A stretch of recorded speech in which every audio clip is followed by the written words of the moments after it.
As soon as Sung Yoon returns, he is confronted with a whirlwind of emotions and unexpected challenges that test his resolve and determination. From the Tower of Trials, he reaches out to his former coach, the very person who had expelled him from the Hunter Training Center. Undeterred, Sung Yoon is determined to take the Hunter exam one final time, but the coach merely laughs in his face, reminding him that all his previous attempts had ended in failure. He knows too well that Sung Yoon has no chance. However, Sung Yoon insists, even threatening to demand a refund for 7 years of ineffective training. Upon arriving at the Hunters Association, the coach ensures that this time, Sung Yoon's failure will be nothing short of spectacular. He prepares for the toughest opponent imaginable, even damaging the sword that Sung Yoon will have to fight with, all to show our main character his place. Sung Yoon is presented with a selection of opponent levels ranging from 1 to 10. In the past, he always chose a different path, opting for a level 1 goblin, and yet still, he lost because he was too weak. This time, however, he surprises his coach by selecting a level 10 opponent, the Phoenix. As soon as the test begins, the Phoenix immediately casts a debuff on him, slowing his movement by 25%. After the initial clash, the sword breaks cleanly in two, just as the coach had planned. However, Sung Yoon remains calm, relying on his incredible strength and speed.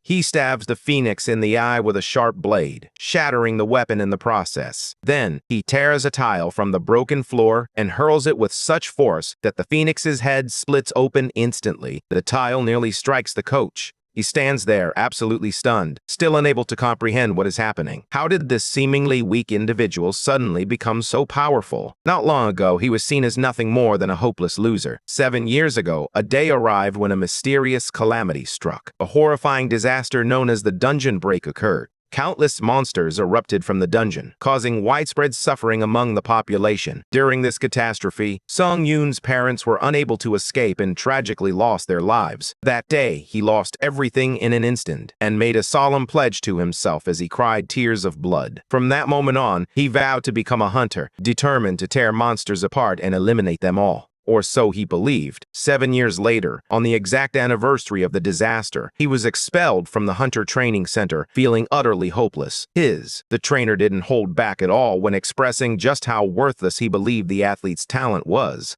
Typically, individuals who awaken receive a few months to train in the exclusive training hall before making their debut as hunters. However, our protagonist had far exceeded that time frame, having trained for an impressive 7 years. His trainer was determined to prevent any so-called trash from tarnishing the Institute's reputation. Despite his unwavering persistence, the trainer repeatedly denied him, even physically assaulting him whenever he returned home. All that remained was a shattered boy. With only one wish remaining, he hopes to either become stronger or awaken an innate trait within himself. Although it appeared that everything was over for him, his strong will and burning desire to grow did not go unnoticed. The Tower of Trials sought out worthy challengers from around the planet. Due to his iron will, our boy earned his place among them. As he was drawn into the void, the Tower of Trials presented him with an option to select a difficulty level for the upcoming trial. The higher the difficulty, the greater the rewards. And in that moment, Sung Yoon had no idea what was happening, but his instincts told him this was his opportunity. He seized it, selecting the difficulty level he wanted. With the level selected, he was sent directly to the very first stage of the Tower of Trials. He finds himself in an endless desert, where he has been given only a sword to defend himself. Now, his goal is to survive in this place and, in return, unlock the innate trait he has always dreamed of. This is the same trait he had worked tirelessly for in the real world, only to receive nothing in return. The opportunity presented to him feels unbelievable. However, little does he know, this innate trait won't be handed to him on a silver platter. He realizes this the moment a massive sand golem erupts from the ground. Determined to crush him under its weight, the sand golem presents a daunting challenge. His mission is to survive against it for the next 10 minutes, and it won't be easy, as Bro has chosen the hard mode for his trial difficulty level. The real kicker, if he fails, the penalty is death. Han breaks into a desperate run for his life. A thought crosses his mind, wondering if he can truly escape the sand golems by running like this. The monster pursues him in a frantic blur. Our protagonist infers that the sand golem is faster than it appears due to its size. He theorizes that it's impossible for him to run away for 9 minutes straight in this desert biome, given his stamina. Han sprints, gasping for breath, reflecting on how this realm has provided him only a sword and the directive to survive. Even so, he yearns for guidance on what he is truly meant to do. He faces a choice. Either he dies trying to escape, or he dies in battle. The sand golem looms just 2 steps away from crushing Sung Yoon, who is screaming in a frenzy. He feels utterly clueless about how to defeat this monstrous foe. In this life-threatening moment, his thoughts shift as a vision unfolds, and Han recalls all the mocking faces that made him feel like he is nothing in this world. It felt as though he was being trampled by those brutal words. He wonders if he will meet a pathetic end simply by trying to escape. In that moment, our hero returns with renewed strength, refusing to flee in cowardice. After 7 years of striving to be a hunter, Han can confidently assert that he understands the theory better than most in the field. With his heart pounding, he realizes that there are no answers if he continues to run away. At the very least, he must find a way to survive. That's when Sung Yoon theorizes that monsters like sand golems will cease to move if he destroys their core. However, their cores are typically located in hard-to-reach places. Our protagonist decides to simplify the path to the core. With that decision, he drags his feet through the sand until he comes to a stop. In an impressive display, Han takes a bold leap and slashes his sword across the monster, only to unexpectedly encounter the sand golem. Sung Yoon seizes the golden opportunity to reach the core as he spots it. He starts to strike the large red core with his sword. Although it shows some cracks, the monster rises, allowing our protagonist to slip away. A surge of frustration rises, as Han is just a second away from destroying the core. As our hero attempts to take another shot, he is seized by the sand golem, which crushes him to death. Our protagonist lets out a shriek of pain, teetering on the brink of death, as his thoughts swirl with echoes of humiliating words that belittle and break him. In that moment, he breaks through the voices in his head. With unyielding fury, Han hurls his sword, targeting the very heart of the enemy's core. Fortunately, the sword clashes with the core. Our hero successfully destroys the core of the sand golem. The monster slowly withers away. Han Sung Yoon plummets as sand showers down upon him. He sits in disbelief. He wondered if he had truly killed the monster on his own. Even so, he had barely managed to defeat it. With that, Han clears the first floor of the Tower of Trials. Blood drips from his body, but he couldn't be happier to have survived. As a reward, he unlocks unique traits, earns 1,000 points, and gains the skill Fast Recovery as a bonus. The rewards leave Han feeling bewildered, as everything seems so surreal. He never received a reward, even after 7 years of hard work. Instead, all he earned in return was scorn and mockery. After that, he unlocks a unique trait, and Sung Yoon receives the title of Necromancer. That's when it occurs to him that he can become a hunter too, but all of this is only possible if he survives. Suddenly, a gust of red aura reemerges. Han notices that he is standing in the fog where the sand golem met its end. It turns out that his new skill, necromancy, has been activated, allowing him to absorb the essence of the sand golem. He realizes that the black fog surrounding him is a unique trait of this ability. Despite his fear, he decides to absorb the monster spirit. The fog violently hurtles toward Han, intensifying his apprehension. As he absorbs the essence of the sand golem, his efficiency increases by 7%.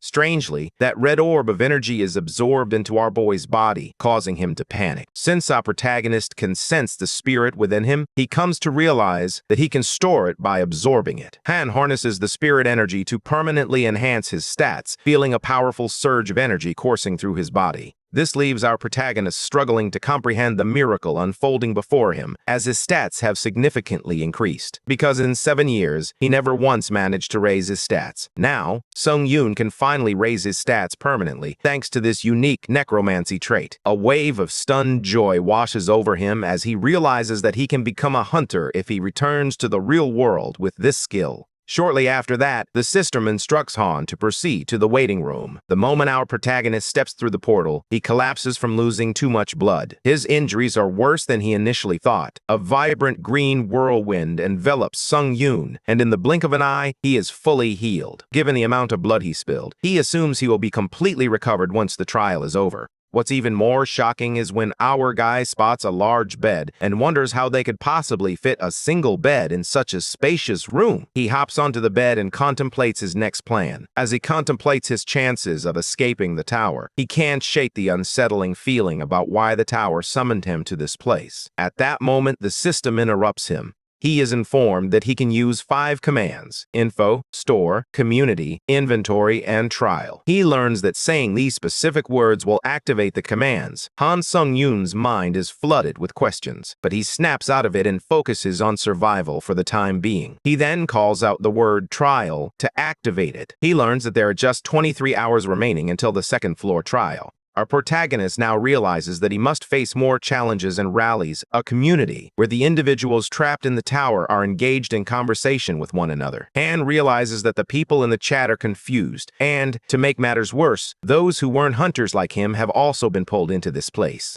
Suddenly, the admin enters the chat, disabling messaging for the other players, as he has an important announcement for those who have completed the tutorial. Our guy remains clueless about how to return. He plans to memorize all the information available. The admin reveals that the points earned during trials serve as currency within the Tower of Trials. More importantly, they can't obtain even a single drop of water without these points. Lastly, the only way to earn points is through trials. While this may sound like a true survival game, Han realizes that he must adapt to the rules of the tower quickly, otherwise he risks losing his life. The fact that he can't even get water without points means he must continue clearing the trials to earn them. With that, the admin exits the chat after delivering a shocking revelation. Sung-yoon feels disgruntled because he believed he would return as a hunter, but he snapped when our guy then glances at the longsword and he opens the store, realizing that this weapon isn't enough to ensure his survival. After acquiring a new weapon, Han begins training, reflecting on how all the hunters lost their stats upon entering the tower. He believes it should be easier for them to learn skills they have previously mastered. For this reason, our protagonist struggles to forget that he isn't on the same starting line as those who are already seasoned hunters. Han gets motivated as he trains with all his might, determined to catch up to them. The fire of hard work eventually drains him, leaving him panting on the floor. But in an instant, all of his energy is restored. Thanks to the healing properties of the waiting room, he can train without any effort.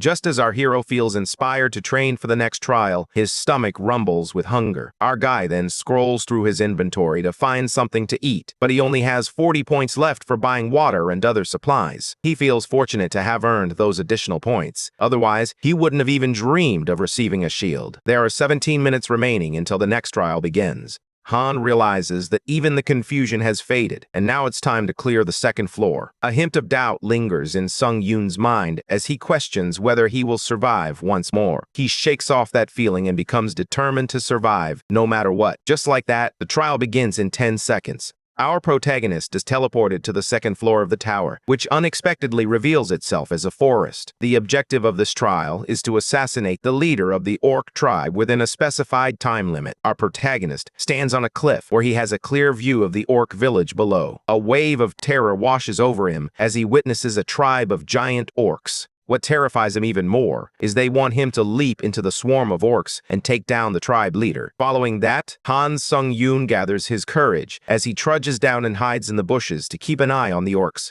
Normally in dungeons, if there's a guard among the orc tribe, there's also a hunter. Our hero struggles to defeat even a single orc hunter, but the real challenge lies in the sheer number of orcs he faces. To overcome them all, they need at least a party of E-rank hunters to ensure their survival. Han feels powerless. Given the situation, he retreats to devise a better plan. An idea sparks in his mind, leading him to discover a way to complete the trial. Our guy lit up the firewood and found enough wood to create more of them. He then places the firewood into the inventory, and it works. Our main character narrates that while orcs may appear to be lazy pigs, they are in fact a diligent race. They always hunt in the morning and return as the sun begins to set. This gives Han plenty of time to implement his plan. Our protagonist realizes that the only way to overcome this challenging trial of numerical inferiority is through fire. Later, Sung-yoon waits for the perfect moment to launch his ambush. According to the Hunter Association, the orc guards don't remain on duty at all times. They periodically return to the village to eat or take a break. That's when our hero seizes the opportunity and tosses the firewood near the orcs' village. The fire spreads rapidly, and within moments, the forest surrounding the village is engulfed in flames. As chaos erupts among the orcs, our hero quickly devises his next move. He knows he will soon face the challenge of orc hunters returning from their hunt. Before that occurs, Han must eliminate at least 2 orc workers. Just as the workers rush to bring water to quench the fire, he stealthily approaches and stabs one of them with his sword. After killing the orc worker, Sung-yoon absorbs its spirit. the moment he had been waiting for. His proficiency then increases by 9%. Suddenly, he realizes that a guard orc is standing behind him. He deftly evades the crushing blow from the orc using his shield. As Han raises the sword, he uses the stored spirits to enhance his stats. Our boy's strength rises, and moments later, he annihilates the guard orc, swiftly decapitating it. The skill's rapid recovery revitalizes him, and he discovers that absorbing the guard's spirit has boosted his stamina. With his stats increasing, Sung Yoon feels a surge of confidence. If this trend continues, the risk of facing a guard will decrease significantly. His determination is evident, and our boy believes there are 3 orc workers, 1 guard, and an elderly clan leader. Our boy is certain that if he can take down the guard, defeating the old clan head will be a breeze. On top of that, Han feels invigorated after absorbing the guard's spirit, as eliminating the workers poses no real threat to him. Just like that, our hero launches an attack on the orcs, swiftly taking down the workers. He notices that the guard orc has separated from the clan head, indicating that it has given up on its duty to protect. In simple terms, this guard orc is the final obstacle he must overcome. Our hero slashes through the monsters, tearing them apart. After eliminating most of them, he is left facing the guard. Suddenly, the clan head unleashes a fire attack, striking Sung Yoon. The blaze tears through the air, wild and unstoppable, but Han's shield protects him from the flames that could incinerate him. The fire is halted by the shield. The head orc feels a sense of relief now that he has dealt with the perpetrator.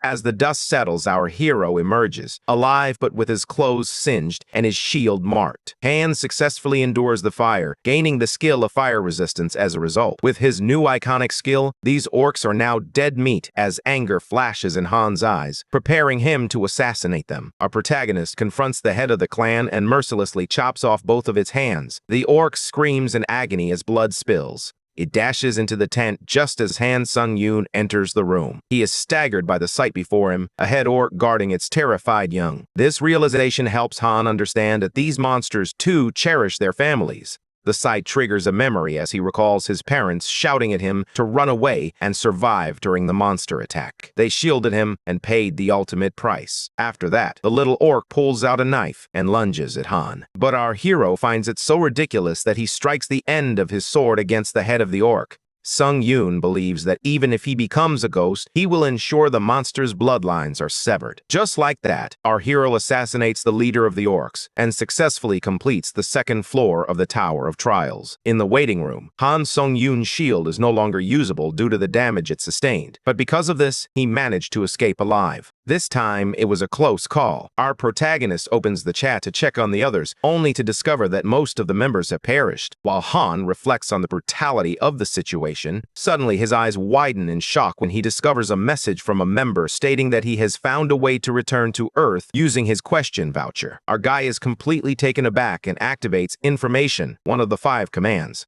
Han can use a question voucher to receive a response from the moderator, and he receives a new question voucher each time he enters a new floor. It is revealed that by sharing the information gathered through the question vouchers, the chat room's atmosphere has naturally transformed into a space for exchanging discoveries. The main focus of the chat room is the availability of a temporary return stone for sale. This stone allows users to return to Earth for a couple of days after completing the 5th floor. Additionally, there are updates regarding information beyond the 7th floor, as an extensive system expansion is set to take place. Items that allow a permanent return to Earth are available for purchase. After analyzing all the information, Han Sung-yoon believes that if he returns to Earth with his abilities, he will easily become an E-rank hunter. However, this pressure weighs heavily on our guy, as having this ability on Earth would be nothing short of a complete scam.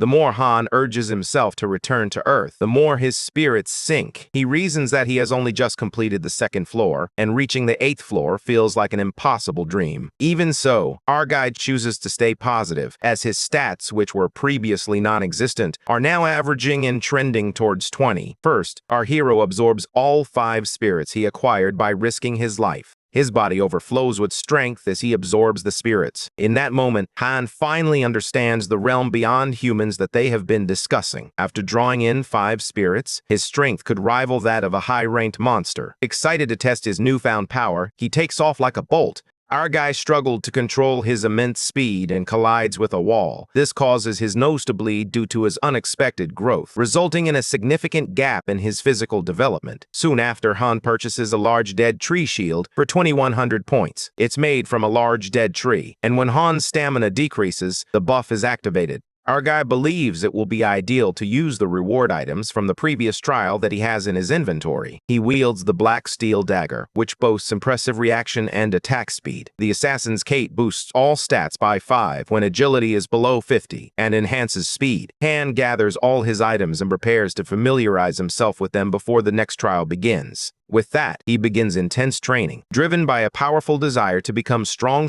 enough that no one can approach him. Hours later, Sung Yoon arrives on the 3rd floor of the tower. The focus of this trial is a duel. Our protagonist finds himself in a cave and receives a warning that the Guardian of Darkness is about to enter. Han braces himself, aware that, like the sand golem, the monster can strike from any direction. It's best to be prepared. As the timer ends, signaling the conclusion of the challenge, the Guardian of Darkness emerges from the shadows. Even our hero can't detect a single movement from this creature. To our surprise, the monster catches Han off guard, ambushing him and stabbing him in an instant. The Guardian of Darkness appears more dangerous than anticipated, smirking ominously. As our guy groans in pain, he feels disoriented by the sudden occurrence. He is then instructed to defeat the Guardian of Darkness, a doppelganger that moves like Han's shadow. Han Sung-yoon struggles to defeat the Guardian of Darkness, facing overwhelming challenges as he battles against its formidable power. He activates his skill, Fast Recovery. Our protagonist realizes that his spine would have been severed if he hadn't moved in time. Suddenly, he notices something. Sung Yoon observes his opponent's position, realizing it mirrors his own, and notices that the doppelganger is mimicking his moves. Our guy decides to confront it head-on just once to figure it out. He successfully attacks his opponent, only to discover that it possesses a healing skill. In an instant, the Guardian of Darkness leaps onto our hero, using the same moves that Sung Yoon executed earlier. Han quickly grasps the situation and decides to rely on his own skills to defeat his enemy, but he is left stunned when it suddenly strikes back.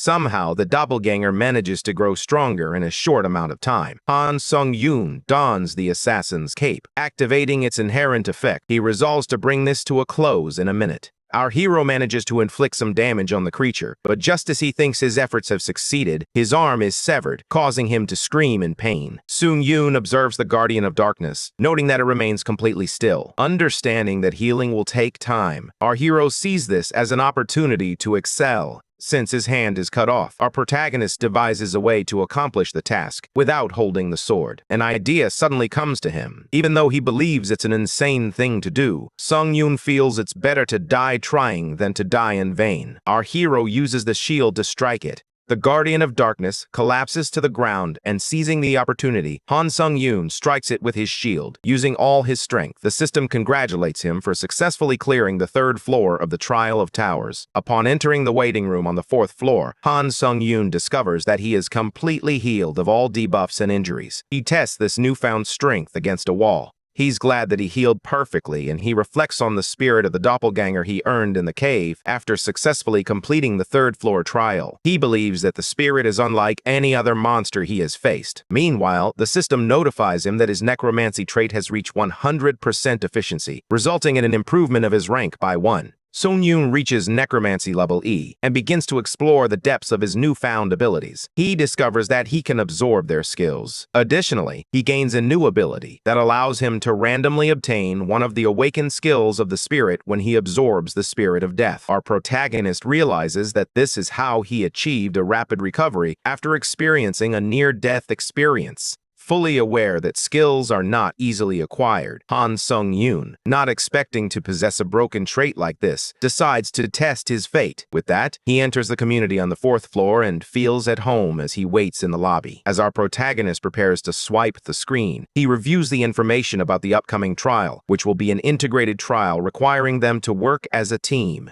Sung Yoon notices a comment from one of the competitors, suggesting that the competition among the hunters could lead to them killing each other, leaving him stunned. The next trial begins as the system informs him that he has been matched with another challenger. Together, they must defeat the Goblin King within the remaining time of 1 day. Along with this announcement, the system warns him that the penalty for failure is death, and appears before 2 other hunters. A girl named Lee Hya-yeon begins the introduction. Now that they are officially a team, she informs them about her specialty in assisting the team, highlighting her experience as an E-rank hunter back on Earth. The other individual, Lee Sung-hoon, specializes in close combat and was a D-rank hunter on Earth, which explains his arrogant demeanor. Our fellow reveals his expertise in close combat and shares that he wasn't originally a hunter. Instead, he aspired to become one in this world. This grabs Sung-hoon's attention, sparking his curiosity about our protagonist's ambitions. However, it's clear that he looks down on him. Despite this, our protagonist remains confident in his ability to fulfill his role. Yet, his teammate mocks him, warning that he could be kicked out if he proves detrimental to the team.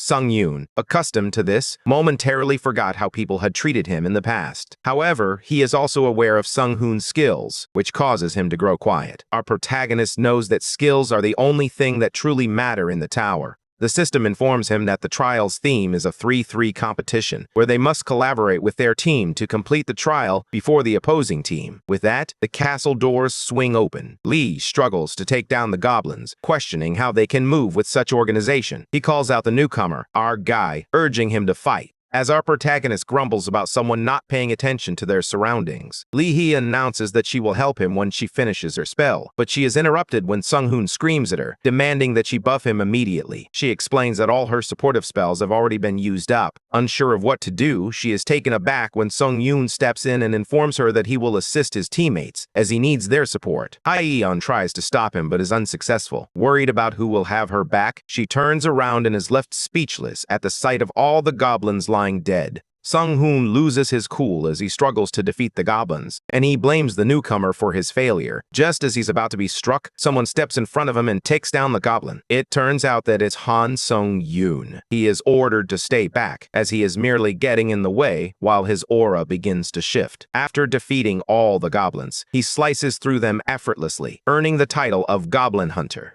Our guy pulls an Uno reverse on the big guy, telling him he's a real bother right now. With that, Han Sung-yoon springs into action, slicing the goblins into pieces. Lee Sung-hoon's jaw drops as he watches in astonishment, staring at Han as he cuts through the enemy like a phantom wind. The spirits of goblins linger, and our boy realizes they cannot perceive his unique trait, sword energy, allowing him to absorb them with ease. He then absorbs the souls, enhancing his abilities and increasing his stats. Sung-yoon discovers that one of the skills possessed by goblins is also being absorbed. That skill is a ranger's knowledge that can expand his field of view. This will make it easier to spot approaching enemies. At that moment, our protagonist witnesses the sight of the goblin smirks, fully aware that he has struck gold. The team gathers together. The incompetent Lee approaches Han and claims that the newbie got lucky by facing off against the weak goblins. The guy laughs nervously to mask his fear. Our guy gets straight to the point and announces that he will be giving commands from now on to improve the party's efficiency. Han quickly puts the D-rank bastard in his place with a fierce death glare, and then turns to Lee, asking if he has a problem.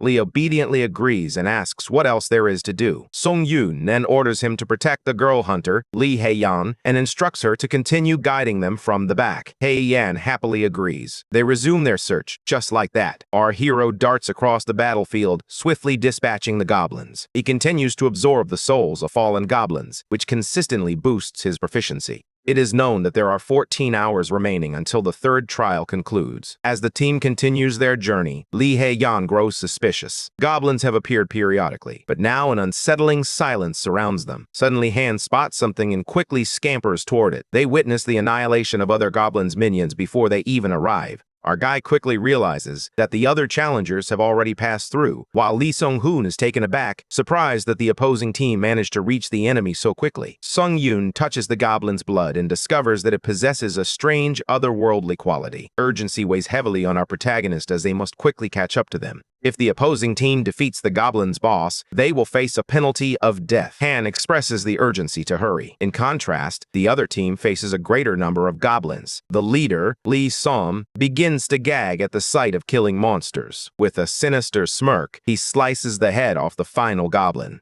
The team member praises the leader for eliminating all of them. Lee San rants about how he's doing all the hunting by himself. Leader San then asks Lee Jung-hoon if he's having fun since he's being carried. He orders him to open the door to the boss's room so they can return. Lee Jung-hoon nervously approaches the door and believes he's been messed up. Suddenly, the system announces that all members of the challengers team will enter the Goblin King's spiral tower. The boss battle will commence when only one of the two teams remains. An ominous red aura envelops them. They cannot leave their current location from this point forward. Han Sung-yoon's team has arrived at the spiral tower. Seeing that the other team is still in the game, Lee San feels annoyed. He tells his team members that he will take them on by himself. Our protagonist asks Lee Hae-yeon to grant him just an agility buff. The girl hunter expresses her concern, aware of Sung-yoon's strength, having witnessed it firsthand. However, hunters may be even more terrifying than the monsters themselves. Han understands and agrees to inform her if the situation becomes dangerous. He plans to leave the backup with Hae-yeon in that case.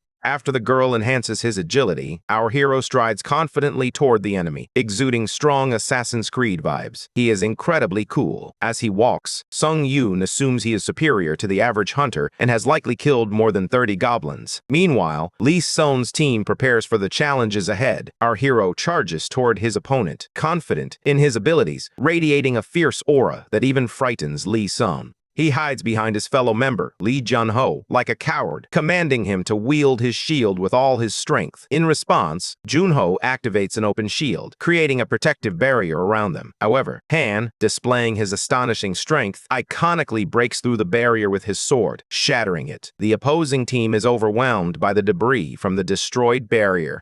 Our guy seizes this opportunity and slashes through two of the men simultaneously. Now, he must face Lee San in battle. A few moments later, the battle rages on as Sung-yoon and San skillfully evade each other's blows while landing their own strikes. As their swords clash, our protagonist senses something unusual. Han is confident that he's more skilled than San, yet San continues to block his strikes in an unusual way. Our protagonist then decides to harness more of his strength to uncover the mystery behind this. Ambushing Son, they attack from behind to finish him off. In a surprising turn of events, that guy senses Han's ambush, as if he has eyes in the back of his head, effortlessly dodging the strike with his sword. That's when our protagonist notices Son's glowing red eyes, and he discovers that he can see the path of his sword. Sung-yoon devises an astonishing plan. He throws his shield towards San to block his vision, preventing him from using his skill. San's vision is obstructed by the shield. He is confronted by Han, who launches an attack the moment his vision clears. In that brief instant, our guy stabs Lee San, resulting in his death. With that, our hero completes a special task and earns additional rewards.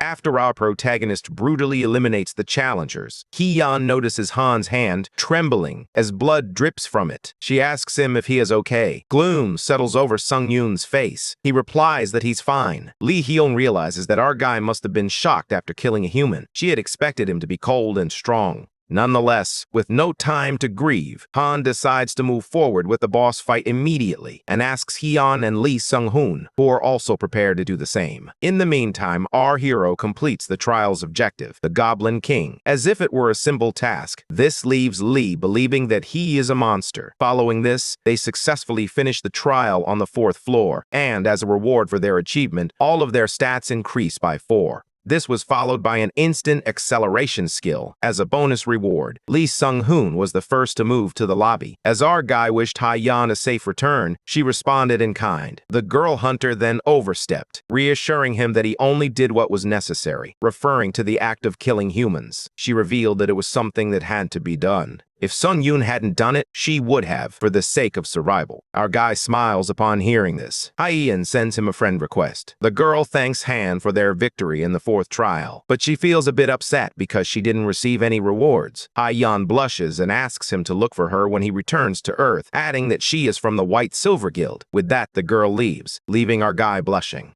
Since he has been left alone, our protagonist must decide whether to absorb the human souls or not. Our narrator shares that when he first discovered he could do this, he postponed it because he knew that if he went through with it, he would have crossed a line from which there would be no return. A smirk spreads across his face, exuding malice. That's when he decides. Han thinks rationally and concludes that he will grow stronger. He won't resort to killing to achieve this goal unless the situation absolutely demands it. Han absorbs the human soul, fueled by a fierce determination. Sun Yun's dream of becoming a hunter revealed his deeper internal desires. The Tower of Trials presented him with an opportunity that he is determined not to let slip away. Fueled by a burning desire to progress through the tower, Han enters the lobby on the 5th floor, where the system expands. A new feature, Trial Totalization, has been established to evaluate and rank every challenger. The system prompts him to enter a username, and he proceeds alongside the hunter. In the Challenger's rank panel, the top 5 positions are occupied by SS rank hunters. Our protagonist finds this intrusive and begins to wonder if he is also among the rankings. He scrolls up and is surprised to find his username ranked 16th. Sun Yun is taken aback by his rank, as it is much higher than he expected. The system, on the other hand, the challengers in the top 50 will be referred to as pioneers. They will receive benefits on the 8th floor, and if these players stay pioneers until they reach that level, they will gain a privilege known as Halo. Han wonders if this is a skill of some sort and is confident that he will understand what happens when he reaches that point. Our protagonist absorbs the 3 human souls, and as the energy howls around him, Sun Yun feels as though he has truly surpassed the limits of humanity. Later, Han purchases a return stone that allows him to return to his original location within 3 days. He then decides to test it and see if he can bring equipment along with him. Using the stone, Han returns to Earth, and his powers have reached an entirely new level. Player Han's wish to return to Earth is granted. After consuming the return stone, our hero returns to Earth as he plunges through a portal. Our protagonist returns to his residence, knowing he must head back to the Tower of Trials in 3 days. Moments later, Sun Yun opens his eyes and realizes he is back in his room. He is left surprised and admits that he is truly home. Before anything else, our guy prioritizes his sleep because, when comparing this bed to the waiting room, it feels like heaven. However, a pungent stench crawls up Han's nose, and he realizes he smells terrible and needs to wash up. As he rises, our protagonist discovers the weapons from the tower that he brought along just in case. It turns out that bringing weapons from the tower back to Earth is effective, which means other players can also return their items to Earth. He decides to move quickly, knowing he has a lot to accomplish in just 3 days. It is revealed that as people begin returning to Earth, items will become more abundant, causing the prices for hunter supplies to potentially plummet. Sun Yun believes he must sell the dagger before its price decreases. Peeking at his notes, he recalls his intention to apply for the hunter exam and take the test during his next visit to Earth. It seems he will be busier than he anticipated. In the center, Wang Manhwa, the director of the White Lotus Hunter Training Center, receives a call from Han Sun Yun. Han reminds the director of his identity, and there's no way Manhwa could have forgotten him. Manhwa urges everyone to send their membership fees online to Han. However, our guy refuses, as he doesn't need a refund. As the director confirms whether he can retain the fee, our guy requests a favor in return. Huang doesn't allow him into the training center for practice, but Sun Yun gets straight to the point and asks for help with the hunter exam. Director Huang recalls that Han failed the test previously and reminds our protagonist not to overlook his overall ability results. It was a rank F, the lowest possible score. Huang mocks our protagonist for lacking any traits or skills. However, Sun Yun piques his interest by offering to pay the membership fee. The director appears speechless, as our guy agrees to pay the money, showing no intention of refusing. With that, Sun Yun finalizes the deal and asks Manhwa to assist him in taking the hunter exam today. Later, he takes a bath and catches a glimpse of himself in the mirror. His body looks fit now that he has made some progress. Han shakes off his thoughts as he prepares for the upcoming hunter test scheduled for later. He knows he needs to hurry. With that, Sun Yun storms out of the apartment, reflecting on the simple life he has always desired, one free from humiliation and insecurities. Seeing his neighbors pass by brings him a sense of joy. Han greets his female neighbor. She quickly deduces that our protagonist is an older man aspiring to become a hunter. As our guy wraps up, the neighbor is quietly impressed by his presence, wondering if he has always been this tall. Outside, Han searches for a taxi, but has difficulty finding one. He then switches to another mode of transportation. This is his strength, as running is an effective method that will get him there in no time. Moments later, the atmosphere shifted as anticipation filled the air. Our protagonist arrives at the Hunter Association, where he reunites with Director Huang after a long time. Sun-jun leaves the director puzzled when he mentions that he has been dealing with some peculiar things lately. Kwang Man-ho is left speechless, pondering the meaning behind the boy's words. Meanwhile, Inspector Kim In-hoo informs Han that he will be responsible for grading the Hunter test. Inspector Kim explains that our subject is exempt from the theory tests and the interview because Huang is serving as an observer. Since Sun-jun is already familiar with the testing procedures, they move forward with the Hunter test. In the test area, Sun-jun wields a sword. Man-ho asks Inspector Kim to make the test challenging to ensure Han fails. Inspector Kim In-hoo assures the director that he has prepared the toughest opponent for after. Kim asks our guy to choose a difficulty level between 1 and 10. As Sun-jun reflects on the past, the events replay in his mind, reminding him that he always completed the level 1 test and failed a goblin in the earlier tests, only because he was weak. Meanwhile, Director Huang is confident that Han will make a choice. However, things take a drastic turn when Han opts for level 10 in difficulty. Huang's eyes widened in shock. He calls him a crazy bastard. The hunt is on, and Sun Guan sets out to track down the elusive creature. The moment the phoenix lets out its powerful roar, Han's movement is reduced by 25% because of the ability Predator's Roar. That's when Han notices that his sword is cracked. Soon we learn that the scoundrel Huang Man-ho tampered with his weapon to ensure our protagonist fails this test. While Huang is convinced that this bastard Han could never win the test, he is determined to show Sun-jun what happens when he oversteps his boundaries and begins to act out. In contrast, Sun-jun confronts the Phoenix, who appears to be soaring even as he stands rigid. The next scene opens from Director Huang's perspective. It is revealed that he has passed the Hunter exam.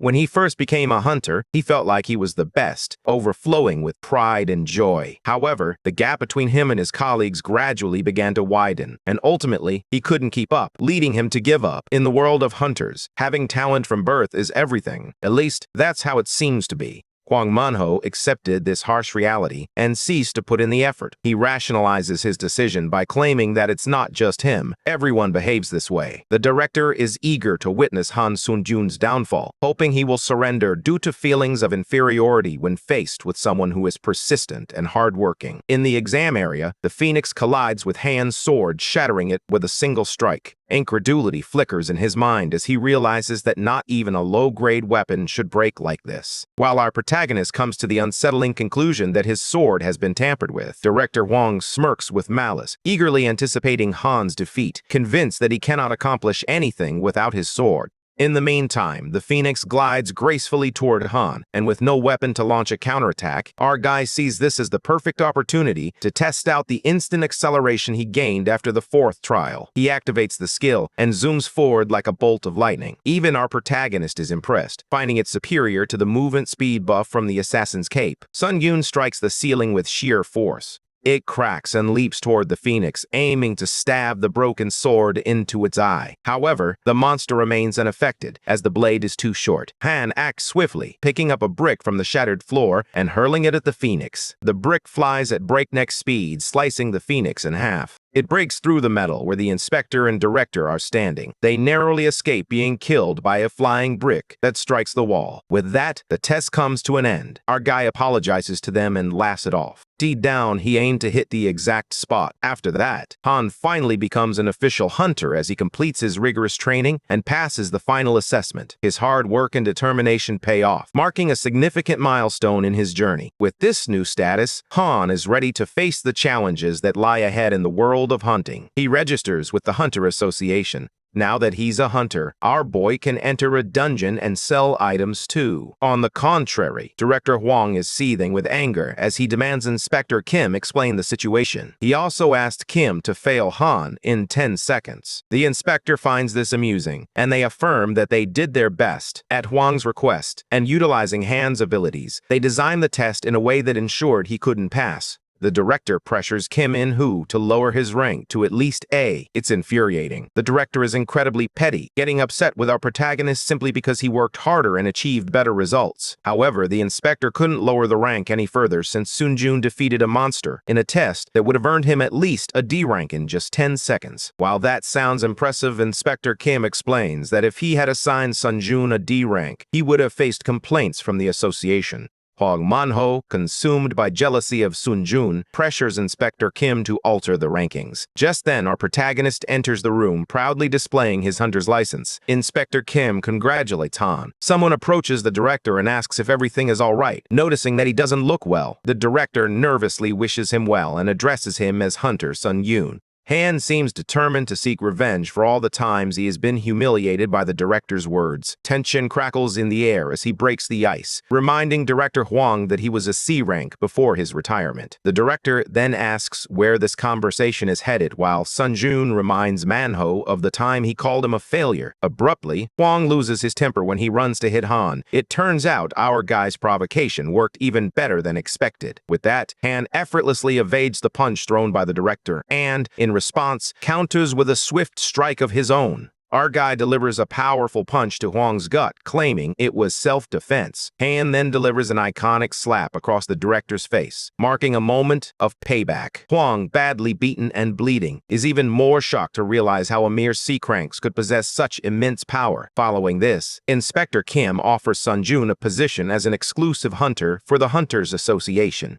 Kim In-ho informs Han that the salary starts at a minimum of 1 million won, persuading him that it's an offer he won't regret. Han is shocked by how high the salary is. Kim justifies this decision by stating they see potential in Hunter Sun-yoon. However, Han quickly humbles Director Kim when he discovers that Kim had tampered with the test difficulty, leaving the director in disbelief. Despite this, our guy assures Kim that he won't make a fuss about it. He makes it clear that he can't be in a contract with someone he doesn't trust. With that, Han Sun-jun dramatically tosses Kim In-ho's card aside and walks away. 2 days later, in the real world, rumors about the strange phenomenon known as the Tower of Trials spread quickly among the hunters who have been summoned. Our protagonist discovers that everyone is aware of the Tower of Trials. Additionally, Han sold the equipment at a good price and made productive use of the 3 days. Now that the time is almost here, Han is set to return to the Tower of Trials soon. With that, our hero is teleported to the tower and is thrilled to experience the joy of being able to grow once more. Our guy smirks, confident that he'll have plenty to keep him busy when he returns.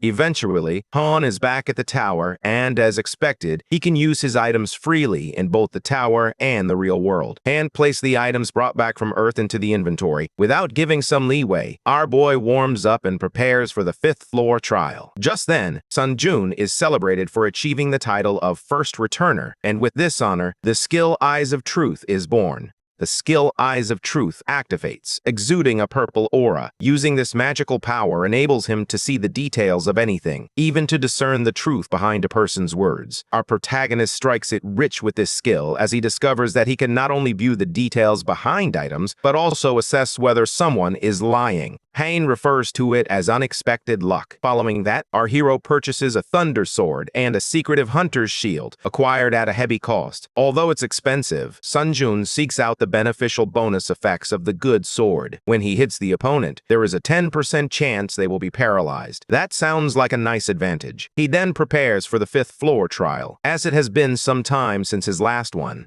Han steps onto the 5th floor of the Tower of Trials. The title of the trial is Hunt, with just 1 day remaining. To win the trial, players must defeat the wolf person, the boss of the Wolf Gorge. Failure to do so results in the player's death. Sun-jun arrives on the 5th floor. He is amused to find himself surrounded by a herd of wolves. Our hero charges into the feast, slashing at the monsters with fierce determination. However, he believes they are too weak. Suddenly, a wolf crashes into something large, revealing a pack of giant wolves, each 10 times the size of an ordinary wolf. The giant white wolf roars, its powerful voice echoing through the forest, and then it devours the smaller wolf, tearing it into pieces. That's when Han feels a thrill, as this is how a trial of towers should be. With that, the white wolves leap toward our hero. And now that the situation has taken a turn for the fun, he slashes through the monsters with his thunder sword like a maniac. Even our protagonist thinks he's gradually losing his sanity, considering how powerful he has become. After Han effortlessly defeats the wolf monsters, his skills, Hunter Dagger and Fast Recovery, rise to E and D rank respectively. However, our protagonist feels that the Hunter Dagger skill he acquired on the 3rd floor is developing too slowly. He considers acquiring a new sword skill and then allows the wolves to attack him, ultimately annihilating them all. With this, Sung Yoon's 3rd hunt comes to an end.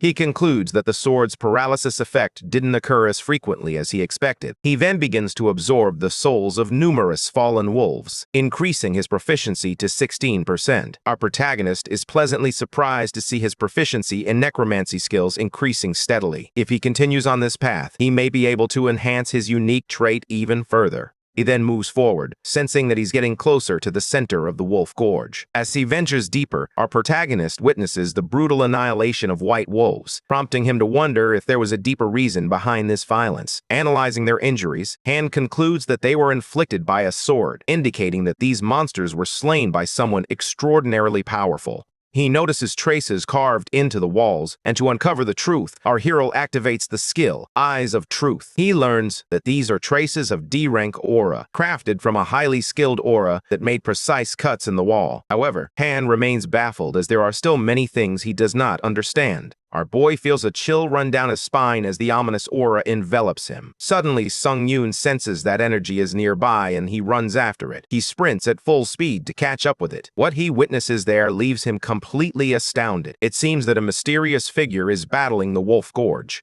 Eventually, that creature defeats the wolf person, thereby fulfilling the conditions of the trials. At that point, the system analyzes the cause. Sung Yoon learns that an intruder has been detected in his trial, prompting a modification of the trial's goal. Our protagonist receives a new command to eliminate the interdimensional intruder. Han now confronts an intruder, an armored knight from another dimension. Our protagonist takes a moment to process this revelation and realizes that the Tower of Trials exists in other dimensions as well.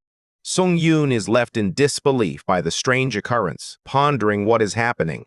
Unexpectedly, the armored knight addresses our player with a mocking tone, amused that he is still alive despite being a mere barbaric challenger from another dimension. The knight assumes this is due to Han Sung Yoon being the owner of the trial, and demands an answer from our protagonist. The knight labels him a barbarian, believing he is afraid of the terror of death. Upon hearing this, our protagonist smirks nervously, feeling a bit scared and suspecting that this armored figure is anything but ordinary. Sung Yoon did not anticipate that an intruder might attempt to steal his trial objective. He feels relieved that he didn't fail the trial right away. Meanwhile, the armored intruder believes that Han's sheer terror has stripped him of his wits, so he decides to let his sword do the talking. With that, our hero braces himself as the fight is about to begin. The armored player charges forward to confront Sung Yoon. Our hero throws the dead wolf out of his path, causing the intruder to become distracted while slashing at the wolf. Han seizes the opportunity to launch an ambush and attacks. However, our hero fails miserably when his thunder sword fails to penetrate the player's heavy armor. Our hero's futile attempt to slice through the armor and split it in half remains unfulfilled, as he realizes that it won't happen that way. At that moment, the intruder's sword emanates a dark aura. As soon as it strikes Sung Yoon, he drifts away with sheer force.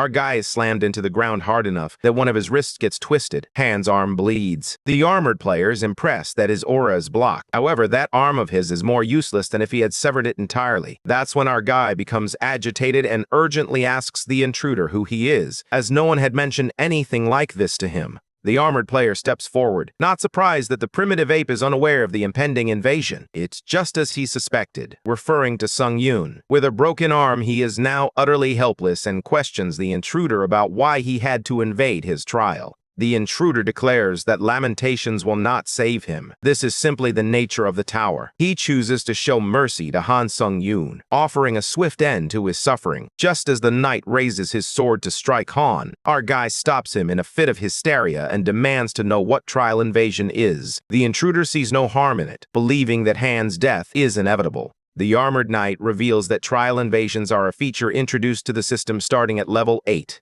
Players can purchase a trial invasion token at the store to disrupt another challenger's trial.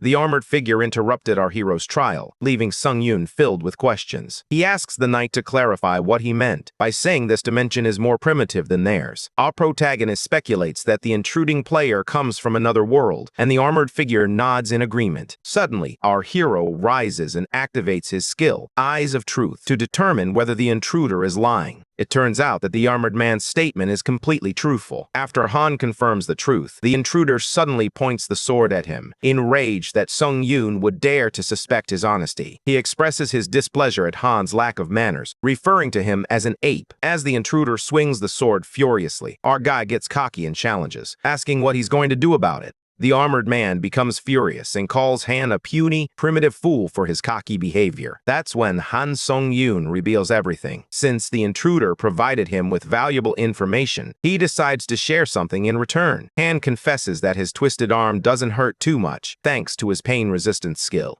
What's more shocking is that our guy isn't holding his arm because it hurts. It turns out that as soon as he lets go of his arm, his fast regeneration skill heals him automatically, allowing him to exploit the intruder's assumption that he would let his guard down if he appeared injured. Our protagonist literally flips the tables, creating an exhilarating moment as his arm looks flawless, as if it had never been broken. The armored player is astonished to discover that our protagonist is both a swordsman and a healer. He asserts that the inevitability of his demise remains unchanged if he has nothing more to offer. However, our guy reveals that it's difficult to determine as he continues to grow stronger and stronger. That's the turning point. His true power awakens. Han Sung-yoon's abilities come to light as he harnesses the dead souls in his possession to enhance his stats. The energy surges and his strength dramatically increases. Han continues to captivate the armored figure, who discovers that Han possesses the ability to enhance his own strength. At that moment, things take a serious turn when our hero activates the item skill using the assassin's cloak. Instant acceleration increases his movement speed by 15%. This leaves the intruder in absolute shambles, as he wonders how a level 5 player can possess so many skills, calling it nonsense. Sung-yoon engages in a fierce battle with the armored man, their swords clashing with a resounding clang. The intensity of the fight is palpable, as neither combatant shows any signs of backing down. However, the intruder player encounters a stumbling block, as the difference in dimensions restricts his true stats. Our protagonist observes the armored figure harnessing his dark aura once more. He dodges the sword strike by mere inches as it nearly hits Han. The intruder makes an incredible comeback as he dashes forward with astonishing speed, while our protagonist senses that this aura skill is a high-level ability capable of inflicting serious damage. He is reassured by the fact that Sung-yoon's stats are now significantly higher than his own. He knows he can evade any lethal strikes. The issue lies with the armor on his sword. Han deduces that it's a rare item, one he can't even cut through at his current level. With that in mind, our hero intends to relentlessly strike the armor with his thunder sword, chipping away at it bit by bit. Suddenly, the dark aura vanishes as our hero cleverly clashes his sword against the armor, generating a burst of lightning. That's when the real game begins. The intruder's armor is struck by lightning, and the armored figure lets out a piercing scream of agony. The system notifies Sung-yoon that when he strikes an enemy, he has a 10% chance of gaining the lightning strike effect. Our protagonist smirks as the effect activates at just the right moment. Cade Adrax lies on the floor, lifeless, while Han Sung-yoon feels a sense of satisfaction, knowing that his gamble has paid off by paralyzing his opponent. The armored challenger groans in pain as he struggles to regain his footing. He refuses to believe that he lost to a mere 5th floor challenger, questioning how someone could possess so many skills. Our guy decides to finish him off, reminding him that he's the careless one for trusting in his armor and skills. He steps forward, but Cade intervenes, urging him to spare his life and suggesting that he provide answers to all of Sung-yoon's questions. However, our protagonist refuses to listen and stabs him as he curses, calling him a barbarian. Although Sung-yoon is becoming numb to killing, he still feels uncomfortable each time he does it and recognizes it as a problem. The system congratulates him for successfully clearing the 5th floor of the Tower of Trials. Our hero absorbs Cade Adrax's soul. As his proficiency increases by 15%, Sung-yoon feels relieved, having nearly been unable to absorb his soul. Wondering why the reward message isn't appearing, our protagonist learns that the challenges of this trial are not proportional to the rewards. The system displays all the modified rewards and the skills he has just acquired. He receives 3 lacerations, along with a completion reward of 75,000 points and an additional 3,500 points.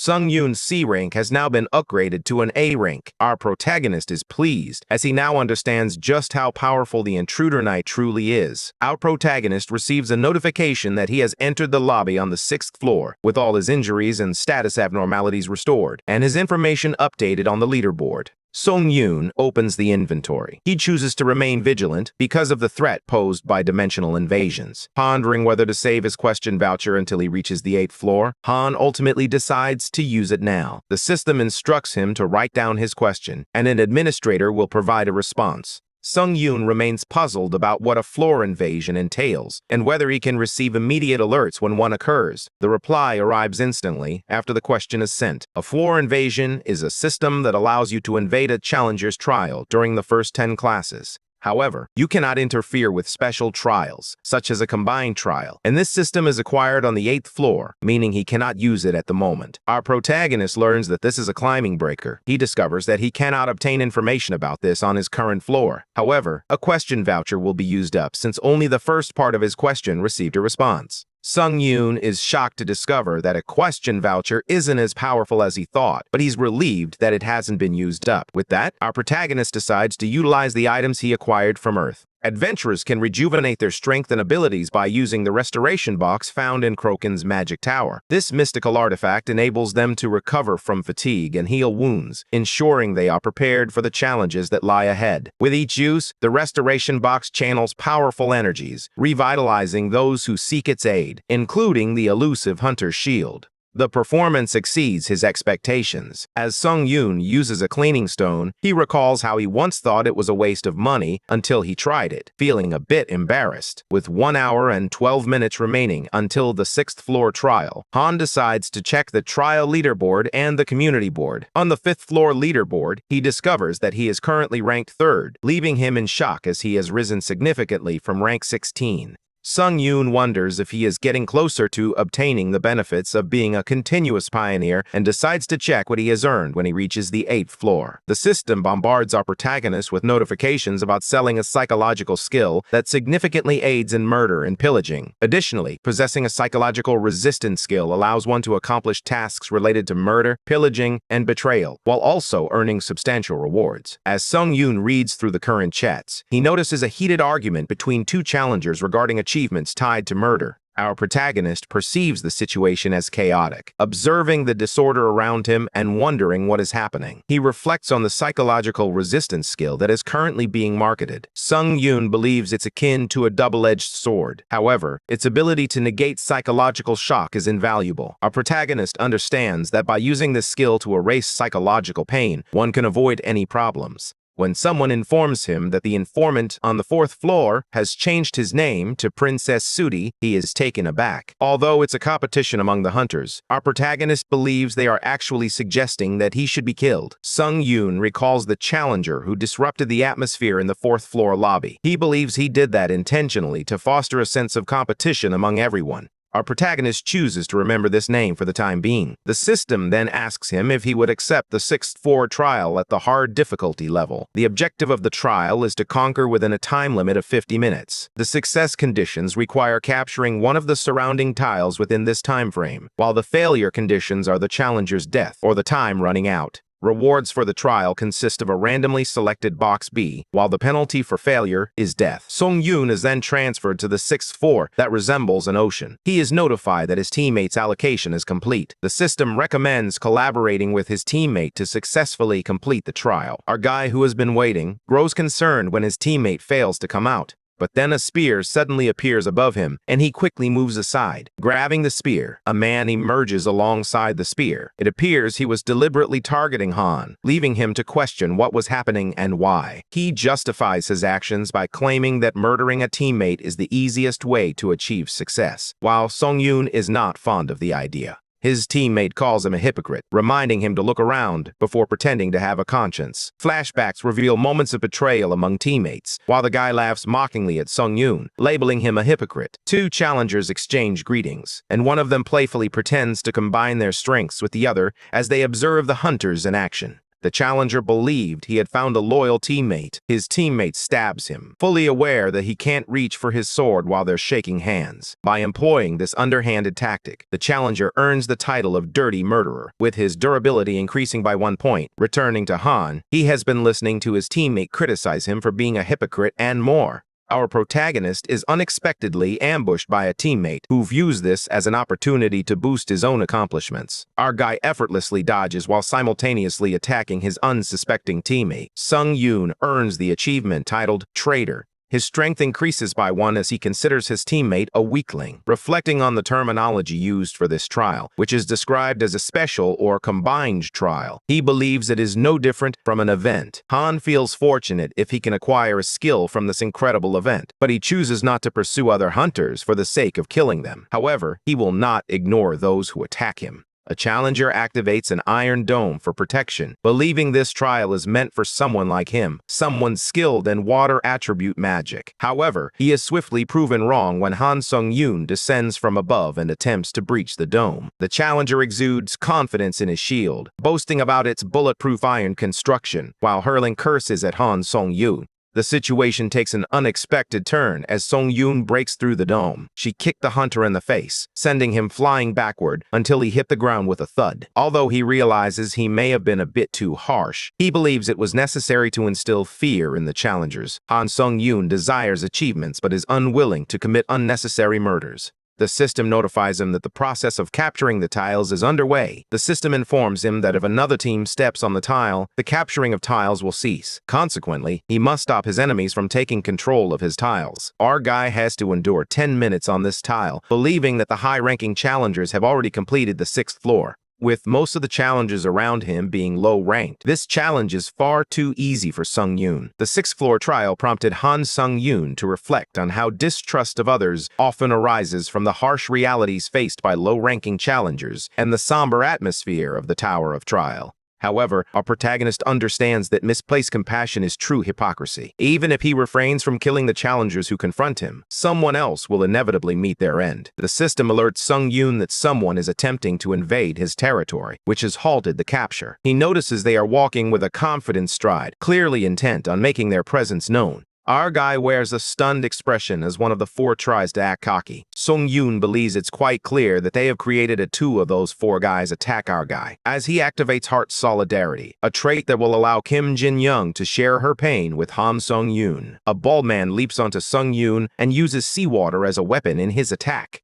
And our guy ends up making contact with it. This decreases his strength, agility, and stamina by 10, with a penalty time of 2 minutes and 59 seconds. Unaware of this penalty, Han believes this to be the worst situation, but only if he were a typical challenger. He gives off an evil smile, and our protagonist assumes this is the worst. But that's only true if he were a typical challenger. The smirk reveals that Han is ready to take them down. The 2 players charge at Sung-yoon, weapons drawn, while our protagonist stands his ground. They believe their plan to steal weapons will lower their opponent's stats as much as possible. However, he makes them realize their grave mistake, choosing the wrong opponent. With that, our hero seizes one of them by the face and slams him to the ground with deadly strength, shattering a man's head and spilling blood everywhere, leaving all of Han's opponents terrified. Sung-yoon acquires the skills 1 hit, 1 kill, and Extinction of the Weak. As the name suggests, the skill Extinction of the Weak is quite amusing. If any of the user's stats exceed those of the opponent, the user's strength will increase proportionally. A bald opponent charges at Han, hurling insults and calling him a son of a bitch. However, he soon realizes that his stats are lower than Han's, triggering Han's new skill, Extinction of the Weak. The opponent delivers a powerful strike, but terror sets in as our hero evades the attack and lands a kick squarely in the assailant's face, causing his nose to bleed. He finishes off his opponent with a powerful kick to the bald head, delivering a crushing blow. This blow allows Sung-yoon to earn the achievement, Merciless Murderer. With only 2 opponents remaining, our guy strides confidently toward them. The other player suggests to the blonde that they should team up to attack Sung-yoon. However, that blonde bastard ruthlessly chops off one of his legs. He slumps in sheer agony. The player cries out, overwhelmed by the pain. Our guy could also feel it, as they were sharing the pain. Fortunately, it doesn't inflict any actual damage. The only issue is that this pain is hindering Sung-yoon's movements. Meanwhile, the poor boy shrieks in agony, calling the blondie a bastard and questioning whether he still considers himself human.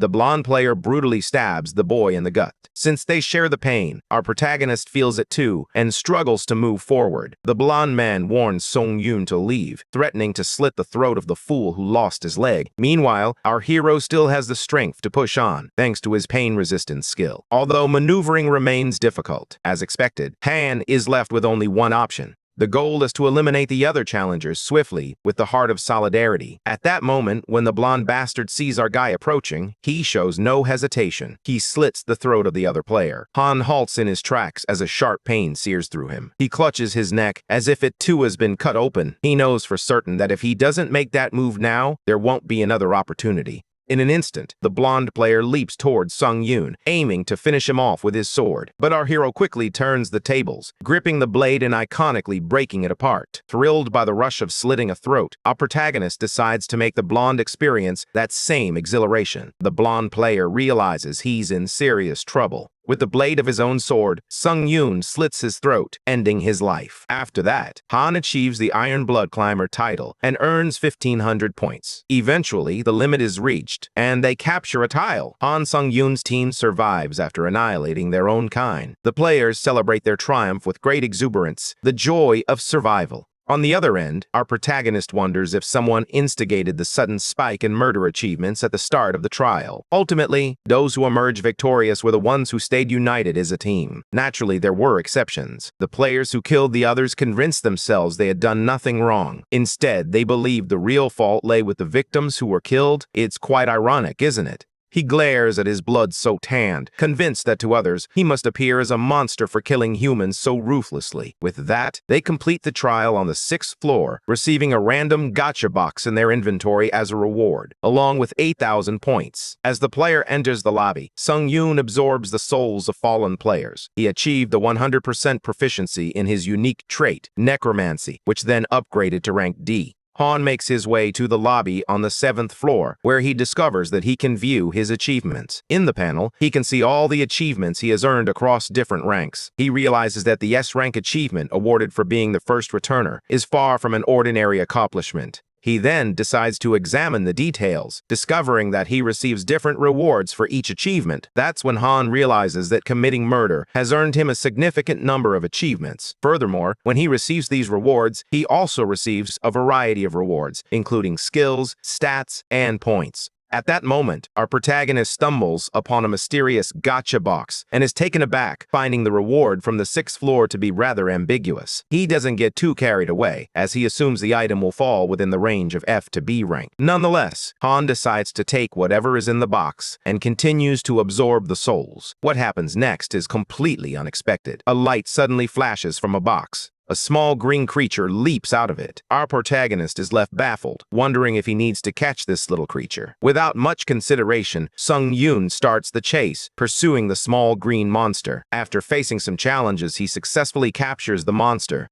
However, it sinks its sharp fangs into Han's hand. Our poor fella groans in pain, tears streaming down his face. The little monster flips back like a ninja demon and smirks. While our guy initially took it easy on this little one because it was cute, he has now decided to go all out. Sung-yoon chases the little troublemaker like a maniac. However, he continues to struggle. Eventually, our hero leaps into action and delivers a critical hit, striking the monster squarely on the head. Following the impact, the creature breaks free. In the aftermath, our protagonist acquires a top-tier item from the gacha box. Since it's the highest rank, Han believes it to be a B-rank item. And yes, it turns out to be a wrought iron pendant that increases sword skill effects by 7%. Additionally, using magic power activates the exclusive effect known as Iron Protection. The pendant materializes in his hands, prompting him to take a closer look. The item is activated. His skin develops a property that absorbs 10% of all physical damage. Sung-yoon is amazed, as the pendant surpasses most A-rank items. It enhances sword skill effects by 7% and increases the absorption of all physical damage by 10%. In simple terms, it's an overpowered item that offers both attack and defense capabilities. Our guy is over the moon because it exceeded his expectations and he got an incredible item. However, there is a drawback. As soon as Han finishes using the pendant, all of his magical power is consumed. The exclusive skill of the wrought iron pendant, Iron Protection, has been deactivated and drains his magic at an alarming rate. Realizing this, he decides to conserve his magic, using the pendant only during crucial moments. Han then checks his trait, Necromancy, which is advanced to D rank when suddenly a panel materializes before him. He is asked if he wants to enter the trial of the 7th floor. This leaves him confused, as they must wait before challenging the next trial. Han is fully supportive of it. However, he questions whether everyone feels the same way. He then opens up the community forum, where players are discussing the sudden removal of the waiting time for the trial. Surprisingly, the players, rather than causing mayhem, consider the advantages of entering the tower quickly without any preparation time, as they believe it will double their benefits. Sung-yoon realizes that everyone's wait time has vanished, and surprisingly, no one seems to care that it has been removed. They aren't particularly interested in the Pioneer benefits. They simply want to go home. Our guy assumes that this is likely because they are all low-ranked challengers, which means it changes nothing for them. What surprises him even more is the atmosphere, which has completely shifted from the 6th floor. Sung-yoon believes that the murderous maniacs are staying quiet because the next trial is an individual one, leaving them with nothing to gain by standing out. Nonetheless, our protagonist decides to be more cautious of these murderous maniacs, especially since they killed their teammates without hesitation, revealing just how heartless they truly are. More importantly, Han becomes determined to enhance his unwavering skills, and he takes a look at his necromancy trait status. He observes that the basic effect becomes slightly more specific. Previously, it seemed that only Sung-yoon's magic stats were being enhanced. However, he can now also use souls for magic power restoration or to create a shield. Our protagonist feels a bit disappointed, as he had hoped the probability of absorbing a skill would increase, but it didn't. However, he did acquire a defense ability, which was something he needed. Sung-yoon grows curious and eagerly wants to test the effectiveness of the soul shield. He tosses the sword into the air and, in a shocking move, severs his own arm. Thanks to the lobby recovery effect, the sword slices through his arm, but in that split second, the soul absorbs the user's injuries. The soul of player Song Jin-wook vanishes, and our protagonist absorbs 3 possessed souls. Meanwhile, Han is completely astonished by the soul shield, realizing it is far better than he had anticipated. He believes he shouldn't absorb all the souls, as it's wiser to leave some behind to use as shields. Opening the scoreboard for the 6th trial, our guy finds himself in 4th position and feels it's a shame to be ranked down by 1. He remembers that he only needs to place within the top 50 to be a pioneer, and that's what truly matters.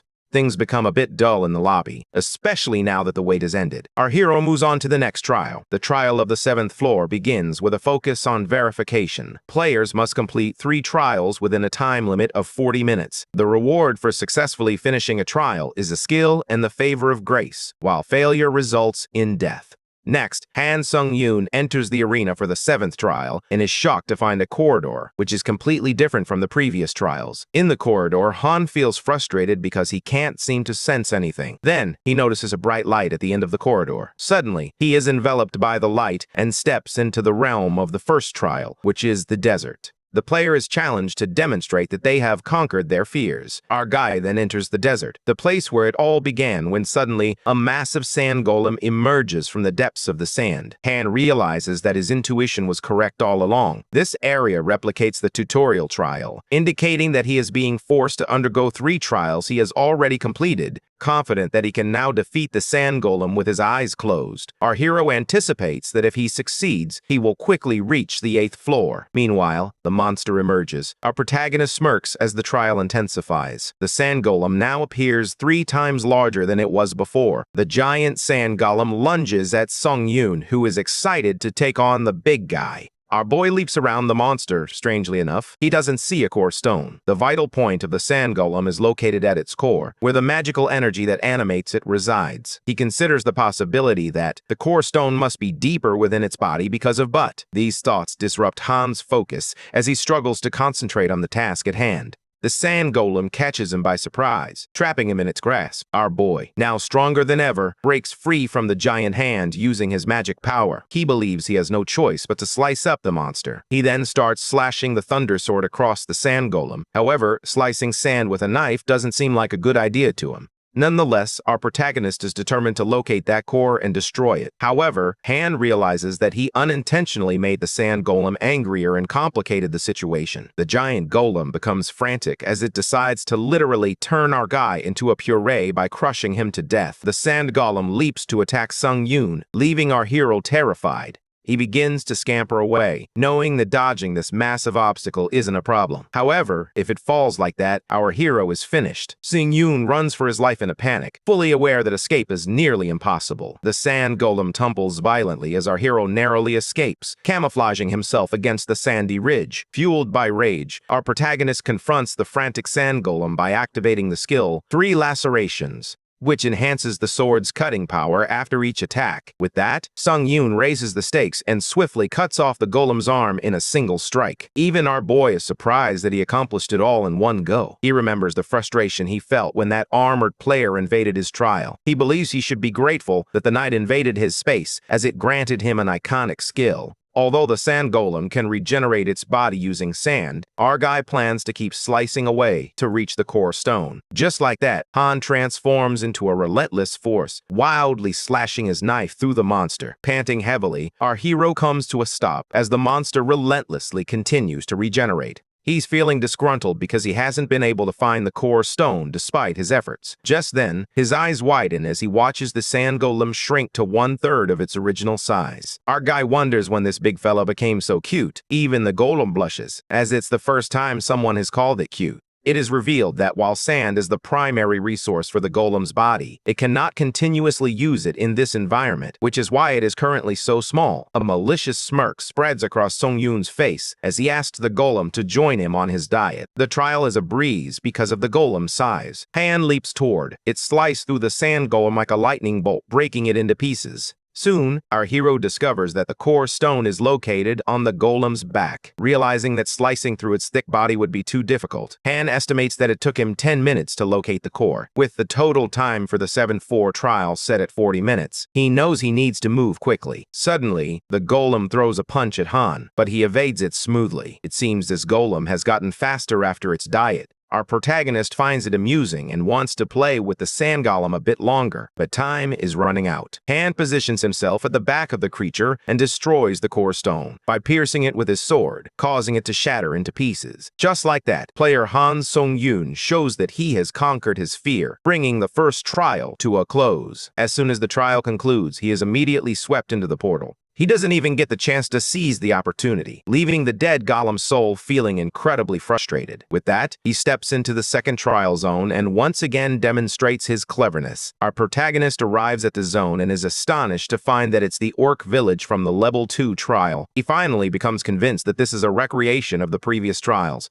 The orc village is engulfed in flames. Our guy spots the orc hunters. Sung Yoon assumes this is what must have occurred after he burned down the entire settlement. The orc hunters witness the annihilation of their own kind, and in that moment their eyes blaze with rage, like a vengeful storm. Our narrator explains that a phenomenon occasionally occurs with monsters consumed by rage. A berserk orc is no longer a mediocre grade E monster. It's a stroke of bad luck. The berserk orc hunters rush forward, eager for revenge as they aim to tear Han Sung Yoon apart. Meanwhile, Han makes a heartless remark, asserting that these filthy monsters have no right to feel bad about their loss, at least not while he's around. He activates the skills Instant Acceleration and Ultimate Triad. The one-sided massacre begins as he slashes through the berserk orc hunters. As he zooms in to finish off the last monster, the orc kneels before him. It appears to be pleading for its life. Han steps forward, fully aware that the orc is feeling miserable. He senses the familiarity in the situation. The helpless orc, acutely aware of its powerlessness while its entire family is being slaughtered. Upon hearing this, the berserk orc frantically attacks Sung Yoon, swinging its massive weapon with wild abandon. As our protagonist evades capture, he smoothly decapitates the monster with a single swing of his sword. Just like that, our hero flawlessly overcomes his fears and completes Trial 2. To avoid the regret of missing the chance to absorb the dead golem's soul in the first trial, Sung Yoon understands that he can't afford to waste any time this round. He quickly absorbs the souls of the fallen orcs, and this time, Han successfully absorbs all the spirits of the dead orc hunters.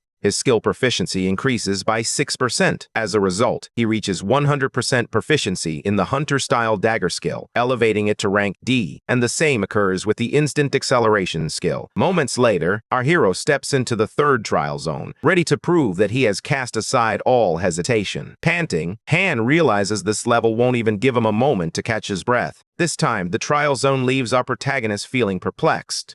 The zone is revealed to be the location from the occupation in Trial 6.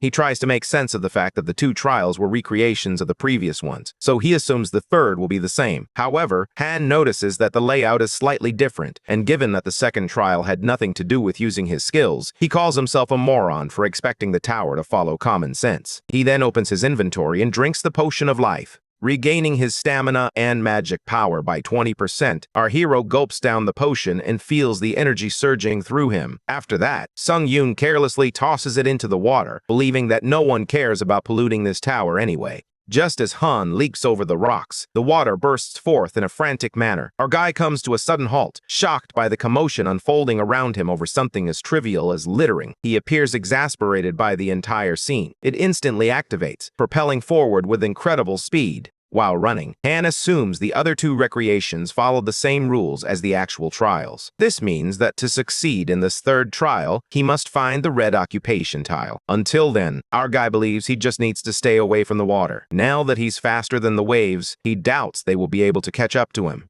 But his overconfidence ultimately leads to his downfall when the water rumbles and bursts from the tiles beneath Sung-Yu. This caused him to stumble. The system materializes and announces that our character has been drenched by the trial of water. Han Sung-Yoon is in trouble this time, as all his stats have decreased after being hit by the water. Once again, he blames himself for assuming the tiles would rise in the same order as before. Our protagonist reminds himself that the tower doesn't follow common sense, and that's when Han regains his composure. Using instant acceleration, he hops effortlessly across the floating tiles that hover above the splashes of water. If our guy fails, he won't make it out alive. Soon, our protagonist spots the red occupation tile in the distance. Just as he feels relieved that this frustrating trial is about to end with his decisive action, Han's excitement is short-lived. When a splash of water obstructs his path, he becomes convinced that this water trial is deliberately trying to kill him. Despite the challenges, he perseveres, and just as he nears the finish line, a sudden splash from behind catches him off guard, delivering an unexpected blow, drenching him instantly. Han's plan to complete this trial falls apart. At that moment, the unique effect of Blessing of Iron, when using the wrought iron, absorbs 10% of the user's damage. The dark aura emanates from the pendant, revealing that the damage inflicted upon him has been absorbed by a deceased spirit. In that moment, the spirits of the fallen orcs are summoned to save Sung-Yoon. As our protagonist witnesses the souls protecting him, he assumes he felt the force of the water, but the protective shield absorbed the shock before it could cause any harm. Han seizes the opportunity and leaps, freeing himself from the torrent of water. He runs toward the red tile. What a streak of bad luck this has been. The skill Instant Acceleration deactivates when time runs out, which slows down Han's speed. Our boy is in serious trouble because all his magic energy has been drained, and he's done for if this speed skill deactivates. At that moment, Sung-Yoon quickly absorbs an orc's soul, replenishing his magical energy. Our guy could feel his strength returning. He leaps toward the red tile, which is now just an inch closer, but fate has other plans when a torrent of water cascades down.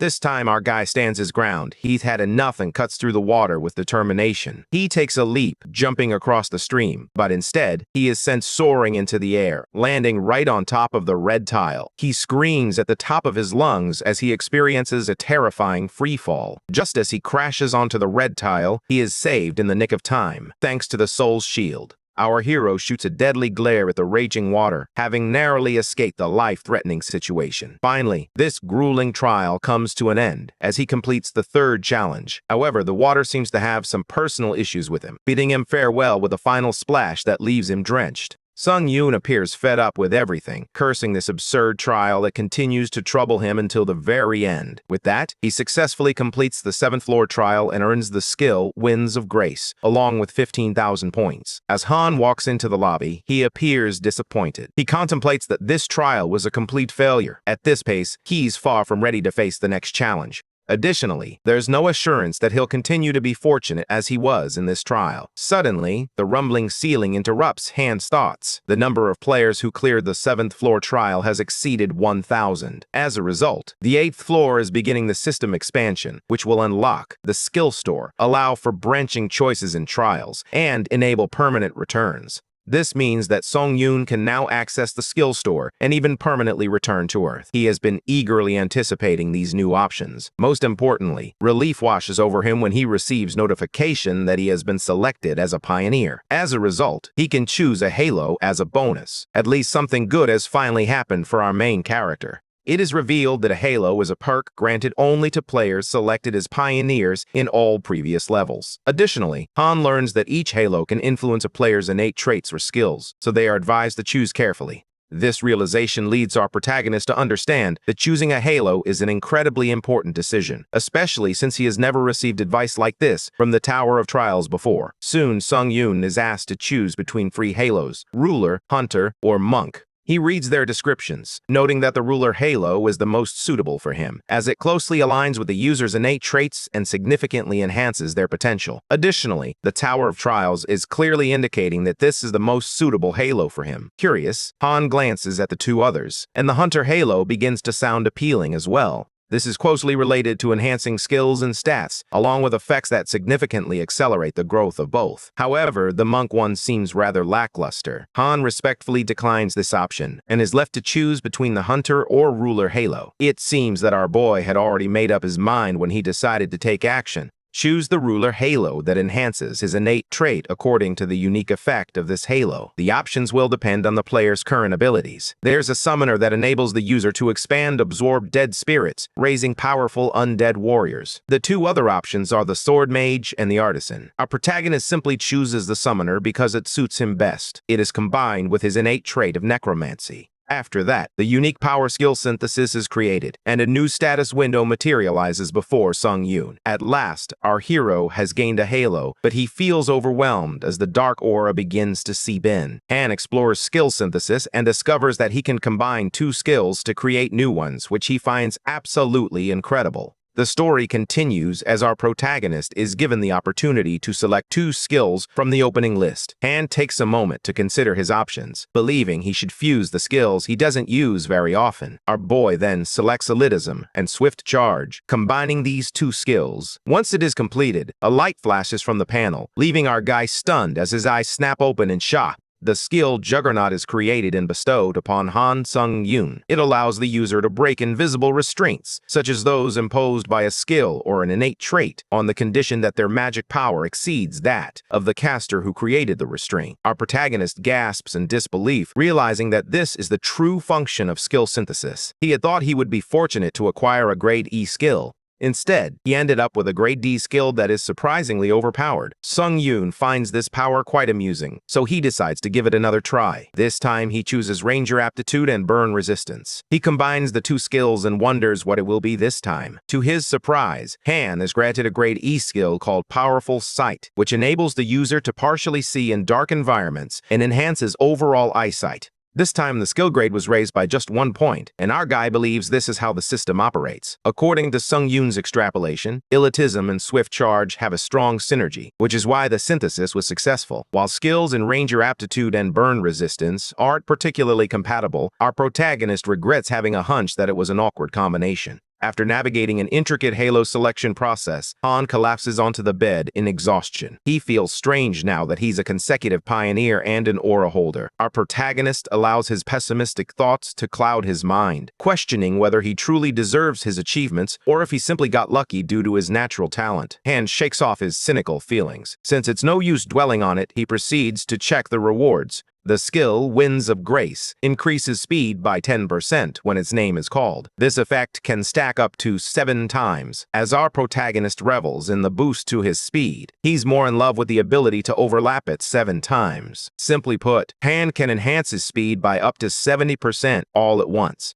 Our guy feels on top of the world, and his thoughts become increasingly wild, as if he's in a dream, reveling in the fact that this skill doesn't even require magical energy. He feels like he has conquered the world, as the skill Winds of Grace has no downsides whatsoever. Sung Yoon then opens the inventory and equips Boots of Swiftness. These enhancements boost the user's speed when they exceed a certain pace. Our protagonist feels great, as all the rewards from the 7th floor trial are tied to speed. This gives him a sense of victory in life. Han opens the skill store and feels frustrated by the high prices. Nevertheless, he needs every magic-related skill available, so he purchases the magic circuitry and magic resistance skills. With the magic resistance skill, our hero can defend himself against abilities like Bind Heart, which previously caused him to share the pain of his teammate. On the other hand, the skill Magic Circuitry gathers all the magical energy within the user's body to enhance the efficiency of magic usage. Han Sung-yoon activates this skill as red energy surges around him, making his body feel intensely hot. A radiant light emanates from him, and surprisingly, Han experiences a newfound lightness in his body. He steps forward, eager to give it a try. When he pounds his feet on the ground, a majestic rumble of power reverberates throughout the room. He speculates that he was unable to control his magical energy before. Now that his body has developed these magical circuitry pathways, his magical energy appears to have enhanced his physical abilities as well. He smiles at his other clever purchase. After that, Han becomes curious to learn more about the Summon Undead skill he has acquired.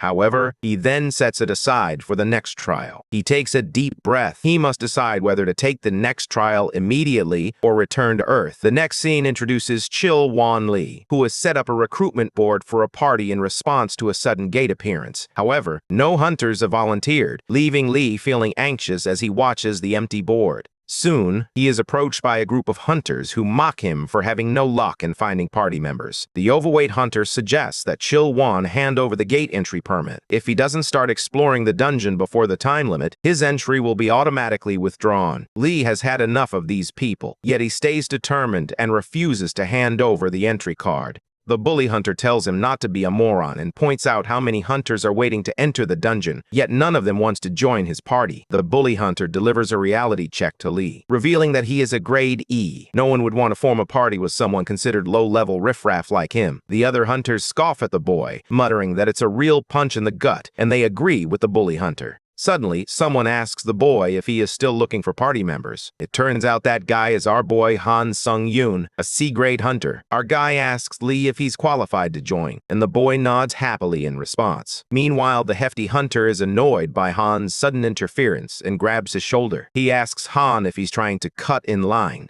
But our boy smirks and boldly tells that bully hunter to join Mr. Chil Wan Lee's party if he has a problem. The hunter becomes furious and tells Han that he can't talk down to him like this, calling him an asshole. Our guy shoots a deadly glare and warns the hunter to remove his hand from his shoulder or he'll break it. Suddenly, our protagonist radiates a dark aura that terrifies the hefty hunter. The aura sends shudders down his spine as the hefty hunter contemplates the true nature of this mysterious presence. The sidekick of the bully hunter believes that it's his aura that has scared the boy away, but the bully hunter sweats, mentally calling his sidekicks morons because this aura doesn't belong to him. After being thoroughly frightened, the hunter decides to let it go, knowing that the Hunter Association officials are watching them. The overweight man, accompanied by his sidekicks, walks away quietly. The boy, Lee, scratches his head in worry, knowing that everything is already a mess. Our guy then calls Lee out, suggesting they should move on, since it doesn't seem like anyone is going to join them. Lee looks at him in disbelief and asks if he's really suggesting that it should just be the two of them entering the dungeon. Later, they both enter the dungeon. Chil Wan Lee becomes alert as he glances to his right and left. Our guy reassures him not to be so nervous, stating that he can handle most monsters up to grade D. Lee is taken aback by this revelation and remembers Sung-yoon mentioning that it was his first time inside a dungeon. Our guy doesn't exactly tell a lie when Hunter Lee feels a bit anxious. To be clear, he tells Sung-yoon that exploring dungeons involves putting their lives at risk. Before they head out, Lee explains to Sung-yoon that while grade E hunters may seem much weaker than grade C hunters, this perception can lead to a higher likelihood of danger for them. However, the reality is that the mortality rate among grade C hunters is significantly higher. Grade E hunters exercise caution, fully aware of their weaknesses. Grade C hunters often have sky-high confidence, which can lead them to make fatal mistakes. Lee warns our hero that dungeons are more dangerous than they realize. Seeing Sung-yoon's confidence is only increasing his worries. Although our guy understands the source of his concern, Hunter Lee steps up to take on the role of leader. Although he may be a low-grade hunter, he has a wealth of experience. Our guy isn't feeling very confident about this, as he would prefer to lead from the front. Despite the circumstances, Han agrees, and Lee takes the lead to ensure their safety. They head inside, and our guy decides to observe how Lee performs for the time being. Soon, they come across a lizard man monster. Lee grows tense, aware that Lizardman is a skilled weapons user, making this battle particularly challenging. Cheilwan plans to distract the monster and instructs Han to strike its weak point when he gives the signal. Han nods, opting to observe how an experienced hunter like Lee handles the situation. Meanwhile, the Lizardman lunges at Lee, poised to strike. While we all expect this boy to stand up for himself, this fool starts swinging his sword, trying to shoo it away as if it were a pesky cat. Han, standing at a distance, is baffled as he watches Lee, who seems to be scaring the monster away. Our protagonist has no time for dilly-dallying, as he's made a temporary return and only has 3 days on Earth. He can't afford to waste time on a single lizard man right at the beginning of the dungeon. That's when Han Sung-yoon steps in to cut through the nonsense and offers a helping hand to Lee. Meanwhile, Hunter Lee warns that he could get hurt if he charges in like that. Our guy uses instant acceleration and zooms forward like a rocket. In an instant, our hero slices through the lizard man, sending blood splattering everywhere. This leaves Lee speechless. Han struck a pose, thinking he could lend a hand in his rush, hoping Lee would understand his intentions. After witnessing the fight, Cheilwan nods, showing his approval. Our guy then makes another suggestion, and Lee nods immediately, as if Han is the boss. Our protagonist takes the lead from this moment onward. Suddenly, a large number of lizard men begin to emerge, and he effortlessly slashes through them, stabbing them to death as if it were a breeze. Lee is left speechless as he watches Han annihilate the monsters, believing it to be nothing more than a one-sided massacre. He can hardly believe what he is witnessing, anticipating that this could disrupt the entire hunting industry. Meanwhile, our protagonist extracts the crystals from the fallen monsters. These magical gemstones can be utilized in metallurgy or alchemy. Han extracts several crystals and stores them in Lee's backpack. Cheilwan then apologizes to our protagonist, expressing his wish that he could do more than just carry things. The boy declares that he won't even complain if Han takes the larger share of the reward. While they are engaged in conversation, a lizard man suddenly ambushes him. Just as the sword is about to strike, our hero deftly evades the futile attempt. He flings the lizard man upward with brute force. The monster is crushed after slamming into the wall, causing the rocks to topple down. Sung-yoon suggests that they should discuss the reward once they are out, as they might get into trouble if they lose focus. He promises to keep Lee safe to the best of his ability.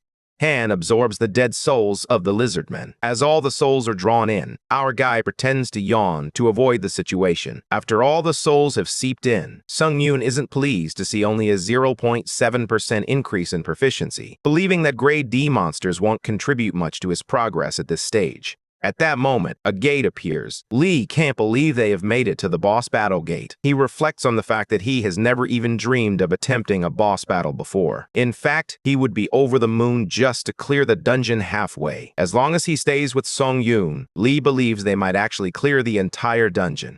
Moments later, our guy asks Lee if he's ready to enter the boss battle gate. The boy suggests that Han take a break, but our guy is eager to proceed. With that, they enter the gate and, as expected, encounter a Lizard King. The Lizard King stomps toward them as he asks Han how he plans to take this thing down. The boy shouts at him to come up with a plan or something. Our guy appears relaxed, as he admits he doesn't really have a plan. This is precisely the kind of cocky attitude that Cheilwan was referring to. Sung-yoon is taken aback by the Lizard King's astonishing speed, which seems unexpected given its size. However, our guy can easily match its speed. The Lizard King launches an attack on Sung-yoon. He goes flying back and crashes into the ground. This leaves his teammate worried sick for a moment, believing he might be dead. Our hero recovers from the damage and thinks it should be this difficult to properly test his new skills. Noticing the Lizard King's damaged chair, Han senses it foreshadows something ominous. At the same time, the Lizard King emits a purple light, triggering the skill Slow Movement. All of Sung-yoon's movements begin at 25%, but before that could take place, our hero activates the skill, Forceful Breakthrough. This grants him more than twice the amount of magic power compared to the user of the slow movement skill. As a result, all effects of slowness from any movement are negated. However, his teammate Lee Cheilwan receives affected by the skill used by the Lizard King as he pleads with Sung-yoon to save him.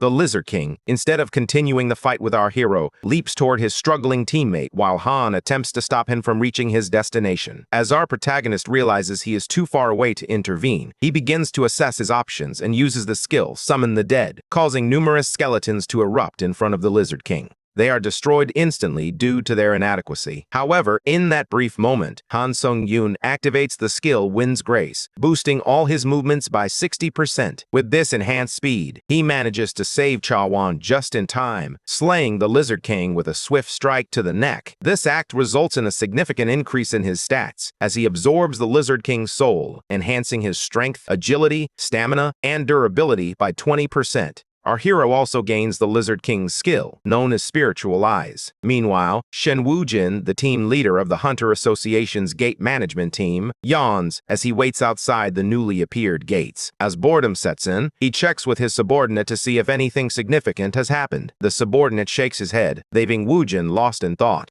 Knowing that the association's raid team would soon arrive after the advanced hunter party partially raided the gate, they prepared to finish the job by defeating the boss. Shin feels a surge of rage because he belongs to the same association, yet his team receives no commissions. This fuels his jealousy toward the raid team. His eyes sparkle at the thought that if the advanced team clears the gate in one attempt, his management team will receive a bonus. However, he knows that it's only possible if they have an A-rank hunter. Just as he contemplates it, Han and his teammate emerge from the gate as the announcement reveals that the third gate advance party has completed their raid and is now exiting. Woo-jin finds it unusual that the raid was completed so quickly. After seeing only 2 people emerge from the gate, he assumes they likely exited after barely completing half of the raid. The team leader notices the gate changing to a dull gray color, indicating that the boss room raid is complete. He rushes in front of Sung-yoon, struggling to believe what he sees. Shin Woo-jin introduces himself as the person in charge of the urgent gates that have appeared in the park. Lee Chae-won interrupts him, inquiring if he is perhaps here to purchase ownership of the gate. Agreeing with Lee, Shin decides to make an offer to the 2 of them. However, Chae-won hesitates, realizing that he can't make that decision since our boy raided the dungeon all by himself. This leaves the team leader momentarily speechless. He believes that if he can raid the dungeon all by himself, he must be an A rank. However, our guy interrupts him, pointing out that he's actually a C rank. Our guy believes that's not important and decides to get straight to the point, asking Woo-jin how much he wants for ownership of the gate. The team leader calculates in his head and announces that the team management is willing to purchase it for 1.2 billion won. This leaves Sung-yoon in complete shock. On the other hand, team leader Lee Chae-won tirelessly manages the pile of books and papers on the ground, feeling fatigued after working non-stop since her return from the tower. Suddenly, her phone rings, and she wonders who could be calling her at this hour. As she gazes at her phone, she is left in shock. Lee Chae-won, a member of the management team for the challengers of the Tower of Trials, is confident that this will bring about an innovative change. She recalls the higher-ups making a significant fuss over it. She didn't expect that winning over her challengers would be such a difficult task.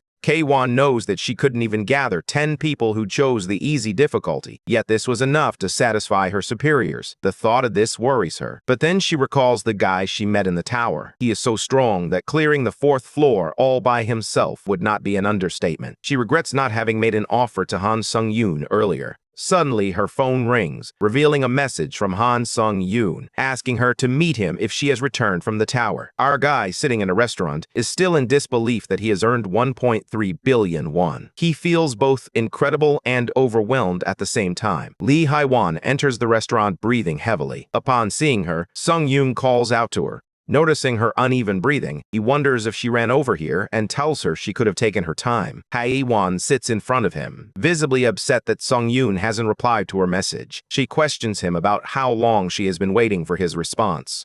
Feeling awkward, she glanced around the room, searching for a familiar face to ease her discomfort. The chatter of voices blended into a background hum, amplifying her sense of isolation. With each passing moment, she considered her options, weighing the risk of stepping out of her comfort zone against the desire to connect with others. Our guy apologizes as he admits he doesn't have an interest in things like that. The girl in front of him asks him to treat her to coffee and cheesecake as a way to make it up to her, and Han nervously agrees. Hae-won wonders if he has stopped climbing the tower, but he reveals that he intends to continue. The reason he reached out to her is that he has a favor to ask. Han Sung-yoon explains that he needs a guild, a place that will allow him to enter the towers freely and raid the dungeons, but he has certain conditions. The first condition is the authority to decline summons from the guild. The second condition is that the guild will not be involved in his activities inside the tower. The third and final authority is the right to use the guild's dungeon at his convenience. After laying out his conditions, he asks her if there's a guild that would be willing to accept them. He senses a shift in the atmosphere, leading him to question whether he has asked for too much. Haewon argues that the conditions our guy mentioned are impossible, as they offer no benefit from the guild's perspective, just as he thought he was asking for too much. Haewon takes his hand and invites him to join her White-Silver Guild, promising to make his impossible conditions a reality. Han Sung-yoon lies on top of a moving truck, reminiscing about his experiences raiding dungeons. Selling items and joining a guild all in one day felt incredibly productive. He considers the final requirement he must fulfill to join the guild. His goal is to clear a C-Crank dungeon by himself to prove to Haewon's superior that he possesses the necessary skills. She explains that the authority to freely use the guild's dungeons cannot be granted to just anyone. This leaves our protagonist deeply unsettled as he processes her words and realizes that only a minority of people can benefit from the White-Silver Guild's dungeons. To gain access, one must either be a rising star or a hunter whom the guild holds high expectations for. After some contemplation, Han asks Haewon to prepare a C-Crank dungeon for him to clear. In the Nojiang district of Uijeongbu, atop Chunbo Mountain, we find our protagonist lying on a moving vehicle, contemplating whether he should jump off and run to warm up. With that, Song-yoon sprints forward with lightning speed. This leads to intense air resistance. Meanwhile, Haewon is busy preparing for a C-Crank dungeon, as she plans to reserve a raid gate in an hour. The man in front of her recognizes her by her card. She is advised to take a seat under the tent, as there is plenty of time. However, before she can even settle in, Han Sung-yoon makes a swift entrance, catching Haewon off guard as he arrives much earlier than expected. Sung-yoon is about to respond when a powerful gust of wind sweeps through the area. Our guy nervously apologizes and explains that it must have caused a shockwave since he ran here much too fast. Lee Haewon, alongside the man, struggles to hide her shock as she wonders who he is. With that, she informs Han that she has finished with the proceedings. He should let her know when he's ready. Han Sung-yoon is prepared to begin now. They both enter the gate, only to be greeted by vast fields. As he looks back at her, our guy instructs her to give him a signal if she feels he is in danger. Haewon is wearing an artifact given to her by the guild, the Empress's necklace. This item possesses a shield ability, and while it may not be very strong, it does grant her a stealth capability. Additionally, the necklace attracts Igro, which could give the impression that she assisted him. As a result, she decides to keep her distance. Sung-yoon feels relaxed, now that he no longer has to worry about her while fighting.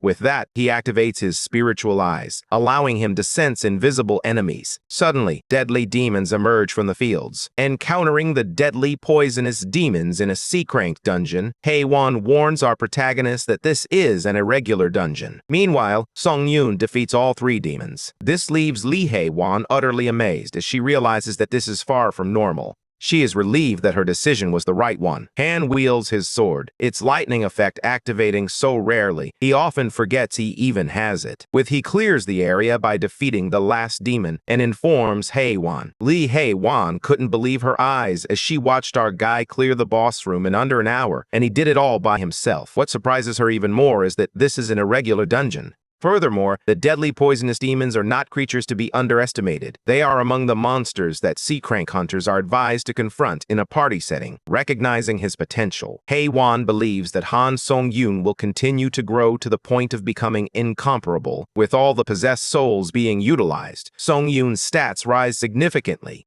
His strength, agility, stamina, magical power, and durability all increase. Our hero assumes that the dungeon boss will not pose much of a threat. He decides to enter the boss room with Haewon. She finds it a bit strange that they are unable to sense the monster's presence to this extent. She is interrupted when the monster suddenly appears right above them, targeting her directly. All of this occurs in the blink of an eye. Han Sung-yoon saves Lee Haewon by carrying her in his arms after she warns him to look behind. The monster unleashes blue flames, engulfing the area in destruction. Our guy rushes to a safer spot and allows Haewon know that he had moved him there without her consent, recognizing the danger involved, and he asked her to understand his decision. Haewon reassures him, and he decides to bring it to a close. The management team leader offers him her impressive skills, but Sung-yoon declines and leaps down. Our hero activates the skill Instant Acceleration. Due to the unique effect of Fast Boost, his movement speed temporarily increases. In addition, he utilizes the skill Wind Grace, which boosts his movement speed by 70%.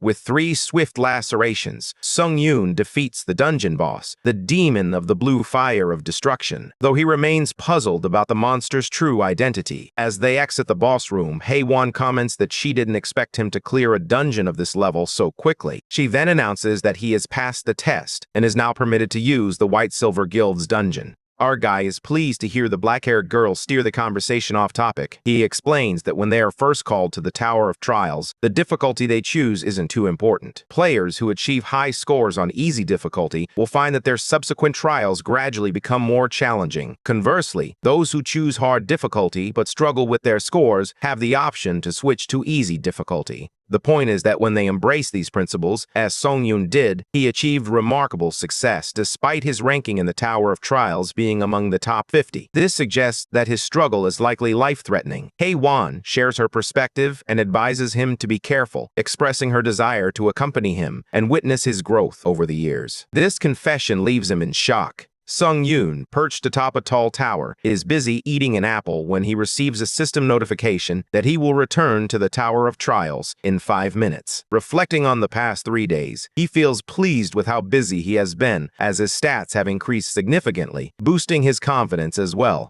As he makes his way back to the Tower of Trials, Sung-yoon is greeted by the system, which asks him if he wishes to accept the trial on the 8th floor. As he clicks yes, the system prompts him to select the point of trial, offering him 3 options to choose from. Our protagonist chooses combat to enhance his proficiency in necromancy. The system informs him that he cannot change his option once it has been selected. Sung-yoon is confident that he won't need to change it. The system notifies him that he has received a Pioneer qualification. A face-to-face conversation with the administrator will commence. After searching for an administrator who specializes in combat, the system notifies him that a chat with the administrator monarch who specializes in combat is about to begin. With that, Han Sung-yoon steps into the world of Ironblood. The consultation begins with the combat route administrator, Ironblood Sovereign. Soon, our protagonist is teleported to a new location, discovering that he has entered the world of Iron and Blood. To understand his surroundings, Han activates the Eyes of Truth and discovers that the world of Iron and Blood is a hidden domain of the admin, Ironblood Sovereign. Our guy smirks, realizing just how useful this skill is. However, the admin is displeased with the probing challenger and realizes that he is directly communicating with him through these messages. Suddenly, a sword emerges from the pile of snow. The admin urges player Sung-yoon to abandon his futile efforts and instead pursue the sword. The sword leads the way, guiding them forward on their long journey until it finally stops in front of a house. Our guy opens the door, and the admin Ironblood Sovereign gazes at him, and to everyone's surprise, she turns out to be a white-haired woman, leaving Han's eyes wide open. The admin greets the pioneer and informs Sung-yoon that she has been assigned to advise him. At first glance, our guy almost mistook her for a charming foreign influencer. Upon reflection, she is an admin who oversees the Tower of Trials. Sung-yoon feels a surge of nervousness when the admin suddenly materializes right beside him, locking eyes in an unexpected moment. Our guy quietly panics as the admin approaches him in the blink of an eye, never taking his eyes off her. The admin then grabs a bottle, wondering what kind of savage would show up, but she's taken aback to find our guy, who seems as normal as they come. As Han asks her if she knows who he is, the woman reveals that she does indeed know him and compliments his achievements during the level 4 trial. As she pours the drink into the glass, Han curiously asks if she has been watching his trials this entire time. The admin confesses that she only follows them through the leaderboard, as they have no way of directly observing the challenger trials below level 8.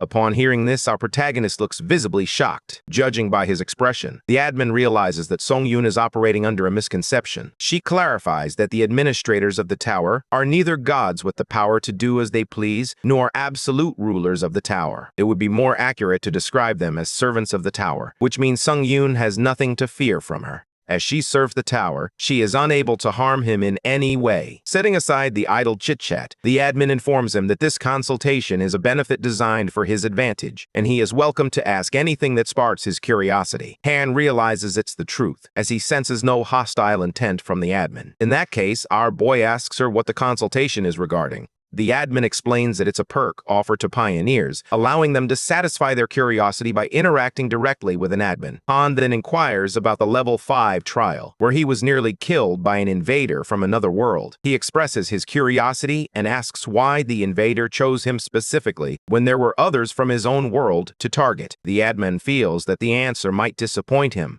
It is revealed that by invading a trial level set in another world, a challenger can steal the rewards and receive a superior prize. These invaders may come from worlds where a tower has existed for decades. As a result, they understand the high rewards associated with defeating challengers from other realms. Moreover, the tower will eventually merge with the tower of another world. When our protagonist asks her to elaborate, the woman simply replies that it is just as she said. Starting at level 20, trials will increasingly occur in groups rather than as individual challenges. Soon, our protagonist will face off against challengers from other worlds. Sung Yoon then realizes that this explains why invaders might want to eliminate potential future competitors ahead of time. After that, the admin assumes Han has satisfied his thirst for knowledge. But our hero has one final question, and it's the simplest one. He questions what the Tower of Trials truly is. This question even causes the admin to pause for a moment. She reveals that she is very eager to know the answer herself. Han is puzzled that even an admin of the tower doesn't have the answer to a simple question. At that moment, the truth begins to unravel. The admin reveals that administrators were once challengers themselves. Those challengers who perish after level 40 are given the chance to be resurrected as administrators.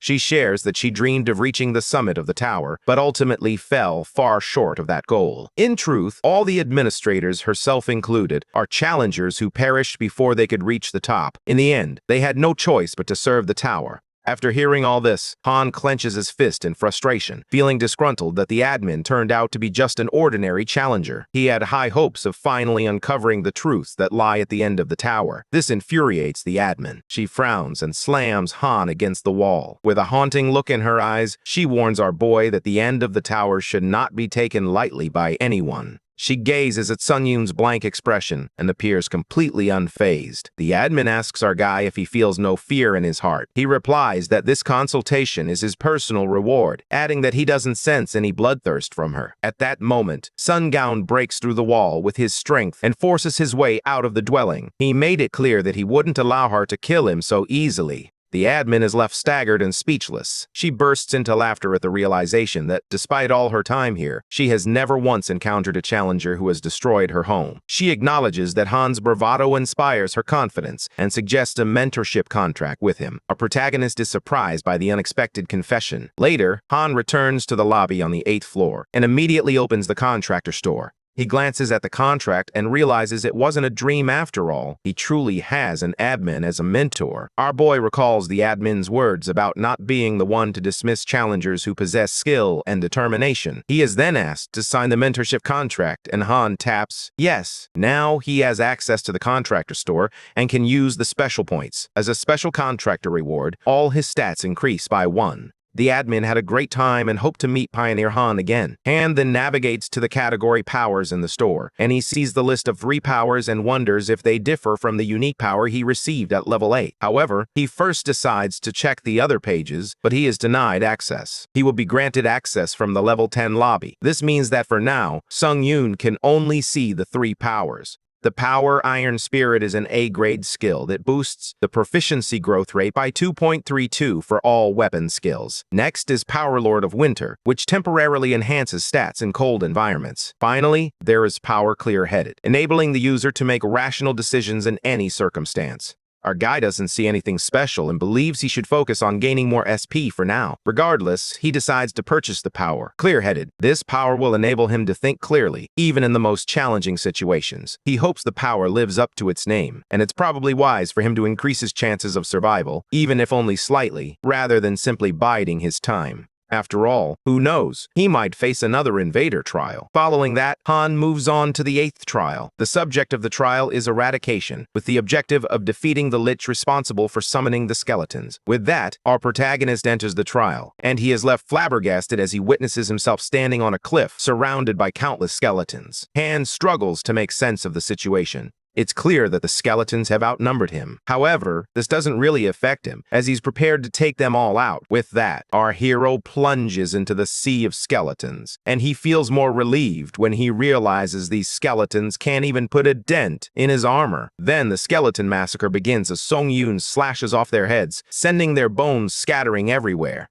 As our hero slices through these skeleton foes, he realizes they will need something far more powerful than mere skeletons to defeat him. Han gasps in disappointment upon realizing that his skill proficiency only increases by 0.08 after defeating a skeleton. The crumbling continues, and our protagonist is convinced that he won't be improving his skills in this trial, so he decides to just get it over with. Suddenly, a voice reverberates, demanding to know who dares to wreak havoc in his sanctuary. Han senses that it's coming from far away, and he summons the undead skeleton soldiers at his command, which eliminate the remaining skeletons. Even our boy is surprised and concludes that while the skeleton soldiers might be poor enemies, they are certainly useful allies to have on his side.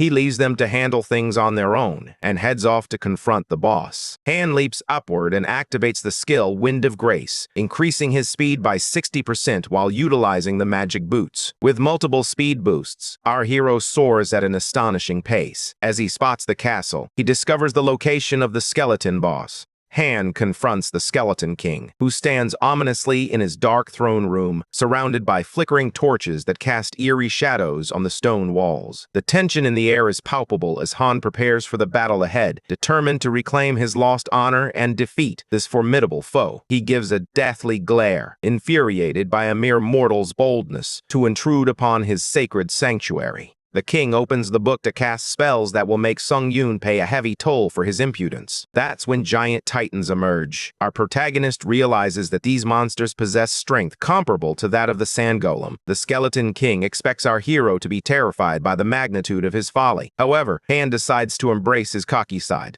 He provokes the king by asking if he doesn't have anything stronger to throw at him. Our guy replies that he'd be disappointed if this is all the king has. With a villainous smirk, he pulls out his dagger. The Skeleton King simmers with anger at the humiliation, calling Sung Yoon a foolish mortal. He vows that his loyal guardians will tear the insolent mouth of this mortal to shreds. The Titan monsters stomp frantically, intent on crushing our hero. He activates instant acceleration and decapitates the monsters in a flash. In the blink of an eye, Han slices through them, swiftly dispatching each foe as he moves closer to the king, ripping its legs apart. Prior to that, a subtle joy washes over him as his skill proficiency increases by 1.2 after absorbing the souls of the Titans. At least the higher level undead grant him more proficiency points. The Skeleton King, once boasting confidently, now lies helpless on the ground, questioning Han about the nature of the savage beast he has become. In the king's imagination, our hero grins diabolically and scoffs at the overconfident Lich. Han steps forward to confront the king, but his gaze soon shifts to the book. Remembering how the Lich seemed to control the monsters at will, an evil thought flickers in his mind. He plans to exploit the Lich's abilities to enhance his own proficiency. After that, Sung Yoon asks the Lich if it can summon more of these guardians. The king ponders why the mortal must know. While our protagonist believes they are finished here, since the Lich cannot summon, the Lich warns him not to approach and admits that he can indeed summon. Han then asks how soon he can call forth those guardians. The king responds that he can summon them back within minutes after they perish. Han realizes he can summon even more power at this moment and orders the Lich to call forth the monsters once again. The king looks on in confusion, as his guardians were unable to inflict even a scratch on a warrior of Sung Yoon's caliber. Our protagonist grows weary of the insults as he points his sword at the king. The king quickly opens the book to save himself and summons all his guardians at once. The pages flicker and the monsters emerge from the shadows. Our boy swiftly defeats them all, and the king will be satisfied. However, Han informs the Lich that they are only beginning. He asks him to remember the skeletons that are still standing, and to harness that energy to summon guardians instead. Our protagonist torments the king, playfully brandishing the sword to urge him into action. Meanwhile, the relentless battle against the monsters continues to rage on. The poor Lich is reduced to his bones, pondering how long he will endure such torment. As he reflects on his life choices, our guy being the fierce beast he is, it becomes clear that they will only stop when he says so. Han relentlessly slices through the monsters, and with each kill, his proficiency grows. Moments later, his innate trait of necromancy reaches 100% proficiency and advances by 1 grade. This means his necromancy trait is now at grade C, and our protagonist smiles at this. The Lich declares that Sung Yoon is the true monster, while the devil himself looks upon him with disgust. The Skeleton King curses our hero's name for all eternity, even in death. As the unfortunate Lich slowly withers away, Han realizes that the king's bones crack each time a guardian is summoned, indicating that he is on the brink of death. With that, our hero strides closer, hoping the Lich can hold on a bit longer. But unfortunately, it's time for him to wrap things up. The king calls him a repugnant human, and Han swiftly chops off its head, killing it instantly. He then receives an achievement titled, "The Devil May Weep." Sung Yoon absorbs the Lich's dead spirit, successfully completing the 8th floor trial. As a result, he earns 30,000 points and an additional 700 special points. Our player enters the level 9 lobby and learns that administrators can now observe the trials. Furthermore, they can purchase grade C skills from the skill store. After this, Han opens his status window and discovers that absorbing skills does not make him overpowered. He can now also absorb skill proficiency. Additionally, when he absorbs a dead spirit, our protagonist learns that the exact chances of absorbing a skill from a spirit are 20%. Regarding the level 8 trial, Han found it to be rather anticlimactic. However, with no way to predict what level 9 will bring, he resolves to be prepared for whatever challenges lie ahead. Han then examines his dagger, which will serve him well for a while longer. However, the real issue lies with his shield and weapon skills. It turns out that our hero has reached his limit with a hunter-style dagger and now needs to learn a new sword-fighting skill to switch things up. For that reason, he enters the skill store but finds no decent sword-fighting skills. If he can't buy one, Sung Yoon decides to make one instead. He acquires fundamental sword-fighting skills that enhance his proficiency with all types of blades.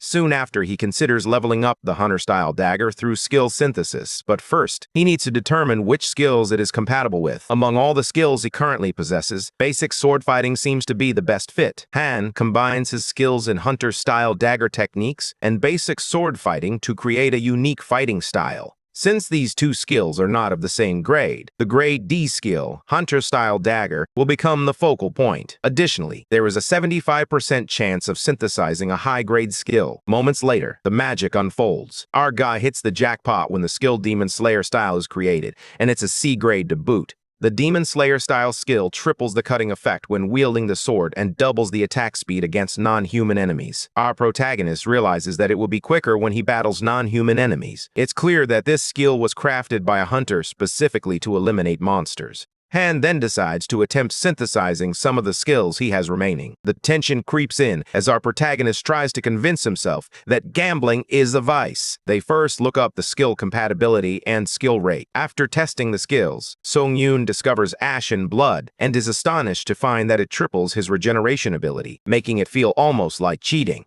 Additionally, it reduces pain by 40% whenever he takes damage. Unfortunately, he can't test this skill in the lobby, as the lobby heals any damage he incurs. He reflects on how far he has come since the days when 100 points felt like a significant amount to spend. With that, he activates the lobby's automatic healing function, deducting 50 points. Having exhausted all the dead spirits in the 8th trial, Han assumes the protective shield shouldn't activate. He raises his sword and pierces it into his hand multiple times. Thanks to the skill Ashen Blood, Han's arm heals quickly. Our boy is amazed because he has discovered a way to recover from physical damage without needing to return to the lobby. Along with his new healing ability, he still possesses his dead spirit shield, which means he no longer requires a shield. However, our guy still holds on to the shield because it carries sentimental value. He then opens the community, but finds nothing that seems worth reading.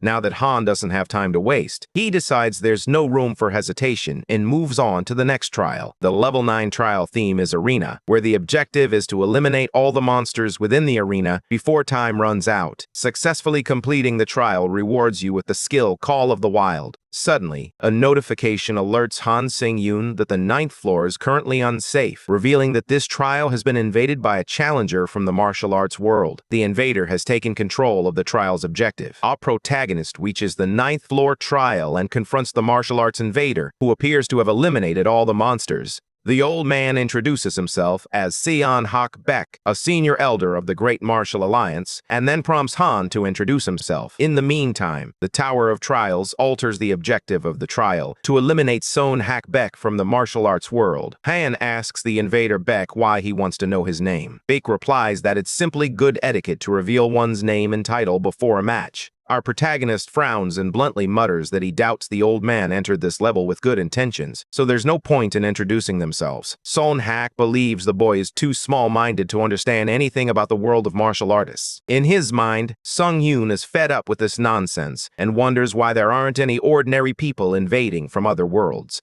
Nonetheless, the martial artist Baek tells Han to have it his way, as Han refused to observe proper etiquette, leaving him with no choice. The invader swings the sword. The old man soars toward his opponent. Our hero activates the skill Grace in the Wind, boosting it by 30%. Han then retaliates with astonishing speed, making it seem as if 3 Hans are on the battlefield. The old man is propelled backward with surprising strength. He is quite amazed, as he believes such martial prowess to be a rarity in this dimension. Baek apologizes to Han for underestimating his abilities, but our boy doesn't have it and tells him to shove it with the gentleman act. After all, he came here to kill Sung Yoon and claim his reward. He doesn't mince words and tells Baek that this isn't an etiquette class, but a trial. Anger flashes in Han's eyes as he tells the invader to stop pretending there are rules to their actions, concluding that hypocrites make him incredibly sick. After hearing these remarks, the old man feels offended and realizes that the warriors of Han's world see neither rhyme nor reason.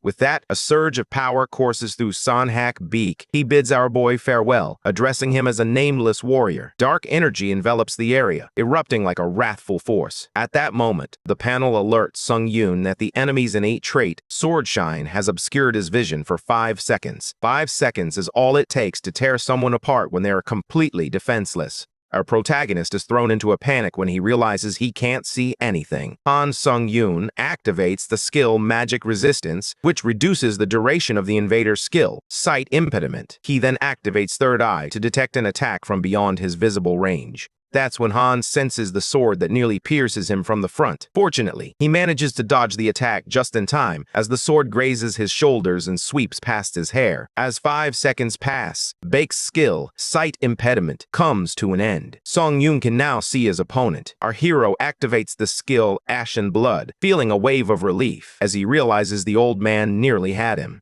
Invader Baek, on the other hand, is taken aback and asks the nameless warrior how he was able to sense his movements. Our guy then activates the skill Grace of Wind, which boosts his abilities by 50% and allows for a stronger comeback. Tension hangs heavy in the air as their swords clash. The fight intensifies with each strike they land on one another. Han spins and delivers a powerful kick. The invader skillfully evades and strikes with his sword. Our guy twirls, and in that moment, Seon Hak Baek grabs Han's hand, stopping his leg movement with the sword. The old man calls out our protagonist for his peculiar tricks. As Sung Yoon pauses, he assumes that Baek is tougher than he anticipated. His curiosity peaks as he wonders how their stats can be on the same level when it's clear that he is much stronger. Sung Yoon then launches an attack. Baek warns him that he will no longer hold back. The old man once again employs his feeble trick, activating the innate trait Sword Shine, shrouding his vision for 5 seconds. Our guy is in trouble once more, and activates the same skill he used before to see through the mist. However, Han struggles to keep up with Baek's attacks as his speed suddenly increases dramatically. He then activates the skill Blessing of Iron by using the wrought iron pendant,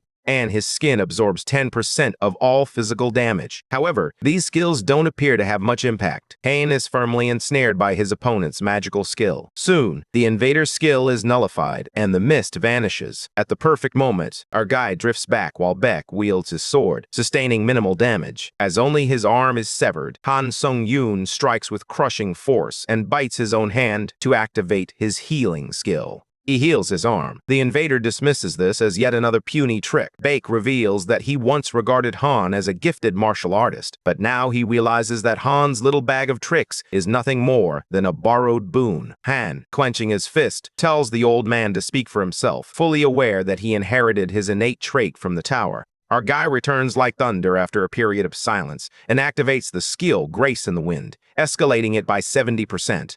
Sung Yoon advises the invader not to be such a hypocrite.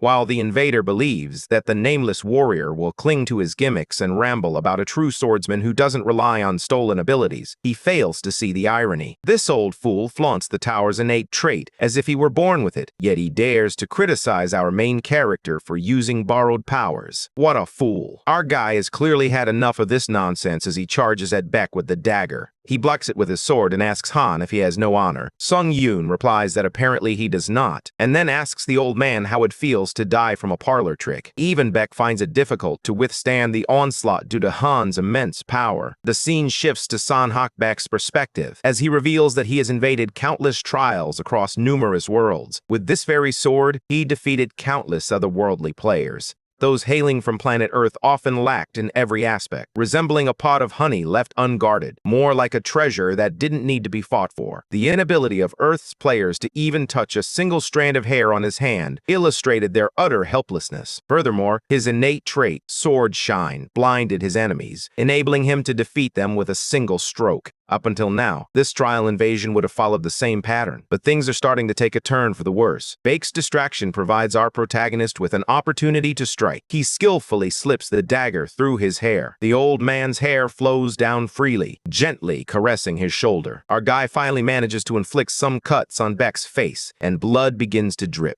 At that moment, several admins appear on the panel and express their admiration for player Han Sung-yoon, clearly showing their interest. However, the martial artist invader couldn't hide his emotions as jealousy showed on his face. He furiously activates the skill, 2 birds, 1 stone, doubling his speed. The old man activates every skill he possesses purely out of spite. The invader radiates a fierce aura. A snickering giggle escapes Han's lips as he repeats the invader's words, claiming that the skills were nothing but trivial tricks. It's quite ironic now that he's using all of them at once. Both opponents spiral out of control as the system notifies that trial invasion penalties are in effect, reducing their stats by 8 points. Additionally, some skills are currently unavailable. San Beck finds himself in a difficult situation as 2 of his skills are forcibly deactivated. Soon after, the old man activates his innate trait, Sword Shine. As our protagonist begins to adapt to his attack pattern, Beck screams, branding Han a devious follower of a demonic path, intent on cleaving him in half where he stands. Rage consumes Beck as the torrent of fire rises. As Sung crouches to shield himself from the sparks, he activates the skill Ultimate Triad, which will enhance his next 3 attacks.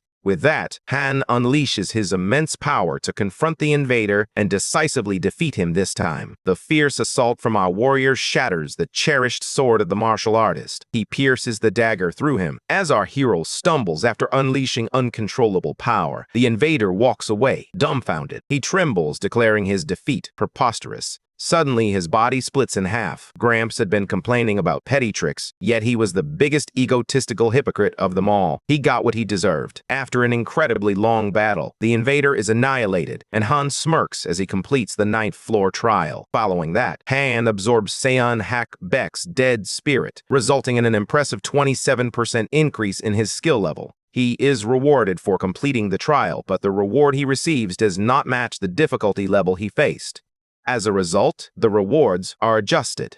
Our protagonist nearly forgot that rewards can vary, contemplating what he would receive this time. Ultimately, he is awarded a C-grade skill, Sixth Sense, along with 35,000 points as the trial clearance reward. Han reflects on the Sixth Sense skill, noting that it is a slightly higher grade than his original reward, Call of the Wild.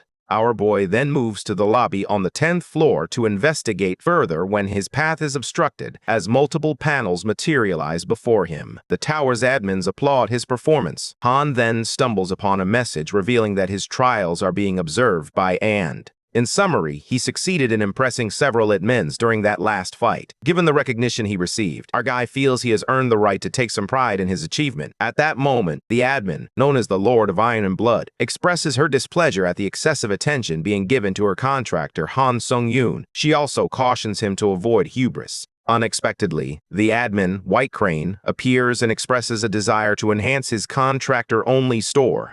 Han's eyes widen in shock as he struggles to believe that White Crane is offering him free power.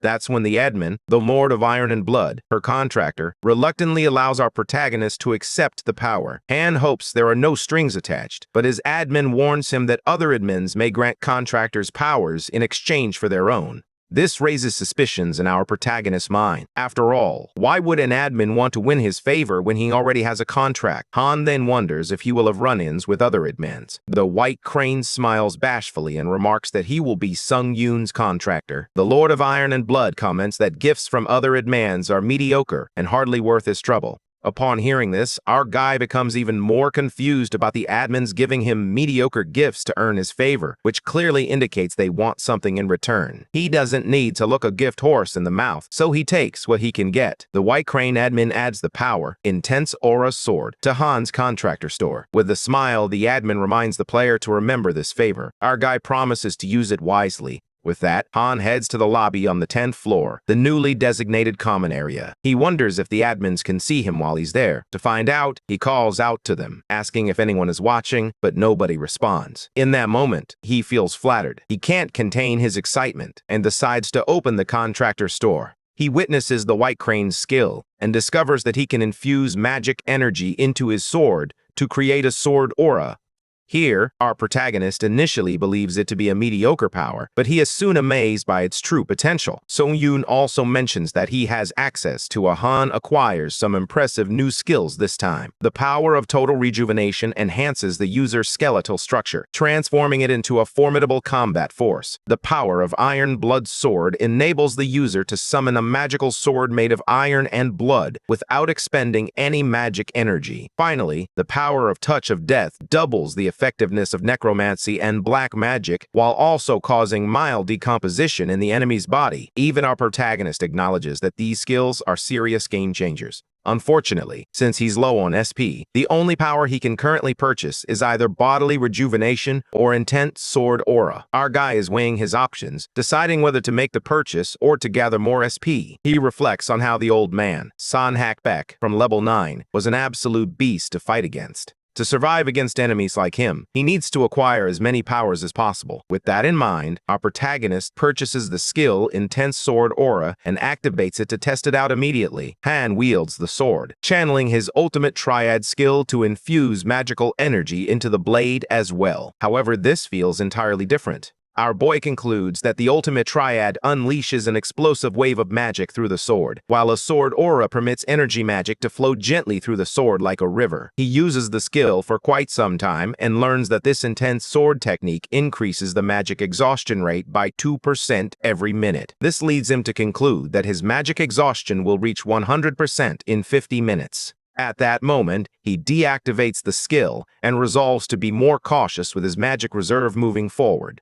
Han is reminded of the reward skill he received from the 9th floor, the 6th sense, which sharpens his instincts. This heightened intuition proves invaluable, allowing him to make reliable decisions. However, he is also curious about the community, particularly if players are discussing the new common area. In the community, everyone is discussing how the common area is bustling with foreign players and the interactions taking place among them. What catches Sung Yoon's attention is discovering that he can trade powers with the admins. With so many players around, our guy views it as a great opportunity. Therefore, he decides to head to the common area himself to take a look. Moments later, Han is teleported to the common area, which appears to be a pleasant space. A lone hunter arrives at the common area. Meanwhile, some Korean hunters discreetly observe the man.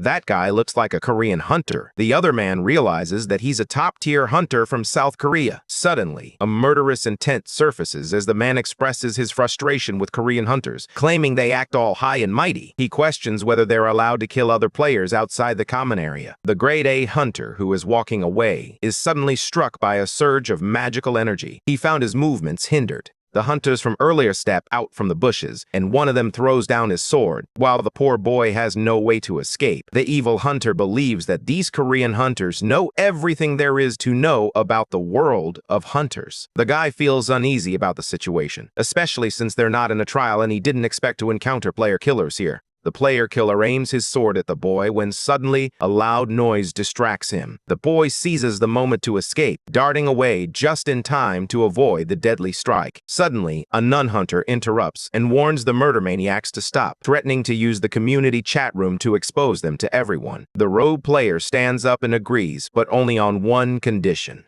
He asks the girl hunter to take off her clothes, finishing with a malicious smirk. The killer orders them to drop every item they have and comply with his demands, promising that one of them might be spared. His outrageous intentions are clear. Meanwhile, the girl hunter panics at their outrageous demand. The man decides to proceed forcefully, and just as he reaches for her clothes, someone approaches from behind, and it turns out to be our boy. He remains indifferent to the world around him. As he walks away, the killer, intrigued by Han's appearance in a cloak, calls him out. Our guy removes the hood. The killer assumes that Sung Yoon is also Korean. At that moment, malice drips from their faces as they make the biggest mistake of their lives. They launch a simultaneous attack on Han. Han hoped to pass by quietly, but he had no choice. Our hero activates the skill Juggernaut, and surprisingly, he also employs his new skill, Intense Sword Aura. A magic sword suddenly materializes out of nowhere. Sung Yoon then warns the attackers to remember that they are the ones who started this mess as he prepares to confront them.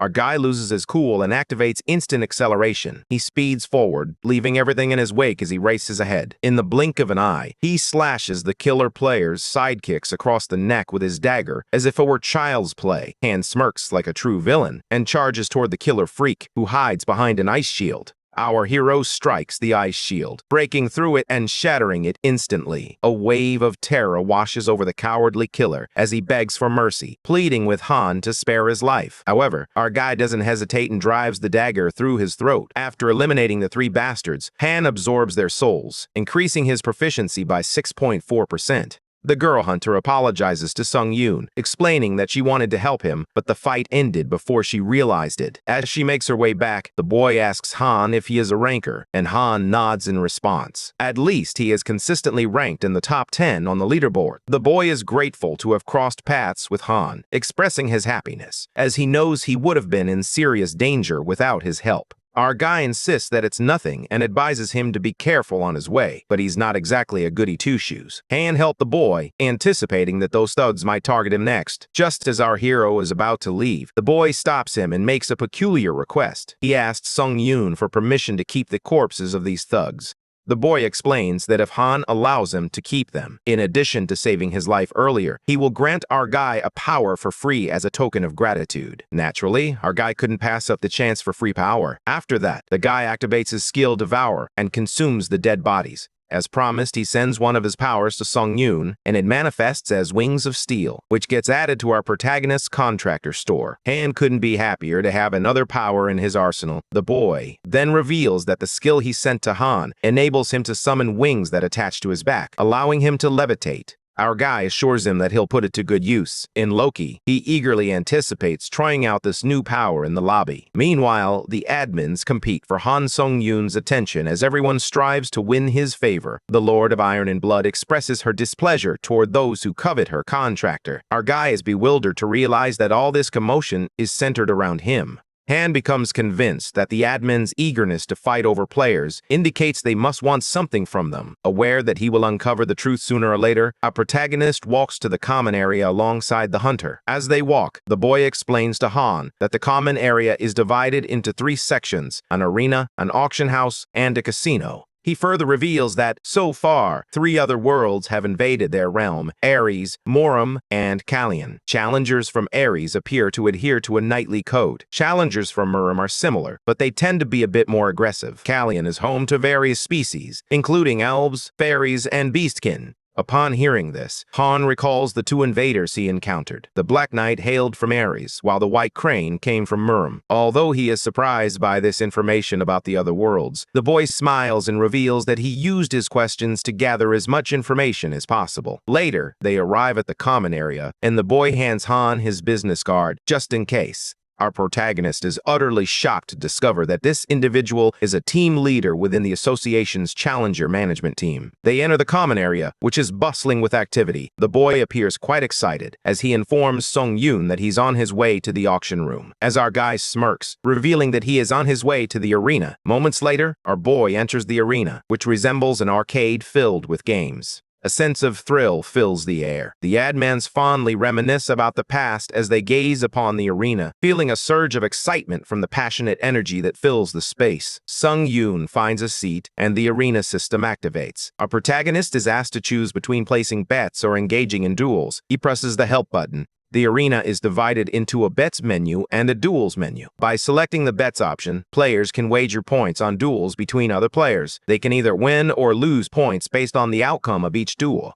Our protagonist realizes that the onlookers were observing their bets unfold. In contrast, when selecting duels, players can engage in combat against other challengers for a prize. Once they agree to the duel, each player is informed of their opponent's leaderboard ranking and real name. Additionally, a duel can be held with a prize at stake, such as a power or skill. It is also understood that players will be teleported to the Colosseum for their mutual combat once the duel is confirmed. The arena system revolves around the stakes of the duel. In this context, our guy scans the players, searching for anything that catches his eye. Meanwhile, the hunters in the arena are fixated on their fellow hunter, Catherine. The Infernal Witch, who is present in the scene, captivates the players. They are intrigued to see such a charming character from the States come to life. Meanwhile, Catherine Bennett struggles to find a worthy opponent for a duel, questioning whether her record is scaring everyone away.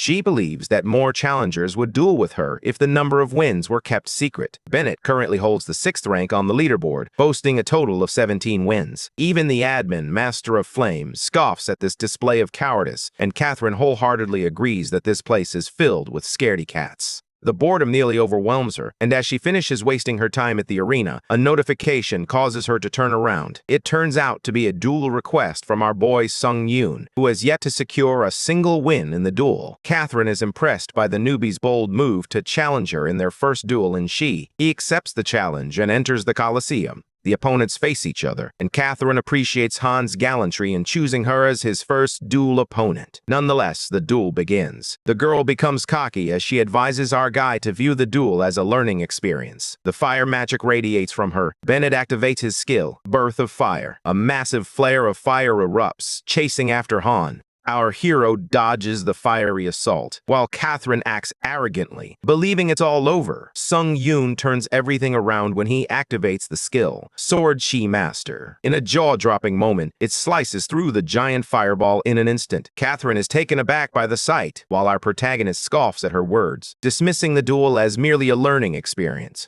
Now Han demonstrates who the real boss is, as she takes the lead in teaching her the lessons. The next scene transports us to a tranquil setting, where an administrator watches Han Sung-yoon's fight through her water mirror. She is amused to see that our protagonist has already become skilled with the sword aura. She smiles, thinking it was a stroke of genius to wield such effective power. From this point forward, she should focus on building rapport with him more quickly than with the other administrators. She believes that player Han might be the one to remedy her failures and finally help her fulfill her dream. In the Colosseum, Catherine unleashes a barrage of blazing fireballs toward our hero, but Han skillfully evades each one by utilizing instant acceleration. He leaps into the air and slashes at the fireballs. As our boy takes flight, his assassin cloak catches fire, nearly burning the entire garment. With that, Han plummets to the ground. It presumes that without skill and grace in the wind, the special effect from the cloak was barely sufficient to keep him afloat. But the trouble doesn't end there when Catherine is fully prepared with her power of flames,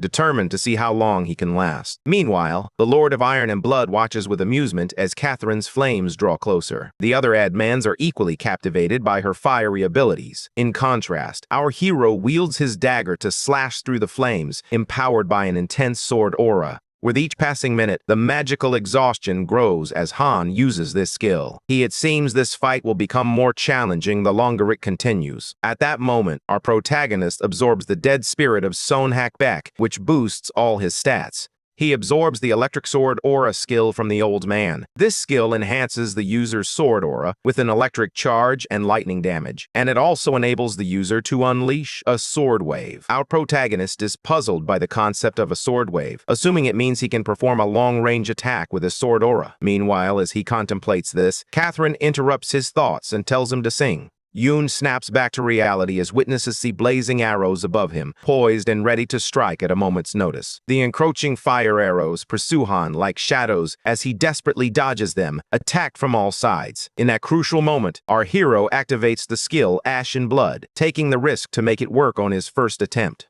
Nonetheless, Han decides to go through with it, believing it will be good practice. He raises his sword toward the flames, activating the aura power of both swords simultaneously. The daggers enveloped in a powerful aura, and when Han wields his weapon, a radiant yet violent power breaks free, tearing through the blazing orb with majestic force. Catherine is too busy gasping at the terrifying yet breathtaking sight. She realizes that the magical aura is about to engulf her. Quickly, she forms a fire shield to protect herself and prepares to strike back. But Argai disrupts her sweet plans when he steps out from behind and points the sword at her neck. Catherine Bennett is terrified and accepts her defeat. Just like that, Catherine concedes defeat, and Han wins the duel, earning a grade C skill, Gale Force. He then returns to the arena, amused, as he had taken on Catherine as a light practice for using his sword aura. However, she exceeded his expectations, especially after she burned his cloak to a crisp. He then decides to take note of her name while glancing at the new skill he has acquired.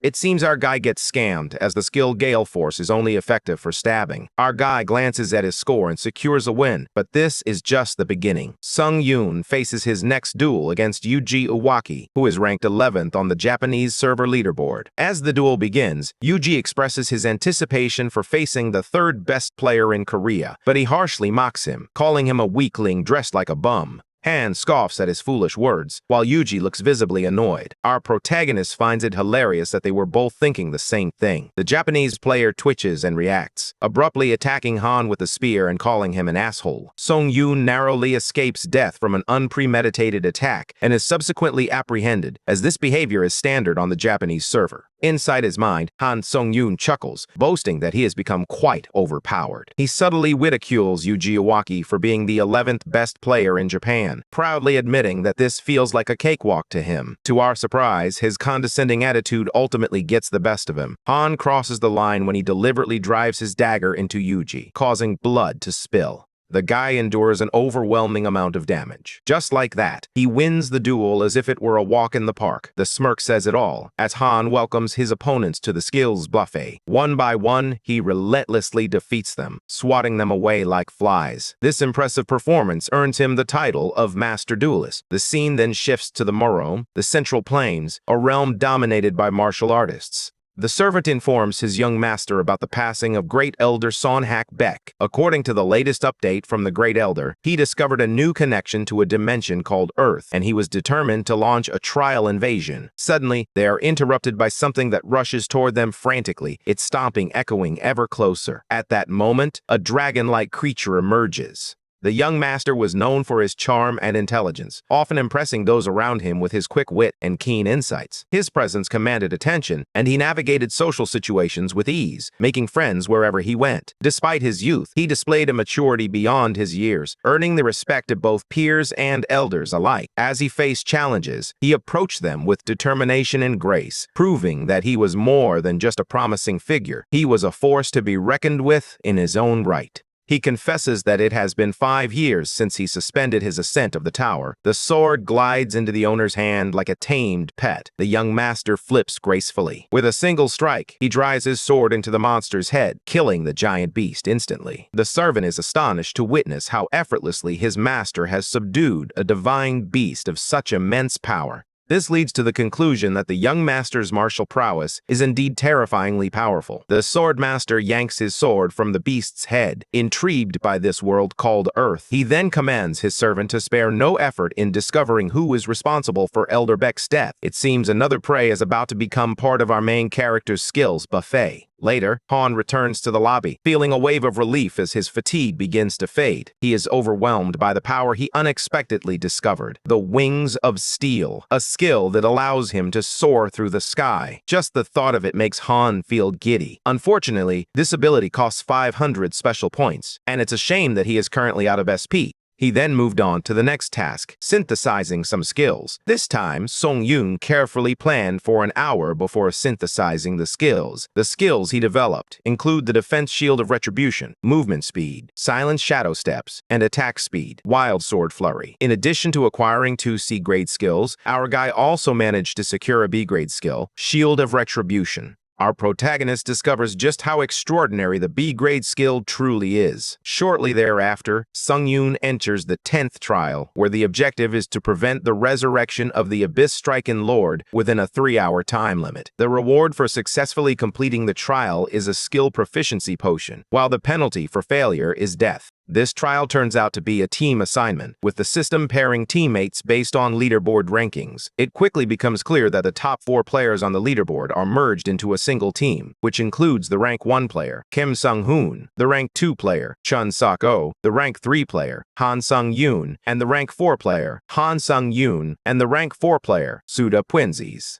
The 30-minute pre-trial period begins. The Tower of Trials introduces this phase to encourage teamwork and coordination in defeating the boss monster. Sung, the top-ranked player, feels intimidated by the group trial, while Chun Sok, currently second on the leaderboard, is excited to see him back in action, ready to take on trials once more. Meanwhile, our protagonist gets to know the top 2 players, assuming they must have encountered each other before in a previous trial. As Kim and Chun Sok chat, suddenly the blonde player, ranked 4th, he frantically gestures at our guy, revealing that he saw him in level 4. Kim Sung-hoon realizes that the competitors ranked 3 and 4 have crossed paths in the past. Judging by the blonde guy's reaction, it was clear that he found the situation unpleasant. Strangely, the blonde player trembles in fear and admits that Sung-yoon is the huntsman they encountered during the group trial on level 4. He also notes that our protagonist is a murderer who uses his killing achievements to gain power. It is revealed that Sung-jun Kim, also known as Suda Pwinzis, is a compulsive liar, making deception second nature to him. This guy stirred things up using any means necessary and reaped the rewards amid the chaos. He essentially stole the rewards by provoking a fight among everyone. This was his chosen method for survival. Even in the unfamiliar world of the tower, he discovered that his talent for deception remained just as effective. Meanwhile, the admin, with his false clown grins and boisterous laughter, mocks contractor Sung-jun Kim's arrogance. The admin's demeanor certainly aligns with the sinister arrogance of Suda Pwinzis.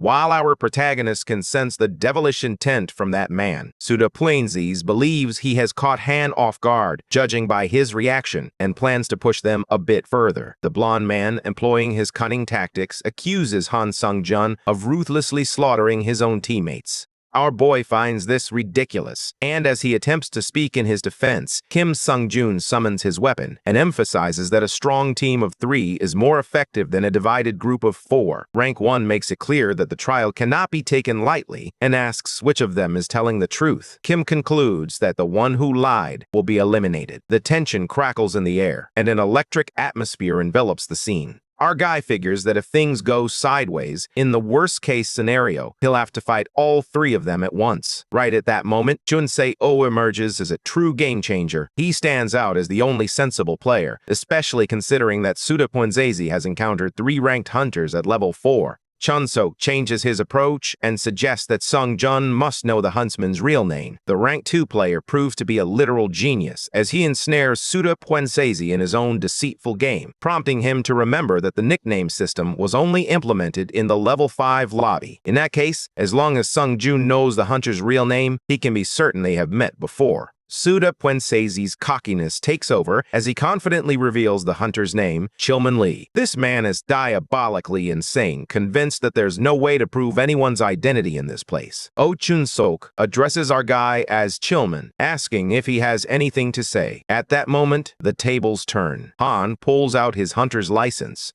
Thinking it's utterly ludicrous, a sense of relief washes over Sung-yoon as he feels grateful that he mistakenly bought this after returning to Earth. Our protagonist reveals his true name. Suda Pwinzis stands frozen in sheer shock. Now that everything is clear, Kim Sung-hoon is certain about who he needs to eliminate. Even the admins mock his unconvincing deceit and take pleasure in the outcome of his pathetic nature. The irony of the admin, known as the Messiah of Lies, calling him pathetic is simply hilarious. Sung-jun has really messed up, but our guy steps in and takes note of rank 1 player, Sung-hoon's offer. However, our guy insists on handling this himself. Han admits he's feeling pretty angry right now, and Sung-hoon decides to leave him to it. On the other hand, Suda Pwinzis wonders if he will be facing a one-on-one fight. Malicious intent creeps in when he assumes he has made a bad impression on the other 2. However, he believes he can still eliminate Sung-yoon. By doing so, they will have no choice but to let him live, as they won't want to risk facing a 4-person trial with just the 2 of them. Sudapuensezi grins mischievously as our protagonist finds amusement in the story he just concocted, convinced that Sung Jun will take responsibility for his words. The cocky blonde dismisses this, confidently asserting that all he needs to do is survive. Sudapuensezi then opens his magic book to harness its powers, revealing that Sung Yun isn't the only one here capable of fighting. The blonde guy uses the swamp spirit's tendrils to coil around Han's feet, slithering up his legs. However, our hero breaks through them instantly with the magic resistance skill. As our hero soars toward that villain, the rank 4 player finds it frustrating that Han possesses an anti-magic skill. Sudapuensezi activates a shield, and as it collides with Sung Yun's sword energy, the ground rumbles, and cracks appear in the earth. The fight is intense, prompting the top-ranked player to decide that it's best to keep their distance. While Chun Suk is captivated by the thrilling view of the fight, Song Jun has had enough of his whining. He drags the poor Chun Suk away from the scene, leaving him in tears. On the other side, the rank 4 player unleashes a barrage of encroaching magic orbs at his opponent. Our hero evades them flawlessly, skillfully navigating the challenges ahead. He lands a well-deserved punch right into Blondie's gut, then drifts away, snickering as he cunningly turns the huntsman into his prey. Our protagonist then looks behind him and sees charged magical orbs. He began to question whether they were the same orbs Sung Jun had shot at him earlier. At that moment, the magical orbs descend in a torrent of lightning, striking directly at Han. While the rank 4 guy gets his hopes up, he thinks it serves that jerk right. However, his eyes snap open in shock when Han appears unfazed and activates the red shield. The new skill, Shield of Retribution, absorbs the damage, and our protagonist asks Sudapuensezi what's wrong since they have only just begun. Sung Jun is thrown into shambles as he witnesses his spell being blocked so effortlessly. Will our hero really bow to such a defeat? Our guy pursues that deceitful bastard who cowers in hiding like a coward. Han fiercely slashes through the rocks in a desperate search for him. Meanwhile, as this unfolds, rank 2 player Chun Suk asks Sung Jun if he has heard of player Han Sung Yun. Kim Sung Han admits that he does not recognize Han from the hunter rankings. Jong Suk speculates that if Sung Jun hasn't heard of Sung Yun, it likely means he wasn't even a hunter in the outside world. The second-ranked player questions whether it is truly possible for a civilian to attain such power. Sung Jun finds it nearly impossible for anyone to match top-ranked hunters like himself. However, what shocks him even more is that this is not the full extent of Sung Yun's strength. The top-ranked player even contemplates the possibility that Han Sung Yun might be on his level. This leaves Chun Suk quite shocked, as his brother Song Jun rates Han so highly. Nevertheless, Chun Suk points out that Han is 2 tiers below him on the leaderboard. That's when Sung Han reveals that it's possible Sung Yun was simply unlucky with the teammates assigned during the group trials. This means that this individual's abilities were greatly underestimated. In contrast, our monstrous main character discovers Sudapuensezi in the rat hole and drives the dagger through his arm. The blonde guy screams in pain as blood pours down his arm. Sung Han, who has been watching their fight, finds it astonishing that Sung Yun managed to take down his opponent without killing him, and he made it look effortless as well. Sudapuensezi is quickly put in his place and faces a test of his own deceptive morals. He pleads for mercy and manipulates our protagonist into believing that they cannot complete this trial without his help. His lies feel convincing once more as he attempts to persuade his teammates that this tower won't allow them to pass the trial with one person missing. Sung Yun seeks advice from his 2 teammates. They encourage him to make his own decision. At that moment, Sung Jun seizes the opportunity and lunges at Han with his sword. However, Han manages to evade the attack as if he anticipated it, which causes Sung Jun to lose his composure. Han charges forward to stab with his dagger, but slashes through Sung Jun's magic illusion. The blonde guy rushes back and activates his unique skill, Last Surprise. This increases all his stats by 10. The rank 4 player regrets his decision, wishing he had kept one last trick up his sleeve. In a fit of rage, he calls Han a piece of shit and declares that he wants to kill him. The magic spell conjures chains that attempt to break through Han's shield of retribution. At that moment, our hero activates the skill Grace of the Wind, boosting all speeds by 40. The chains descend with devastating force, wreaking havoc all around. Our guy remains unscathed and explains that it would be safer to face the trial with just the 3 of them rather than with a scumbag like him. The only thing Han wants to hear from Sudapuensezi is the truth, but instead, that lying bastard lashes out at him. The scene crackles with intensity as Sung Yun unleashes all the accumulated damage through a shield of retribution. a blinding flash appears, marking the end of Kim Sung-jun. This is what a liar like him deserved after all. Following that, our protagonist acquires the vampire count's old tailcoat, which he desperately needed after his cloak was burned. This special tailcoat creates a blood-red protective barrier, drawing upon either the user's stamina or their blood. Secondly, our protagonist acquires the Sanguine Demon Sword, whose blade emanates a bloody aura. This sword enhances the circulation of demonic chi through the blood meridians. Han thanks Sung-jun for the sword, and promptly Kim and Chun-sook leap down to join him.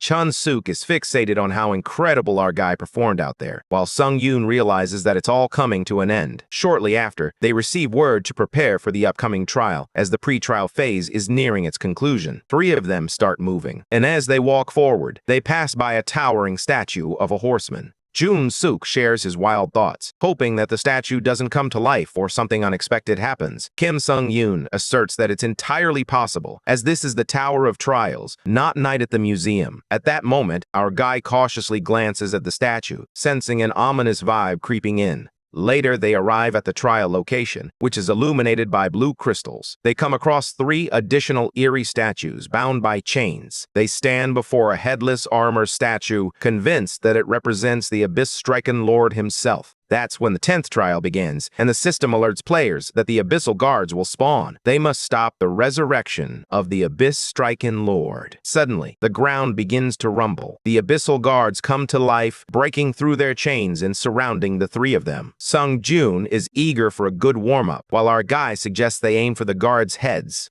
Han explains his reasoning. They must prevent the guards from reaching their lord with the head they are carrying on their backs. Since this seems easy and straightforward, Player 1 suggests that they each take on 1 guard. With that, the 3 strongest hunters confront the statue guards. The guards march with heavy footsteps, wielding massive swords. Sung-jun aims to take down the guard in a single strike with his sword aura, swiftly swinging his sword toward the enemy. However, the guard counters, forcing our hero to retreat as it swings its own weapon. Sung-jun casts a suspicious glare at the Abyssal Guard and realizes they are not exactly pushovers. He then contemplates how the others are faring. Kim Sung-han is locked in a fierce battle with a guard armed with a weapon similar to his own. At the same time, the guard is overwhelmed by the sheer brute force of the statue. He charges toward the Abyss Lord, and a loud explosion reverberates through the air. The rank 1 player makes a remarkable comeback, emerging from the rubble while wielding his magic weapon. Kim Sung-han realizes that all the guards are boss-level monsters and warns his teammates to remain vigilant. Chun-sook speaks through the hat, teasing Kim for getting caught by the guard just moments ago. Chun-sook settles the hat on his head, not wanting to take it off because it cramps his style. This guy seems serious for the first time, and now that the guard has made him wear this ridiculous thing, it's as good as dead.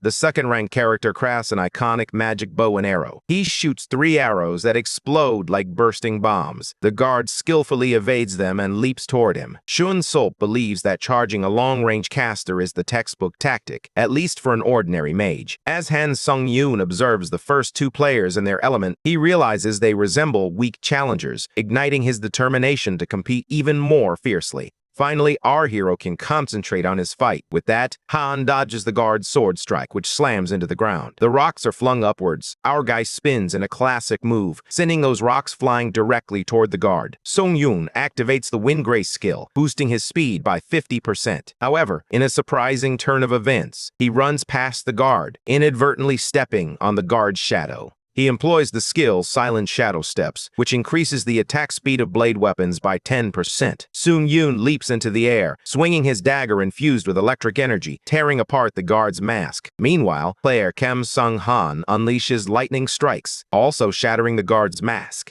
Chun-sook skillfully pierces his weapon through the target, cleaves the guard's head in 2. Unexpectedly, the 3 statues manage to escape. Sung-yoon concludes that it's because their lord's head has been smashed to pieces, making revival impossible for the foreseeable future. They take the opportunity to strike while the iron is hot and leap toward the statues. As they sprint after the guards, a sudden rumbling sound distracts him. It turns out those cunning Abyssal Guards were rushing toward the statue of the horse rider at the entrance. To everyone's surprise, the statue comes to life, and with the assistance of the guards, it leaps to confront the Abyss Lord. The horse guard flips the script as it leaps from the horse, donning a mask to place it on the Lord's head. While Sung-han runs as fast as he can, our boy arrives too late, as he won't be able to make it on foot. At that crucial moment, our hero plays his final card, summoning all his strength. Han yanks the dagger with tremendous force that strikes the mask, shattering it into fragments. Chun Sok praises it as a nice shot. The Horse Knight shouts in disbelief, wearing the crown that had fallen from the mask. The Horse Knight, filled with rage, places the crown upon his head.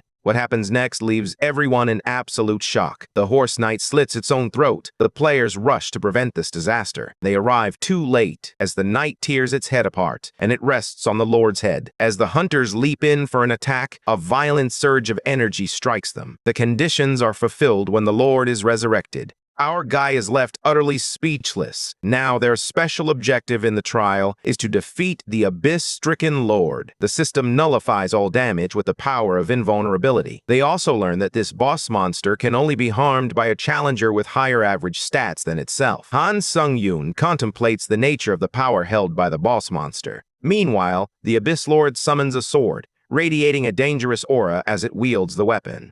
The Lord's sword strikes the ground with such force that it could literally rip one to pieces. All three of them drift away to escape the deadly power. Our protagonist is utterly staggered and deeply curious about the nature of this overwhelming ability. The fact that they can't even inflict damage makes Han question himself. How are they supposed to take it down? Meanwhile, the boss monster leans in closer to Sung-yoon. As our protagonist runs for his life, the Lord swings his sword, narrowly missing him. But our boy manages to escape with minimal damage. Han blames himself for hesitating. As he glances at the abyssal guards, something clicks in his mind. After that, Kim and Chun Sok rush to Han, asking if he's all right. The top-ranked guy explains that they need to find a way to defeat the boss monster, and suggests they should take out the guards first. Out of the blue, Han requests a favor from his teammates, asking if they can keep the boss occupied for a while. So Eun-kwang finds it illogical, reasoning that since the boss will be impervious to damage, it would be more efficient to focus their efforts on eliminating the guards first. That's when our guy reveals that he has a plan to take down that abomination for Kim. She looks into Sung-yoon's determined eyes and takes his word for it.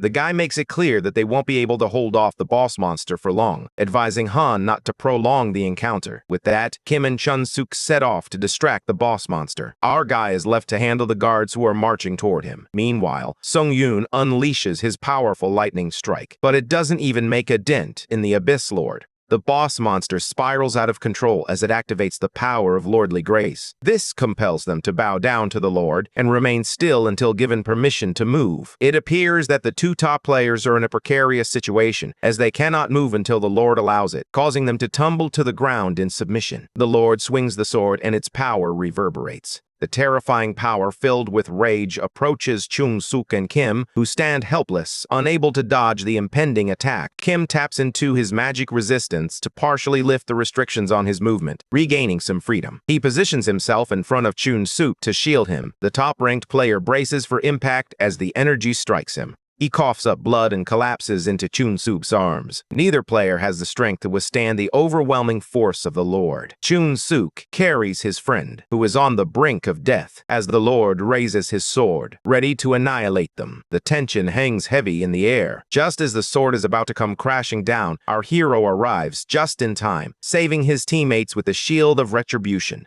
Han apologizes for making them wait and begins to absorb the souls of the guards he has eliminated. As he does this, all of his stats increase permanently. Han then releases all the accumulated damage using the Hour technique. Activating the Sword Aura skill, his sword glows with awe-inspiring power. He leaps forward, slashing his sword wildly. Its aura strikes the boss monster, cracking his body. The boss monster lets out a deafening scream and activates his lordly grace, preventing anyone from moving without permission. Our guy surrenders to the Lord's power as he bows down. He grits his teeth in anger and activates two skills. Juggernaut possesses magic resistance, and his skill completely negates all movement restrictions. Our protagonist remarkably breaks through, resulting in the enhancement of 3 of his skills, Juggernaut and Magic Circulation, both of which rise to a higher grade. The Lord counterattacks with his sword, while our hero grins maniacally, using his shield to protect himself. Even he believes he's in real danger for once, yet he can't help but smile. Han understands the reason behind it all. He wants to win. Fearfully, he leaps into the mouth of danger, embracing the challenge of becoming stronger. This primal desire burns deep within his soul. Meanwhile, Chun Sok is speaking with brother Kim and asks if he's watching Sung-yoon fight, noting that the guy might be the real deal. Kim Sung-hoon, as the top ranker, feels strange watching the battle from the sidelines for a change. However, he knows it's important to congratulate Han. Kim acknowledges that Han has truly earned his place at the top of the rankings. On the battlefield, the atmosphere is charged as the Lord's deadly power seeks to break through the Shield of Retribution, but it's all part of Han's plan. When the Shield of Retribution reaches its maximum damage accumulation, our hero risks his life, unleashing a powerful blast to ensure the damage output is as concentrated as possible. That's when our hero unleashes all the accumulated damage through his shield. Han Sung-yoon grins diabolically as he activates the skill Grace of the Wind, boosting all speed by 70% and achieving a complete overlap of the status. With this skill fully activated, he further enhances his speed for blade weapons by 10% using Wild Sword Flurry. Like a true monster, our hero slashes his sword across the creature's head, decapitating it in an instant. At last, Han destroys the abyss-stricken Lord, the ultimate target of the trial. The admin, known as the Lord of Iron and Blood, seems captivated as she observes her player's potential, believing it may be limitless. It is revealed that ordinary players who dared to ascend the tower prepare themselves so meticulously that they eliminate even the slightest hint of danger, painstakingly climbing the levels one by one while wasting their precious time. Player Han Sung-yoon, in contrast, is the complete opposite. He embodies an extraordinary talent that would be rare in any realm. It's as if he is driven by an otherworldly determination to grow stronger, and that's precisely the case. According to the Lord of Iron and Blood, the dilemma is that as time goes on and Han rises in power, the other administrators will inevitably begin to take an interest in him. The admin makes sure that her bond with Sung-yoon remains unmatched by her rivals. Her long-awaited ambition drives her, much like it does our main character. Han Sung-yoon defeats the Dark Monarch, successfully completing the 10th floor of the Tower of Trials. As a reward for his achievement, a potion that increases skill proficiency is sent to his inventory. In addition, our guy earns 60,000 points and 1,000 SP, along with an extra 1,000 SP as a completion reward. Since Sung-yoon made the most significant contribution to the special task, he receives a substantial amount of SP points as a reward. Our guy is pleased with these additional rewards. Jong-sok is utterly shocked as he wonders how Sung-yoon managed to pull this off. Our guy reveals that he possesses a skill he was able to utilize, and he got lucky with it. Sung-hoon points at Sung-yoon, admitting that he has surprised him in many ways. He decides to discuss this in detail later, after sending our guy a friend request and tending to his wounds. Challenger Kim Sung-hoon and Oh Chun-sok both send our guy a friend request, and with that, they part ways. With over 1,000 people having completed the 10th trial, system expansion is set to begin. The category of dimensional travel has been added to the store, allowing Han Sung-yoon to explore other dimensions. He assumes this means he can travel to places like Ares or Marine through dimensional travel, but he fears it could be a suicide mission. The system informs him that an administrator's observation domain and interference domain have expanded to Earth's dimension. This means he can now communicate with an administrator in the lobby and access the administrator's territory to establish additional contracts. However, the system warns him that only one additional contract can be created, and it will be restricted once established. He does have the option to terminate the additional time. After contemplating for a while, our protagonist decides to organize the items he collected from the 10th floor. Firstly, there is a potion designed to enhance skill proficiency, which, when consumed, can boost skill levels by 20%. As our boy consumes the potion, he is asked which skill he would like to enhance to increase his proficiency. Our guy chooses Wind's Grace without a second thought. The system confirms his choice, increasing the proficiency of the skill by 20% and raising it to 100%, which in turn elevates its rank by 1. After that, Sung-yoon absorbs the soul of the Dark Monarch, resulting in a permanent increase to his strength, agility, stamina, magic power, and durability. Our protagonist also acquires a new skill, mana management, which is truly remarkable. Han Sung-yoon is interrupted when the administrators, White Crane Swordmaster and Iron-Blooded Monarch, simultaneously invite him to their territory.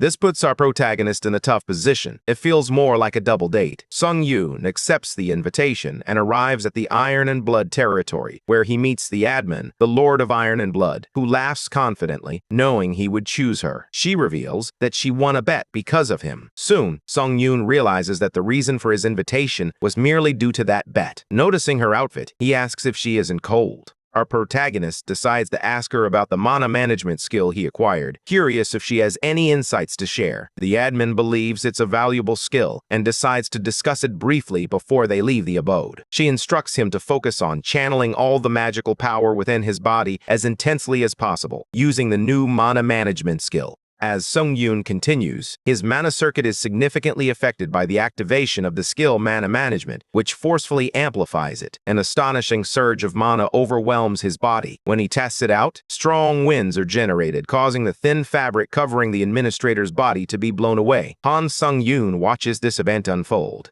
As they continue reading, the white-haired woman expresses her disbelief that Sung-yoon could be such a devious guy. Flustered, he tries to explain that she is mistaken. She laughs and suggests that he try activating his magic skills one by one using mana management when he has the time. As his understanding of the skill deepens, it will result in each of his magic skills leveling up. Han is puzzled about why she called him and asks if she knows about the system expanding when he entered the 11th floor lobby.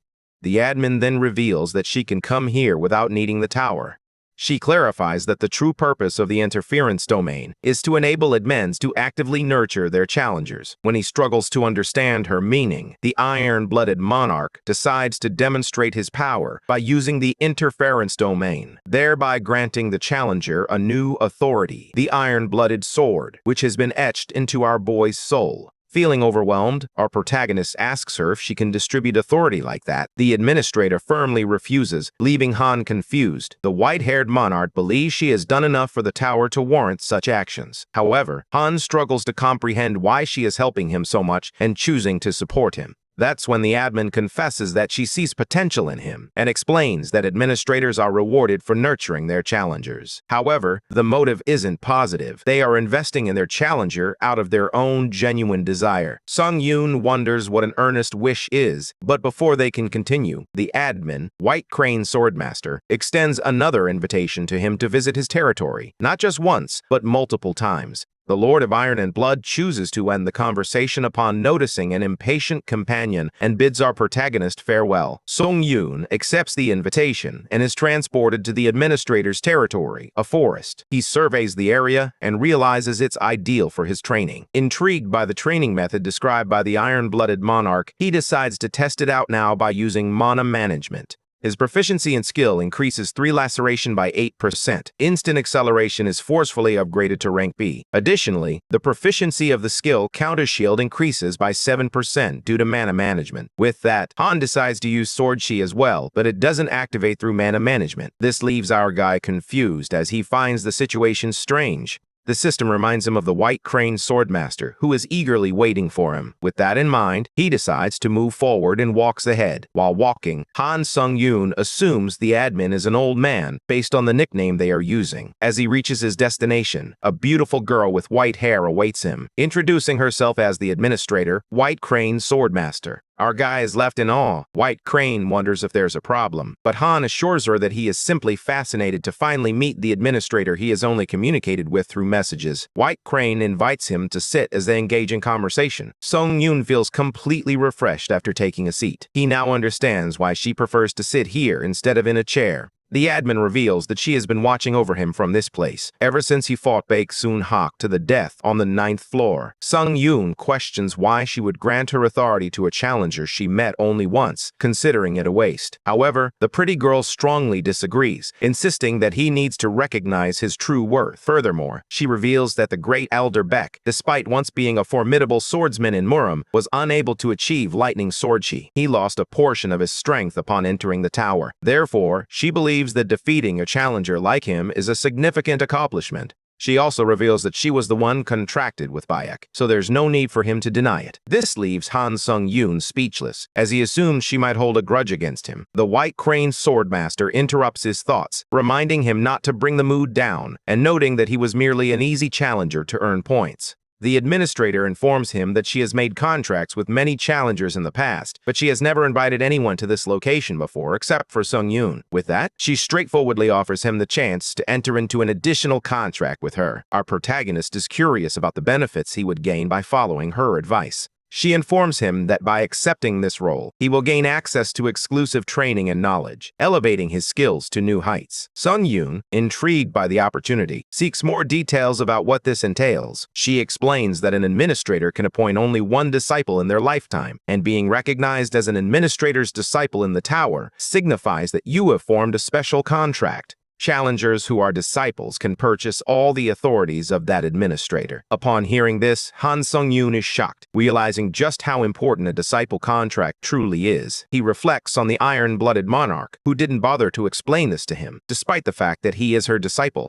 Sung-yoon informs her that the additional contract can be terminated at any time and questions why she would enter into a once-in-a-lifetime agreement that seems so disadvantageous. The administrator explains that she is pursuing this opportunity to fulfill her earnest wish. Like the iron-blooded monarch, she requires the sharpest sword, the finest blade that remains unyielding and retains its edge. She believes that Han Sung-yoon has the potential to become the most formidable weapon. Our guy, on the other hand, is confused about the term earnest wish because the iron-blooded monarch expressed the same curiosity, prompting him to ask the administrator what an earnest wish truly is. White Crane Swordmaster elaborates on the nature of an earnest wish, explaining its depth and significance. An administrator's heartfelt wish is rooted in their past regrets, shaped by their memories, and symbolizing the authority bestowed upon them by the tower. Much like the Tower of Trials, this challenge is available only to those challengers who have a contract with the administrators. Upon completion, the challenger will receive a reward, bringing immense joy to the administrator. Han Sung-yoon has the ability to change the past, leaving our protagonist in utter shock. Our guy is in disbelief, wondering if something as impossible as this could actually happen. The administrator believes he will discover whether her words are true, as he has been climbing the tower. This response pleases Sung-yoon. He hesitates at first, but ultimately decides to ask another question. Our guy asks her how much he needs to climb to make her heartfelt wish come true. The White Crane Swordmaster feels shy as she tells him that it will be the lobby on the highest floor of the Tower of Trials. At last, the contract has been finalized. The administrator is overjoyed by the excellent decision our guy made, confidently stating that he won't regret it. Han Sung-yoon is now recognized as the true disciple of Administrator White Crane Swordmaster. As a result, the effectiveness of authority and skills within the Muram dimension will increase by 10%. Additionally, his mana has risen by 3. With this acknowledgement, he is now a disciple of 2 administrators, and he feels he cannot pass up the opportunity to become significantly stronger.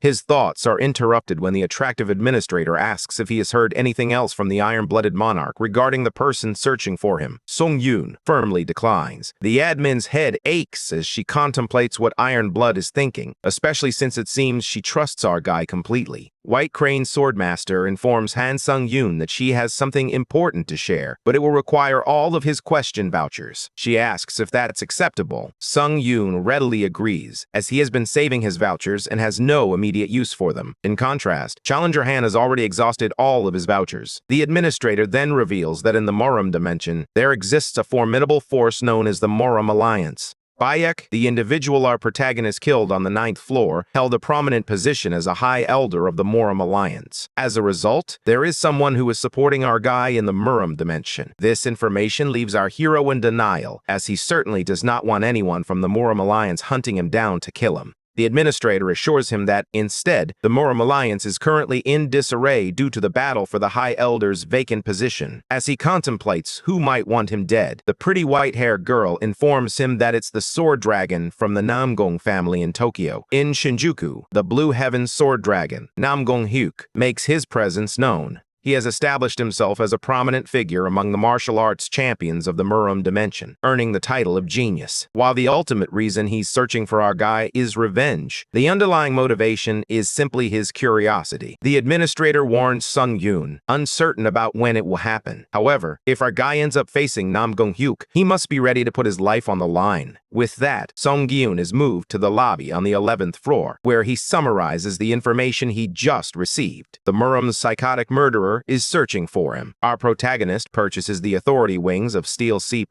and the Return Stone F+. He resolves to level up significantly before facing Hyuk Namgong, his bloodthirsty enemy. Sun Jun returns to Earth using a return stone and is confused by the countless messages and missed calls from Hyen, leading him to wonder if something has happened. Our hero utilizes the Wings of Steel and departs for the Hunter Association. We see people gossiping about an incident that occurred in Japan. Han Sunyeon arrives, leaving people in shock as they wonder if he really just flew. Inside the building, Hyen and her senior greet our guy, apologizing for the inconvenience of bringing him into the tower. After exchanging some formalities, Sunjun inquires if something is wrong, noting the urgency of their call. Hyen informs him about a significant event that just occurred in Japan. Concerned that he might end up flying there alone after hearing the news, she called him to discuss it. The senior chooses to show Sungyun the body cam footage instead of simply telling him, as the situation is quite serious. This footage features a Japanese hunter and was shared with them by Japan. The location is Shinjuku, Tokyo. The senior reports that the Japanese Hunter Association detected a strong wavelength from a gate and dispatched a team of 7 A-rank hunters to the location. As a result, the human who emerged from the gate killed 6 A-rank hunters in just a few seconds. While it has been speculated that he is an otherworldly challenger who has invaded Earth's dimension, Sunjun suggests that all hunters should go to support Japan. However, the senior interrupts, stating that in an unprecedented situation, nearly all countries attempt to protect their hunters. As a result, they are restricting the dispatch of their hunter resources to Japan. The situation is similar for their country, which means the hunters cannot be dispatched to support Japan. With that, the senior presents the body cam footage of the only survivor among the 7. In this segment, we witness the powerful Blue Heaven's sword dragon, Namgung-hyuk. He announces to the world that he has returned to seek vengeance as Exunhak. After hearing the name, a wave of uneasiness washes over Han Sunjun, as he did not expect to meet him so soon. Noticing his serious reaction, Lee Haeun reassures him that it's not mandatory to go. She then suggests they grab a bite to eat first, as it has been a while since they last saw each other. Han Sunjun attempts to speak, but the girl with black hair looks concerned. Our guy announces that, following a request from Japan, he will go to Shinjuku in Tokyo. Lee Haeun loses her cool as she questions him about his reckless behavior, expressing frustration that he never considers other people's feelings. He gently pats her head in a reassuring manner and informs her that it's an issue he needs to address. The scene then shifts to Hike's past, where a young Hyuk grips a sword while the kids in front of him look on in fear, believing that this sparring session is far too intense for them. Baek appears and praises Hyuk as he witnesses the sword chi at the age of 13. He believes he has achieved more now than he did in his youth. The old man gently pats little Hyuk's head and warns him that martial arts should not be used to harm others, but rather as a path to transcendence. Therefore, he shouldn't harm anyone without a valid reason. The Tower of Trials selects a challenger from the Muram dimension. As time passes, Namgung-hyuk grows stronger, cheered on by the people around him. However, he remains unsatisfied. His desire isn't fulfilled merely by climbing the tower. He apologizes to his grandfather as he uses dimensional invasion tickets, admitting he has the most fun when destroying humans. Koch no longer finds satisfaction in killing evil people, and roaming around Murom to take lives is forbidden. However, he believes that a guy named Han Sung-yoon could make this entertaining for him, as he smiles mischievously. Han Sung-yoon arrives in Japan, and a lady guides him into the room, escorting him along the way. Upon entering the room, our guy spots Choi Yoon-suk and Sung-hoon already there, and they express their happiness to see him again after their encounter on the 10th floor. Our protagonist was anticipating their arrival after hearing from the association and wonders if this is everyone gathered in response to Japan's support request. Sung-hoon reveals that an additional challenger from America will be arriving soon. As he calculates in his head, our protagonist realizes that the otherworldly challenger that has appeared in Shinjuku is an unknown monster capable of defeating them all. It would be ideal if the American challenger is strong. It turns out that the challenger from America is Catherine. Seung-yoon is momentarily speechless upon seeing her while the lady questions whether the two have met before. Han Sung-yoon then reveals that they briefly encountered each other in the tower. Catherine sulks, reluctant to meet him under these circumstances, while he wonders if there was a different way she had hoped to connect. Catherine argues that she wanted to meet him in a more conventional manner, while Sung-yoon contends that their initial meeting was anything but normal. This raises the question of how they could possibly meet in a typical way now. As their argument unfolds, Sung-hoon mistakes it for a couple's argument. However, our guy firmly refuses, using the word never, which frustrates Catherine. The woman who guided Sung Yoon earlier introduces herself as Ari Chika, the president of the Hunter Association in Japan. Our guy is shocked to learn that she's the president, especially since she came to the airport herself. Sung Yoon assumed she was just an ordinary employee. Sung Yoon believes this demonstrates Japan's desperation, but he is interrupted by Ari, who states that no further support for Japan is anticipated. Realizing the situation is far worse than she initially thought, she suspects they are regulating support for hunters. Yoon-suk is utterly shocked as he remarks that even with regulations in place for their hunters, the fact that there are only 4 applicants from around the world is unbelievable. Catherine also finds the situation to be more chaotic than she anticipated. Ari Chika expresses that no country is currently willing to help Japan, her body trembling as she speaks. She bows in front of everyone in gratitude, feeling truly thankful to those who came when everyone else turned their backs on them. Han Sung-yoon lifts her up, believing that now is not the time for bowing heads. This leaves an impression on Catherine, who begins to believe that our guy is cold on the outside but soft deep down. Our protagonist finishes his statement by suggesting that instead of bowing, the president should immediately increase their reward. Sung Yoon urges her to double the promised reward, assuring her that he will fully support their efforts to resolve the issue. Upon hearing this, the red-haired girl retracts her earlier words, realizing she had misjudged him. Meanwhile, Han Sung-yoon smiles confidently, revealing that he didn't come here to be a hero. Instead, his motivation lies in the reward and personal growth he anticipates from killing Nam Gung-hyuk. Ari regains her composure and concludes that the entity appearing in Shinjuku is an abnormal monster. Aware that everyone is putting their lives on the line, she promises to double the reward. With that, she points at Catherine Bennett, indicating that they have a shot at victory. The red-haired challenger possesses an ability that can turn the tide of the fight. One of the abilities Catherine possesses is known as fire suppression. If an opponent stronger than her touches the fire that activates this authority, all their stats will decrease by 10, and a random selection of their skills will be sealed. With this authority, they can secure victory if the enemy makes contact. Han Sung-yoon believes they need to create a scenario that allows Ms. Catherine to activate her fire suppression system. The news reveals that China's S-rank hunter, Zheng, traveled to Shinjuku as support. They have just encountered the otherworldly challenger, and it appears they are engaged in conversation. Nam Gung-hyuk asks the S-rank hunter if he is Han. The man reveals that he is Chinese and introduces himself as Zhang. Before they could continue their conversation, Jamin delivers a punch to Haik's face. The fierce martial arts fanatic soon realizes that his opponent is also a skilled martial artist. The fight begins as Han Sung-yoon and the others watch from the plane, expressing their frustration over the Chinese hunter acting independently. Sung-yoon asks Catherine if she can land properly, even if they fall mid-air, while she wonders what he is referring to. Our guy claims he has a great idea. The red-haired girl possesses a skill that negates all damage when she falls. Sung-yoon believes that if this plan succeeds, it will deal significant damage to him all at once. In that moment, he instructs Catherine to activate her authority. Without further explanation, Han Sung-yoon offers his apologies in advance. They grab Catherine as they leap from the plane, soaring through the air on wings of steel. Chun-sok is delighted to see that our guy hasn't changed at all. With that, they both leap from the plane as well. Catherine, suspended in midair, argues with Sung-yoon.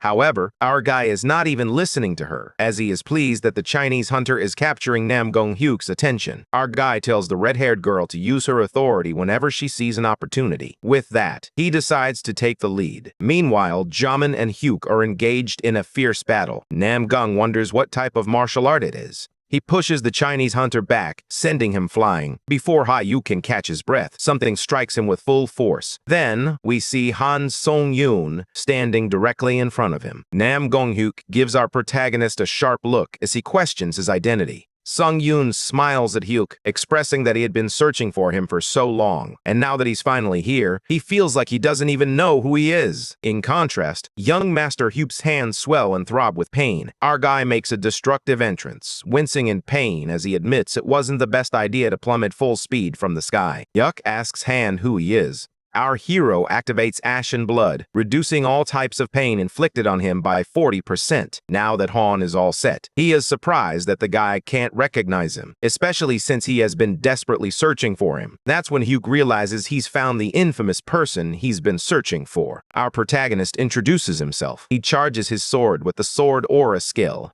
Hyuk clenches his fists, filled with anticipation as he prepares to confront his quarry. However, the young master soon realizes that Han is nothing more than a fraud, wielding a false sword aura. The young master slams his hands together, causing the bumps on his palms to burst. His hands bleed as Hyuk fiercely declares that his frustration knows no bounds. But our guy doesn't care and charges toward his enemy despite being unarmed. Han decides to make the first move, but Hyuk quickly summons his sword. The sword fight begins with a clash of their weapons. Our hero is saved by a thread, as a direct hit would have been fatal. Han then uses Ashen Blood to mitigate the damage, and for the moment, he takes cover behind the shield. He expected Hyuk to take significant damage after his flying attack, but it was in vain. Our protagonist grows stronger as another counterattack from his opponent breaks right through his skill of retribution. At this rate, he won't have any use for the shield's reflection effect.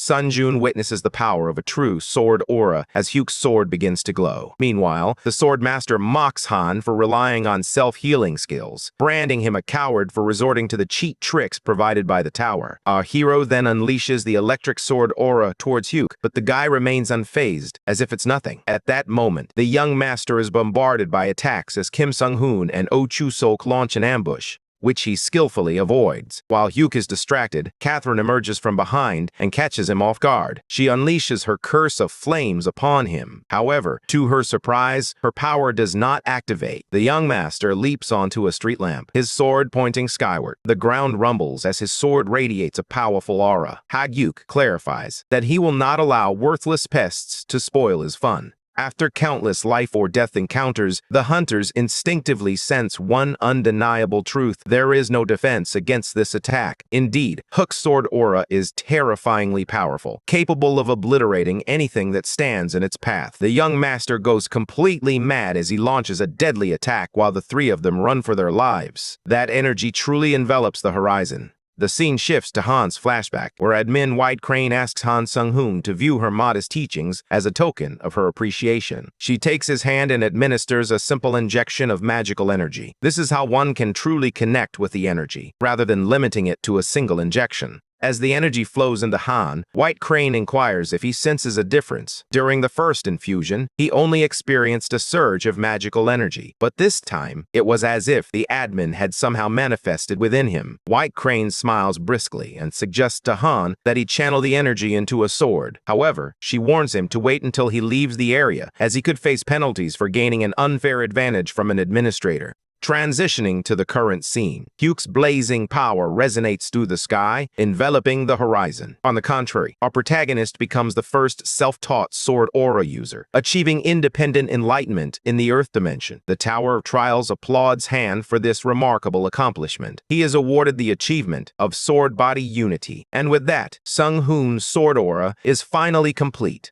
Han asks if everyone is all right, and Catherine reassures him that everyone is okay, thanks to his efforts. Deep down, Catherine reflects on how Han neutralized Hyuk's sword arc by countering it in an instant. The realization dawns on her that these two players are operating at a level far beyond their own. The young master laughs maliciously, having expected nothing less from Sung-hoon, and remarks that he almost feels disappointed. Hyuk reflects that the more effort and care invested in building a sandcastle, the more satisfying it is to tear it down. Hyuk strikes with his sword, and as their blades clash, our guy gets pummeled. Han assumes that most of the dimensional invaders he's faced have been somewhat arrogant, but this Japanese antagonist is completely unhinged, and that sets our guy off. Our guy drifts back and asks Catherine and the others to move to a safe location. Han struggles to concentrate, as he is preoccupied with the need to protect them, just as he did before. While Catherine refuses to leave, Sung-hoon agrees to go. It's difficult to accept, but Sung-hoon is completely right. Deep down, the Rank 1 player feels ashamed, as this is yet another trial where he feels useless. Nevertheless, Kim tells Han that they will move forward with Operation Blaze as soon as they spot a favorable opportunity.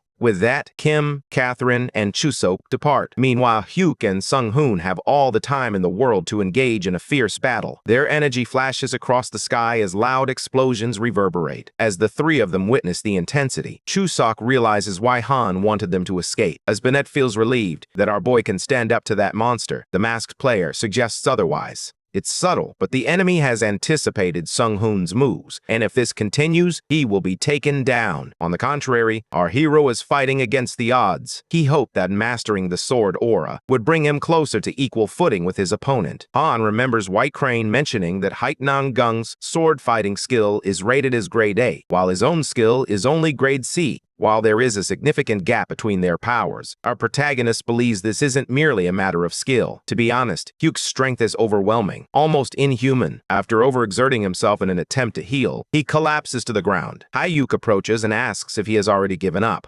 Han clearly understands that he cannot continue fighting like this. However, in the midst of their battle, Han experiences a stroke of luck when Catherine throws out. Our A-guy tries to drink it. However, a frantic kick lands on him. Our protagonist is foolish to think he could drink a potion in front of a stronger enemy. Instead, that bastard Hyuk drinks the potion down. Catherine is left in disbelief as Chun Sok calls the Japanese man a total asshole and expresses regret for not poisoning the potion. After that, Nam Gung smirks, believing it is human nature to cling to hope, and thinks the same is true for Sung Hoon. The potion restores a moderate amount of Hyuk's stamina. He mocks humans for deluding themselves into believing they have a chance to win if they give it their all and manage to leave this place alive. When optimism is shattered and every glimmer of hope fades into despair, that's when he seeks to find joy in the broken spirits around him. At that moment, Hyuk transforms into something more monstrous, and a hellish glint flickers in his gaze. The battle rages on, unleashing massive destruction with relentless force. They plummet to the ground when Hyuk's eyes meet Han's, a sudden feeling of dissatisfaction washing over him. He sees a glimmer of hope still lingering in Sung Hoon's eyes. A surge of frustration rises within him. Hyuk attacks him even more fiercely, causing him to crash to the ground, quivering. Nam Gung approaches him, assuming that Han has little strength left to move. What annoys him the most is that his eyes still seem to pierce right through him. This cynical feeling drives Hyuk to slash his sword across his eyes. Blood splatters everywhere as our protagonist screams in pain, desperately needing stamina to heal, but he's already reached his limit. Still, he intends to muster every last ounce of strength he has left. Perhaps then, he can execute one final attack. The Chinese fighter leans in aggressively for another strike, while Han's damaged eyes pose a significant obstacle. He realizes there's no way he can defeat his opponent with a single strike. He feels a deep sense of anguish over his powerlessness and begins to contemplate his next move. In the meantime, Han's friends rush to his aid, sprinting toward him. Our hero screams at them to stay back, aware that if they join the fight, they will be slaughtered in no time. That's when the evil sword hunter uncovers the reason behind Han's unsettling expression of hope, his little insect companions. Meanwhile, Catherine unleashes her power of flames, but she struggles to keep up with Hyuk's incredible speed and is slashed by his sword from behind. The masked player calls out to Catherine and he confronts Hyuk using his lightning powers. However, the inevitable occurs. Nam Gung attacks Kim with deadly force, slamming him into the ground with such intensity that it leaves cracks in the surface. Blood drips from Han's wounds as he struggles to stay conscious. The young master grabs Catherine by her hair, aiming his sword at her. The monstrous figure lightly brushes the sword against her neck, and as she screams in agony, he taunts Nam Gung, asking if he can smell the burning flesh of his companions. Our protagonist angrily demands that Hyuk release her, labeling him a sick freak. The young master's smile widens as he takes in Han's dreadful expression. This is precisely what he had hoped for. In the next moment, Chun Suk seizes the opportunity to move stealthily and strikes Hyuk with his ice power. The man manages to trap Hyuk's hand along with his sword. He dashes away after taking Catherine, instantly healing her as much as he can while on the run. Seconds later, that villain breaks free from the ice hold and becomes furious at the meddlesome pest. Hyuk catches up to them in a single leap. Meanwhile, Chun Suk wraps the girl in the energy orb, sending her as far away as possible. This is the best he can do for now. During this time, the energy orb bounces away. As Chun Suk searches for cover to hide, Hyuk clutches his head. Hyuk slashes his sword at him, but his freezing power absorbs the impact. As Han watches his companions being beaten to death, guilt overwhelms him. He reflects that even after 7 years, nothing has changed. He believed he had grown stronger, that his ascension was limitless, yet he remains powerless to protect anyone. As the guilt festers within him, it suddenly becomes overwhelming. An army of rats rushes toward him. It turns out those rats were running for something, survival, mistaking the ensuing fight for a natural disaster. Thousands of rats poured into the open, fleeing for their survival. As for our hero's survival, thanks to these rats, he finally discovered the perfect way to execute his final attack. That's when Sung Yoon's mental gears began to spin magnificently. After killing thousands of rats, he absorbs all the dead souls to replenish his stamina. Meanwhile, the sword hunter severs one of Sung Hun's arms and holds it aloft. At that moment, our protagonist confronts Hyuk, telling him he has crossed the line and calling him a disgusting Murim freak. The sword hunter snickers, oblivious to the imminent danger, and waves Kim's severed arm around, reveling in Han's desperate struggles. In an instant, a violent punch connects squarely with Hyuk's gut. The use of flame power on Hyuk seals his sword aura for 10 minutes and also reduces his stats. That man is revealed to be Ziyun Peng, the hero of China, who reveals that this scoundrel Hyuk failed to take his life. It seems that Ziyun has transferred Catherine's flames and has now come to confront Hyuk. With his role in this fight complete, he departs. Namgung is badly injured and defenseless, as his sword aura has been sealed by the curse of flames. Suddenly, the area is surrounded by floating swords, indicating that a forced duel is about to take place. At that moment, a dueling zone is established within a radius of 100 feet, utilizing the innate trait known as forced duel. All players, except for Hyuk and Sung Horn, are prohibited from entering this zone. Even without his sword aura, Hyuk laughs maniacally, knowing he can rely on his fist aura. His cocky demeanor suggests he is confident that Sung Hun, blinded, has no defense against him. While it may seem like it's the end for our main character, a plot twist emerges. In that intense moment, our hero can't recall exactly when he acquired the third eye skill, which allows him to detect attacks from out of sight.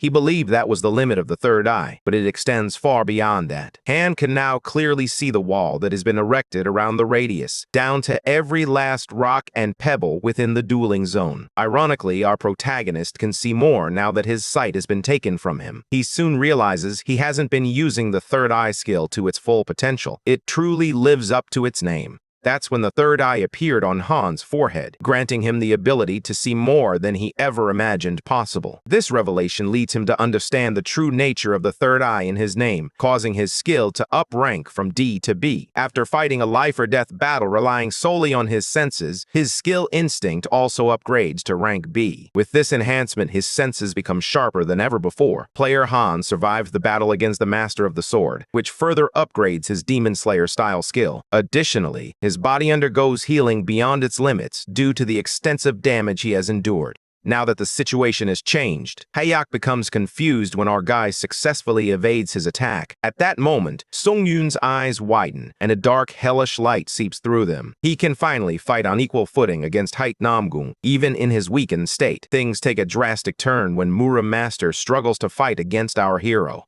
Wondering what kind of trickery this is, Hyuk feels his movements becoming sharper with each turn, just like the edge of his blade. Our guy activates the skill Silent Shadow, allowing him to move stealthily in the shadows. Meanwhile, Han goes all out, maximizing his speed skills, including Grace of the Wind and Instant Acceleration. He moves at lightning speed, enhancing his attack speed with the Wild Sword Flurry skill. Our hero launches a sword attack, but Namgung evades it with impeccable skill. At that moment, Han realizes he is using every last ounce of his power, yet the match remains barely even. He feels as though he cannot continue like this. The troubling fact is that his stamina will dwindle even further when Hyuk's stat debuffs are lifted in just 10 minutes. Simply put, Sung Yoon must end this while the Murim Master is still under the curse of flames. There is only one thing that can break this stalemate: a wild card. Our hero lifts the sword high and hurls it with tremendous force. Namgung smirks like a devil and dodges the sword with the grace of a breeze. He dismisses Han's attempt as moronic, a foolish gambit born out of desperation.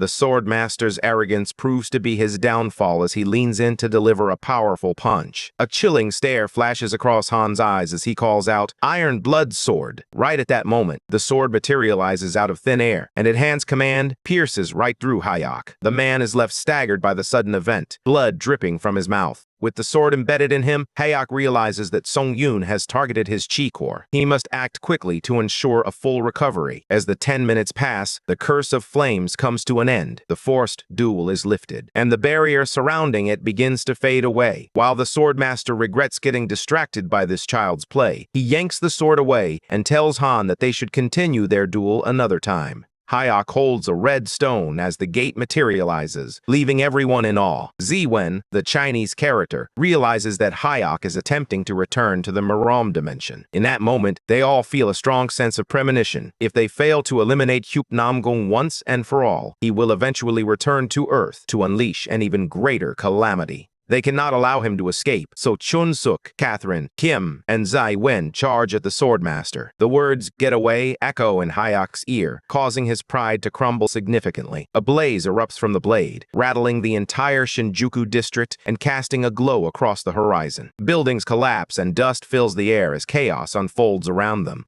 The blaze breaks through Sung Yoon's shield of retribution. That power scorches one of our guy's arms, causing it to wither away like leaves in the wind. As Catherine sobs at the sight of his arm, she shouts. Han tells her to calm down, reminding everyone that the enemy is still right in front of them. At that moment, the Swordmaster calls out to Han, clarifying that from their very first encounter, he could have slain him in a heartbeat if he had desired to do so. He then asks Han if he dares to continue. These words make our guy's blood boil, yet he has nothing to say in response. Master turns back and assures Han not to worry, promising that he will return for him soon. After the man leaves, Sung Yoon collapses to the ground as everyone rushes to his side. In the Morum dimension, the servants welcome their young master upon his return. Hayek is in pretty rough condition, coughing up blood. He simmers with anger, resolved to plunge Han Sung Yoon into the depths of despair, even if it means sacrificing everything. The scene shifts to a hospital near Tokyo. President Airi rushes to Han, who has finally awakened. His body is wrapped in bandages due to severe injuries. Watching his arm, the president acknowledges the sacrifices he has made and expresses gratitude toward our hero. Suddenly, our protagonist activates the skill Ashen Blood. His arm regenerates in an instant, leaving Airi slack-jawed. After that, our guy searches for the other members and decides to check on Catherine first. Han slid open the curtains, revealing the bright morning light streaming into the room, only to find Catherine sitting there without any clothes on. He is immediately greeted with a slap. Meanwhile, Oh Chun Suk is outside, walking with the aid of crutches when he spots our guy in the hallway, radiating a sense of urgency. A slap mark was visible on his face. He revealed that he had been in Catherine's room, where she was full of energy. Nonetheless, Han inquires about Kim Sung-hoon, noting that he hasn't seen him around. Chun Suk replies that he did see him in the morning, mentioning that he has a lot on his mind. He explains that Sung-hoon Hyun lost his right arm in the previous battle. Later, on the hospital roof, Han finds Kim, who greets the sword demon. Our protagonist is puzzled by that nickname. While Sung-hoon glances at his arm, which is now completely healed, the masked man asks Sung Yoon if he healed using a skill, expressing his amazement at Sung Yoon's incredible power. He conceives that Han has a talent for surprising him. He reveals his arm, which is halfway healed, and says he was not so fortunate.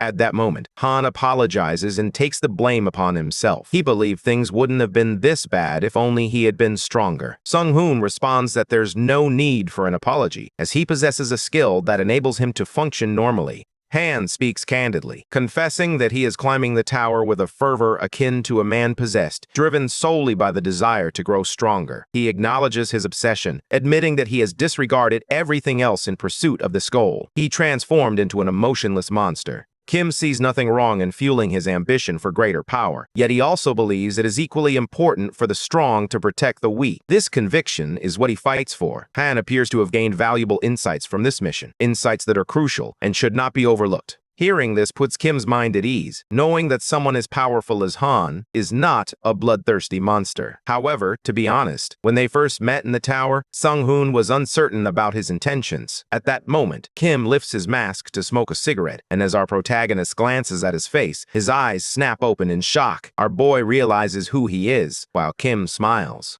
He took a moment to share his background and experiences. Following that, he seamlessly transitioned into discussing the main topic at hand. All the hunters who return from the mission are photographed. Han participates in an interview. Later, our boy returns to Catherine, handing her a choker she had lost. All the hunters don their tower costumes and set off. As the last one remaining, he drapes his red tailcoat over his shoulders and feels a sense of change. He smiles considering that the association must have upgraded it during the repairs. In fact, all of his gear is in perfect condition, but this is the least they could do after the hunters prevented a national disaster. He hops onto the bed, reflecting on how the last 3 days with the return stone flew by in a flash. Han never expected to become so famous, but he stumbled upon an image from the fight that had already gone viral. He assumes the association must have been filming them from a helicopter. He reads the comments that give him the nickname Sword Demon and discovers the reason why Sung Hun referred to him by that name earlier. Nonetheless, our protagonist is taken aback as he had no idea that the Lightning Lord was hiding beneath that mask.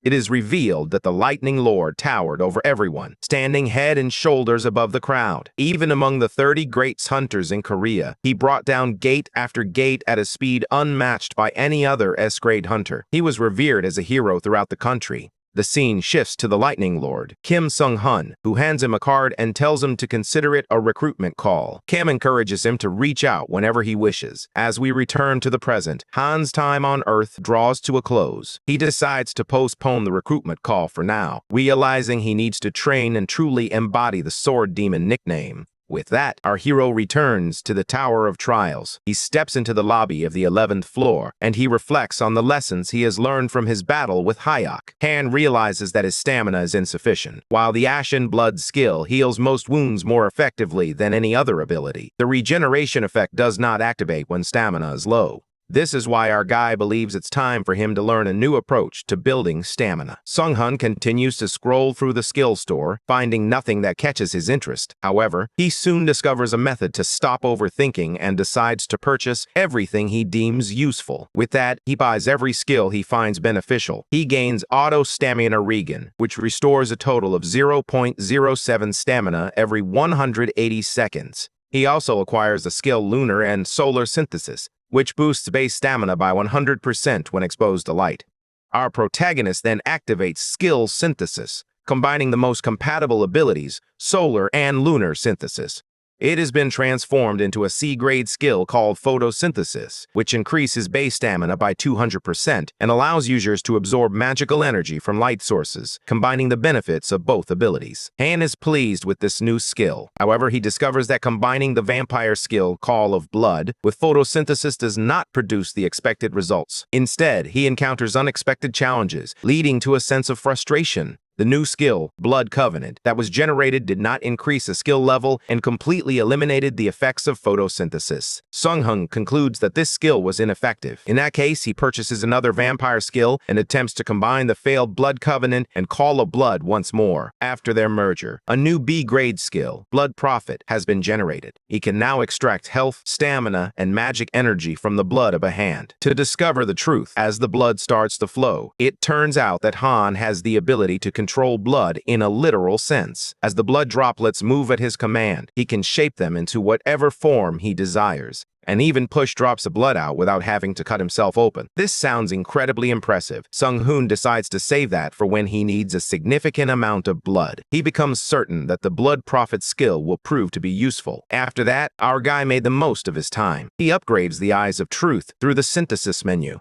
An A-grade skill, Fireworm's Eye, is created, imbuing Han's eyes with the power of the fireworm and enabling him to perceive things that are normally invisible. This skill also has a secondary effect that provides information about objects, allowing the user to detect when someone is lying through Dragon Sight. Our protagonist activates this skill and gathers information about every single item he is wearing. Like the vampire Count Old Tailcoat and Boots of Swiftness, he learns that the sword is said to be forged from the essence of fallen warriors, granting immense power to its wielder. Rumored to thirst for blood, the sword enhances its abilities with each life it claims. Legends speak of its dark history, filled with betrayal and vengeance, making it both a coveted weapon and a source of great peril. It reveals that its true potential is unlocked when a user who has attained the level of Firebrand activates the unique blood aura to its fullest extent.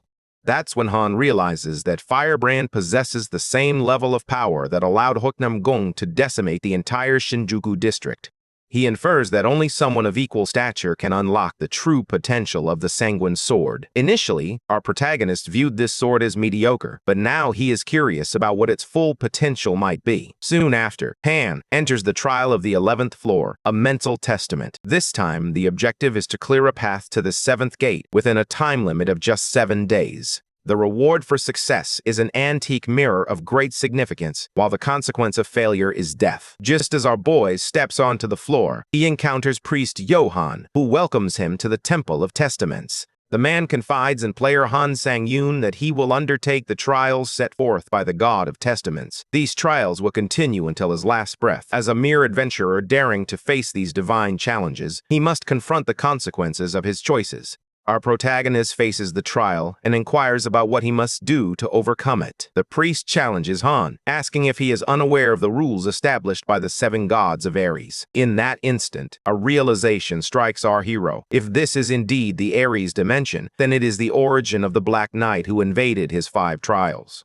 Johan is surprised that someone as clueless as he is could make it into this dimension. Nevertheless, he takes the time to explain how this trial works. He reveals that the trial occurs in the Temple of Testaments, which represents the body, mind, and faith. After player Han completes the first testament of body, he moves on to the ultimate and most challenging trial, the Testament of Mind. Now regarding the gates, there will be a high priest in each trial chamber whom he must either persuade or kill to advance to the next chamber. Bluntly put, Han must do whatever it takes to get through the gates. The priest smirks, believing he has revealed enough, leaving the answers for Sang-yoon to uncover. With that, the first testament begins. And Priest Johan turns out to be our protagonist's opponent. He immediately leaps toward him. His power appears terrifyingly strong. Initially, Han stops the punch with his hand, and soon after, his fist connects with his opponent's. As their hands clasp, our hero realizes that this formidable opponent is on par with a challenger who has attained pioneer status in the hard level. Sang-yoon quickly activates his skill, Blood Prophet, and discreetly draws blood from his fingertip. He shapes it into a bullet and shoots it directly into his opponent's forehead, killing him instantly. In a swift motion, our protagonist eliminates the priest and marvels at the immense power of the Blood Prophet's skill. Meanwhile, Han expresses his gratitude to the deceased for the insights gained and absorbs his spirit.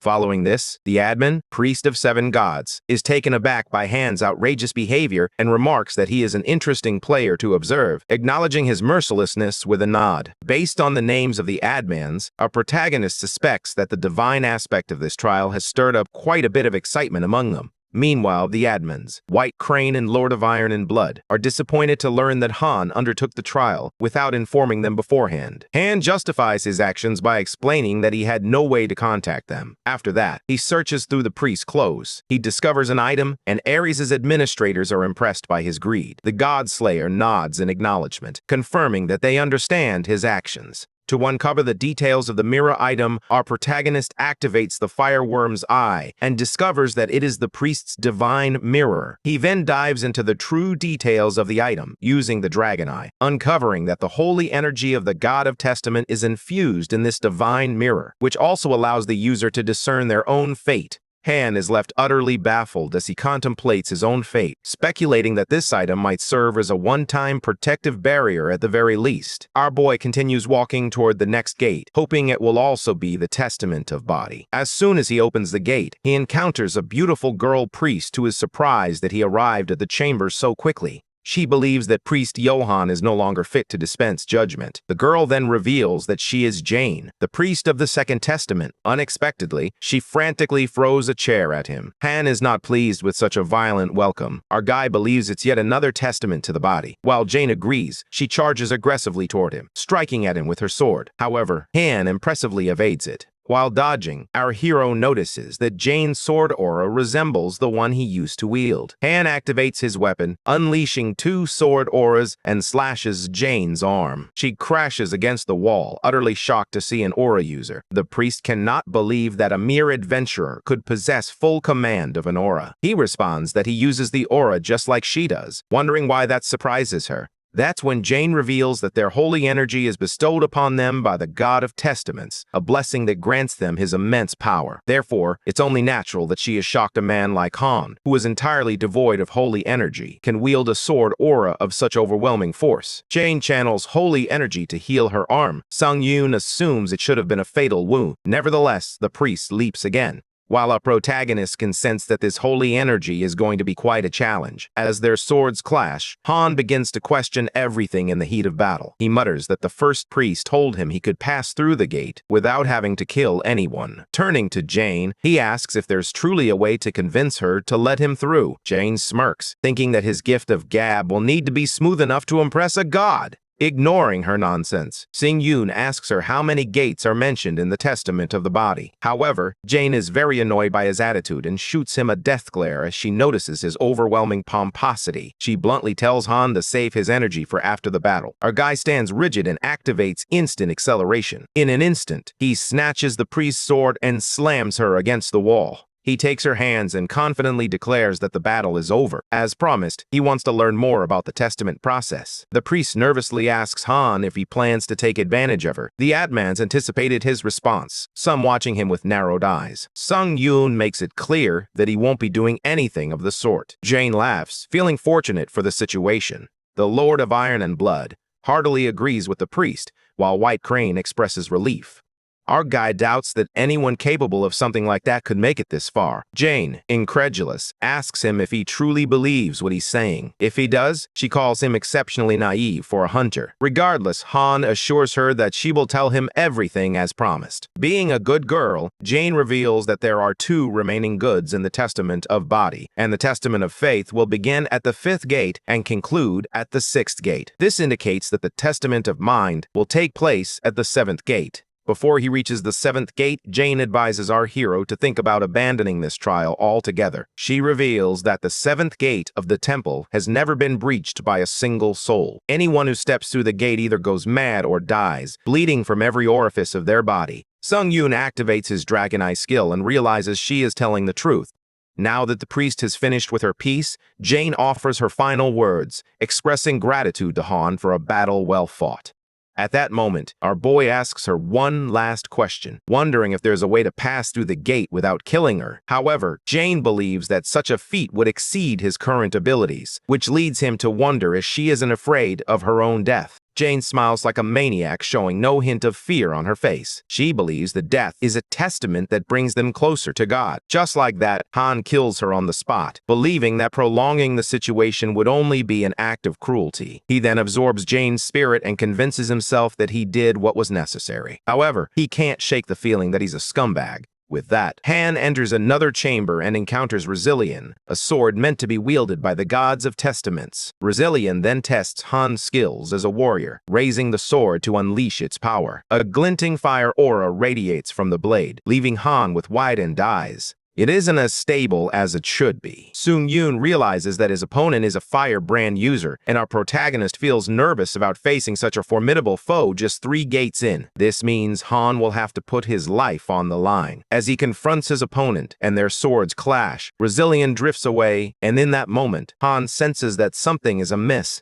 The old man's physical stats are lower than those of his peers. Not only that, the impact he feels from his attacks is weaker in comparison. Yet, this old man continues to penetrate his sword aura. Our boy remembers witnessing Hait Namgung wield a firebrand, and naturally assumed it was superior to a sword aura. He considers the idea that the homicidal maniac Haik might simply possess extraordinary strength. In truth, there could be a possibility that the firebrand skill is not merely a more potent version of sword aura. To explore this theory, our hero clashes his sword with his opponent's, and over time it becomes clear that only the sword aura is breaking. The swordsman steps forward and tells Han that his aura will never break his sword. Strangely enough, the old man reveals that the only way to shatter his blade is to command what cannot be seen. That's when our guy sums it up, noting that this swordsman is a firebrand user, even though he's weaker than it. It's reminiscent of a kid who struggles with studying, suddenly acing a test. A wicked grin spreads across Han's face.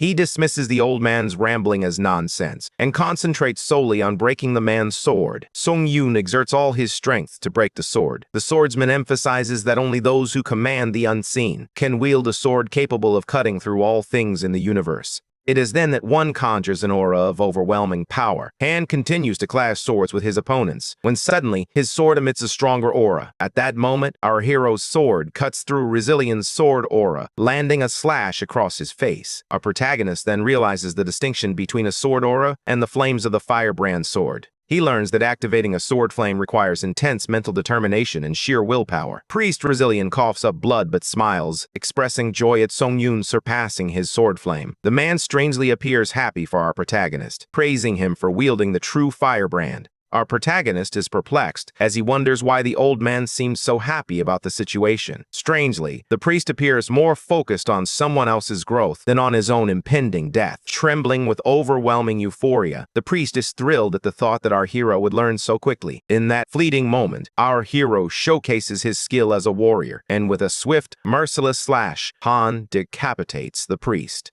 He then absorbs the soul of the deceased priest. The proficiency of his innate trait, necromancy, reaches 100%. At that moment, the trait necromancy has been upgraded to grade B. He is eager to discover what new abilities he has unlocked this time. He unlocks the secondary effect skill. The user can extract a power from a target by absorbing the dead spirit of a stronger enemy. Our protagonist hits the jackpot as necromancy upgrades consistently exceed expectations. Remarkably, it is already this powerful at grade B. He eagerly anticipates the perks he will gain at grades A or S. After that, Han opens the status window and sees that he is already nearing 3-digit stats. He reminisces about his trainee days, when he believed that such accomplishments were reserved for prodigies.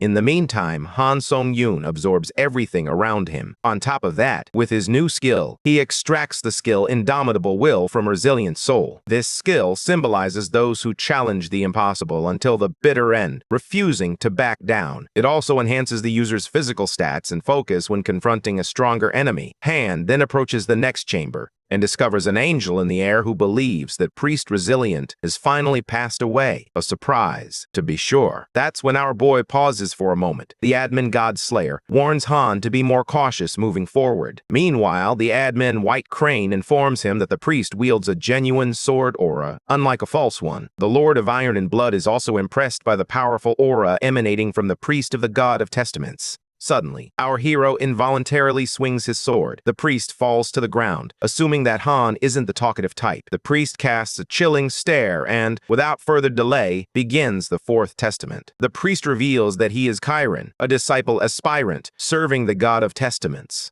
Our hero learns that he is facing an enemy who surpasses his level, prompting him to activate the skill Indomitable Will. In that moment, Han senses Chiron's aura, which feels significantly more powerful than any of the other priests he has encountered. Chiron conjures a shard of broken mirror that emits a blinding light. As our hero dodges the lightning bolts, the aura from Chiron's weapon reflects and targets Sung-yoon. Han freezes in shock and quickly activates the Dragon Eye, allowing him to counteract the blinding beams with his sword aura. The relentless light reflects off the mirrors, irritating him further. He feels a strong urge to confront the priest before being overwhelmed by the dazzling beams. As they prepare to face each other, Chiron flaps his wings, unleashing a merciless force that sends Han drifting away and tumbling. Han survives by blocking the beams with his sword, which clashes against the glass. Our hero is taken aback to discover another sword user. He then watches as Chiron flies away. Intrigued by the winning strategy, he possesses his wings. Han anticipates that Chiron will use those beams to launch an attack from long range. Even if he dodges the initial blast, it will be amplified to catch him from out of sight.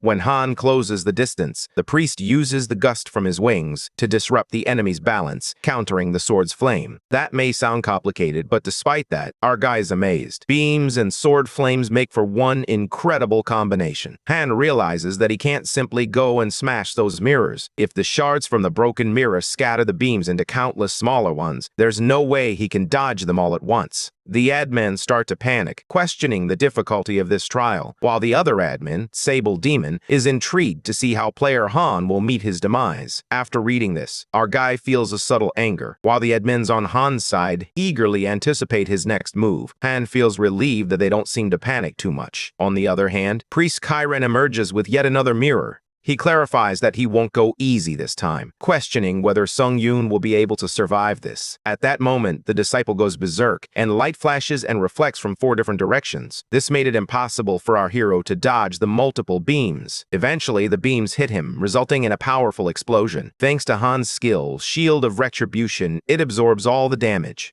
Now, our hero can release all the accumulated damage, turning the tables in a way that's reminiscent of an Uno reverse card. That's when our hero unleashes the damage, and the beam penetrates the shield. A searing beam pierces through Chiron, leaving him staggered and shocked. The disciple is left astonished by the sudden turn of events. As he coughs up blood, he becomes certain that Han wasn't a trained mage, believing instead that he has been blessed by God. However, our guy replies that he doesn't know anything about God's blessings. With a hole pierced in his body, Priest Chiron concludes that Han neither fled from his testament nor suffered defeat from it. In doing so, he has proven himself worthy. After this, the priest collapses. Han absorbs the body of the deceased disciple. He also draws power from Chiron's deceased soul, which was more powerful than his own. Abruptly, the boy's soul becomes imbued with holy energy bestowed upon him by the priest. He realizes that this must be the power the priests here were using, similar to how hunters harness magic energy. Our boy feels a unique energy in his chest, but he struggles to move, sensing that it is completely different from magical energy. Admin White Crane is puzzled by the presence of holy energy in Han's central energy core, while the Lord of Iron and Blood is taken aback to see that his heart shows no signs of any divine influence. After a while, Han walks into the next chamber and he encounters an old man who refers to Han as the one driven by the frenzy of battle.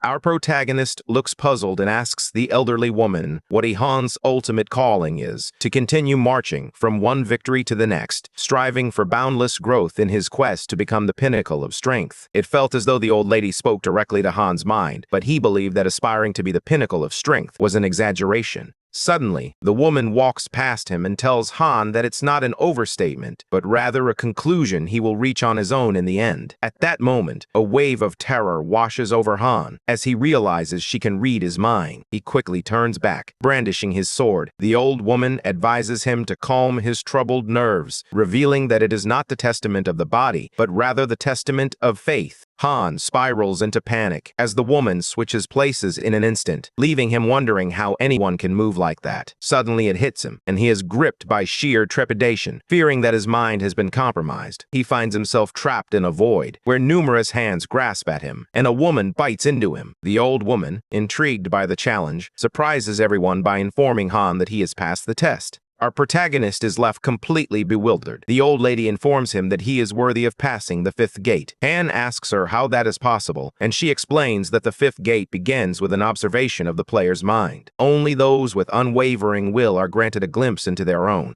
She confesses that she sensed a formidable strength of will within Han, the will to commit violence, poised to eliminate anyone who stands in the way of his quest for power. The lady senses Han's desire to become stronger, even if it means killing indiscriminately. This urge lurks deep within his subconscious. Lady Hanir urges Han to act swiftly, warning him that if he succumbs to his ambition, it could be by his own sword or the unpredictable twists of fate. However, our protagonist makes it clear that he has no desire to kill her, as he has already passed the test. The lady finds it a rare surprise and challenges our boy, suggesting that she might need to unleash the full force of her testament of faith. Sung-yoon prepares to confront her due to her arrogance, but the lady quickly alters her words and moves past him. She then grants Han safe passage, and with that, our fellow strides toward the next testament. He finds himself engulfed in darkness as he ventures deeper. Soon after, he notices the mirrors turning black and suddenly finds himself plunged into total darkness. At that moment, a woman whispers in his ear, scaring him as he swings his sword. He hopes it won't be the same ordeal again, but the Holy Maiden sadly informs Sung-yoon that he has already lost in the prison of his mind. The woman reveals to Sung-yoon that Lady Hanir planted a clever seed to lead him deeper into his own mind. Our guy realizes that Ileni is referring to the old lady from earlier who patted him on the back, but she has actually planted a seed of thought. It seems the Holy Maiden is inside Han's mind. Our protagonist appears to be ensnared by strange strands. She assures him that she's keeping a close eye on his mortal shell in the real world. This is what worries Han the most, and Ileni tells him that he's certainly stuck in the mud. She's offended by his conceited attitude. Abruptly, the maiden aims a dagger at his throat and warns Sung-yoon that she could easily pierce through it. He was simply trying to understand how he was supposed to prove his faith. Eileen laughs, finding it adorable how quickly our guy discovered his manners. She then explains that this world is merely a reflection of his own emptiness. Here, player Han must learn to look inward into the deepest recesses of his mind. Only then will he be able to reach the end of the sixth gate. Eileen explains that the mind of a sentient being is shaped by the core beliefs of each individual, and few are truly aware of an unfiltered view of their own minds. She emphasizes that the world is difficult to comprehend, much like the impenetrable darkness he perceives when he closes his eyes. In essence, she conveys that Han must train himself to recognize his true essence within this realm of darkness.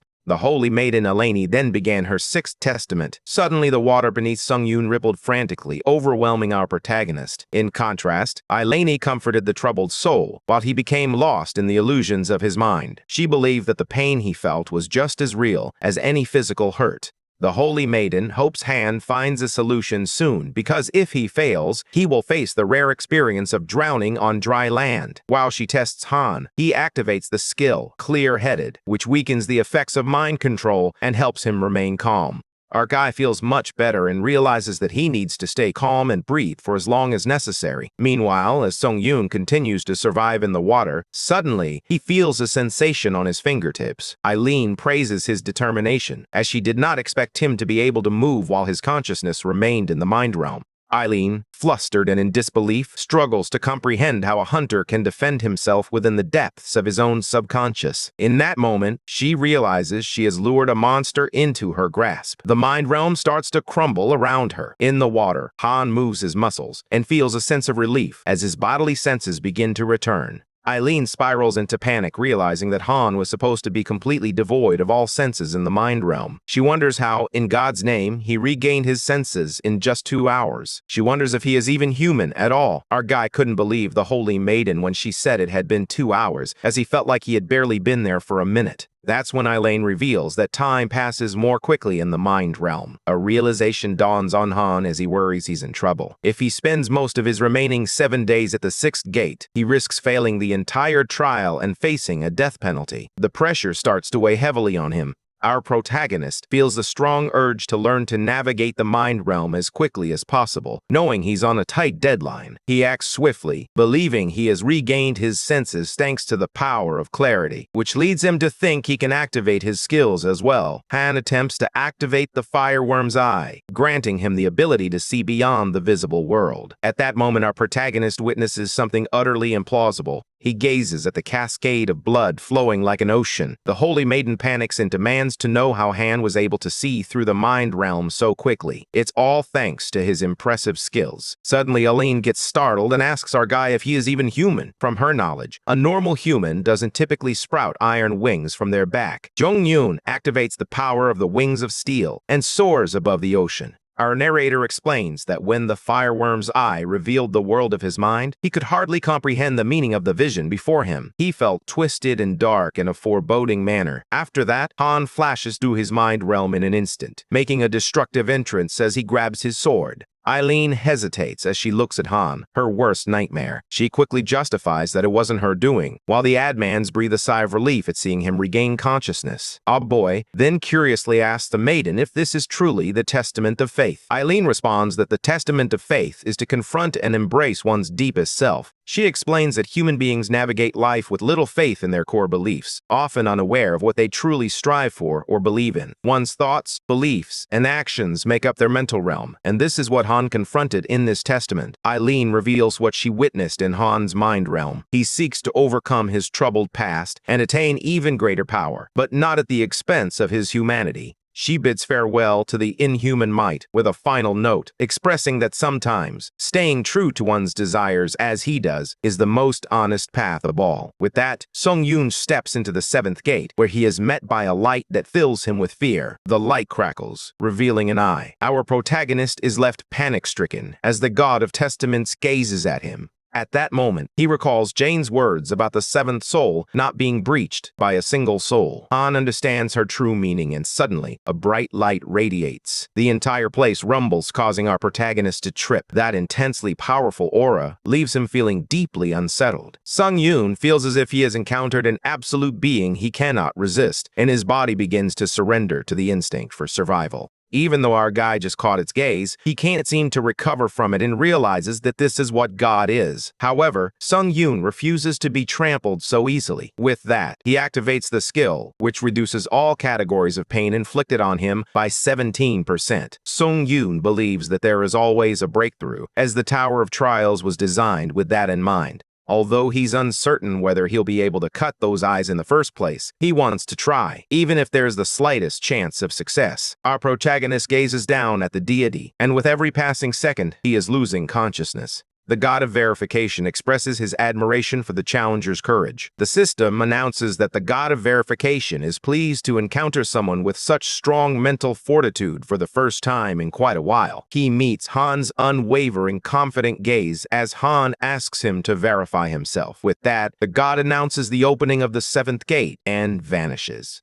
Meanwhile, Han Sung-yoon is in shock, struggling to believe that beings like God truly exist. Suddenly, he realizes he is standing in front of a mirror when the system instructs him to connect with his future self and initiate synchronization. The verification of his mind begins, and the assimilation rate of the figure in the mirror gradually increases. The system determines that the verification trial is best suited for player Han Sung-yoon. He wants confirmation that his beliefs will remain unchanged in the future. Han Sung-yoon travels to a location where he finds Johan at Gate 1, searching for his mirror while in tears. Our protagonist realizes he is in Korea, where he encounters his future self, leaving him to wonder what he is trying to accomplish. His future self is responsible for taking the lives of many innocent people. As Han Sung-yoon attempts to intervene, the assimilation rate between him and the mirror and his real self forcefully increases by 10%. Sung-yoon feels as though his test is being torn apart into many pieces, overwhelmed by a whirlwind of emotions, including guilt, madness, and rage. Suddenly, Johan appears behind him and asks if he is the one who took his mirror. With that, he does something to our guy that seals away all the skills interfering with Challenger Han's mind. Our protagonist attempts to fight back, understanding that mental protection is crucial in the verification of the mind. He wonders what to do if his skill, Serene Mind, is blocked. The assimilation rate between our protagonist and his mirror self forcefully rises to 20%. Due to unbearable mental shock, Han Sung-yoon experiences the status abnormality known as QI deviation. With his mind now trapped, he wonders why his future self is engaging in such cruel behavior. Even though he obsesses over strength, there's no way he would actually do that. With our boy's status abnormality being QI deviation, if he does not resolve this proficiency, the system notifies him that the skill mana circuit can drop by as much as 10%. His mana circuit proficiency decreases by 0.3, then 0.7, and finally 0.4. Sung-yoon feels his mana circuit overheating significantly. Our protagonist enters the Marome world where he encounters his future self in search of the Marome Alliance leader.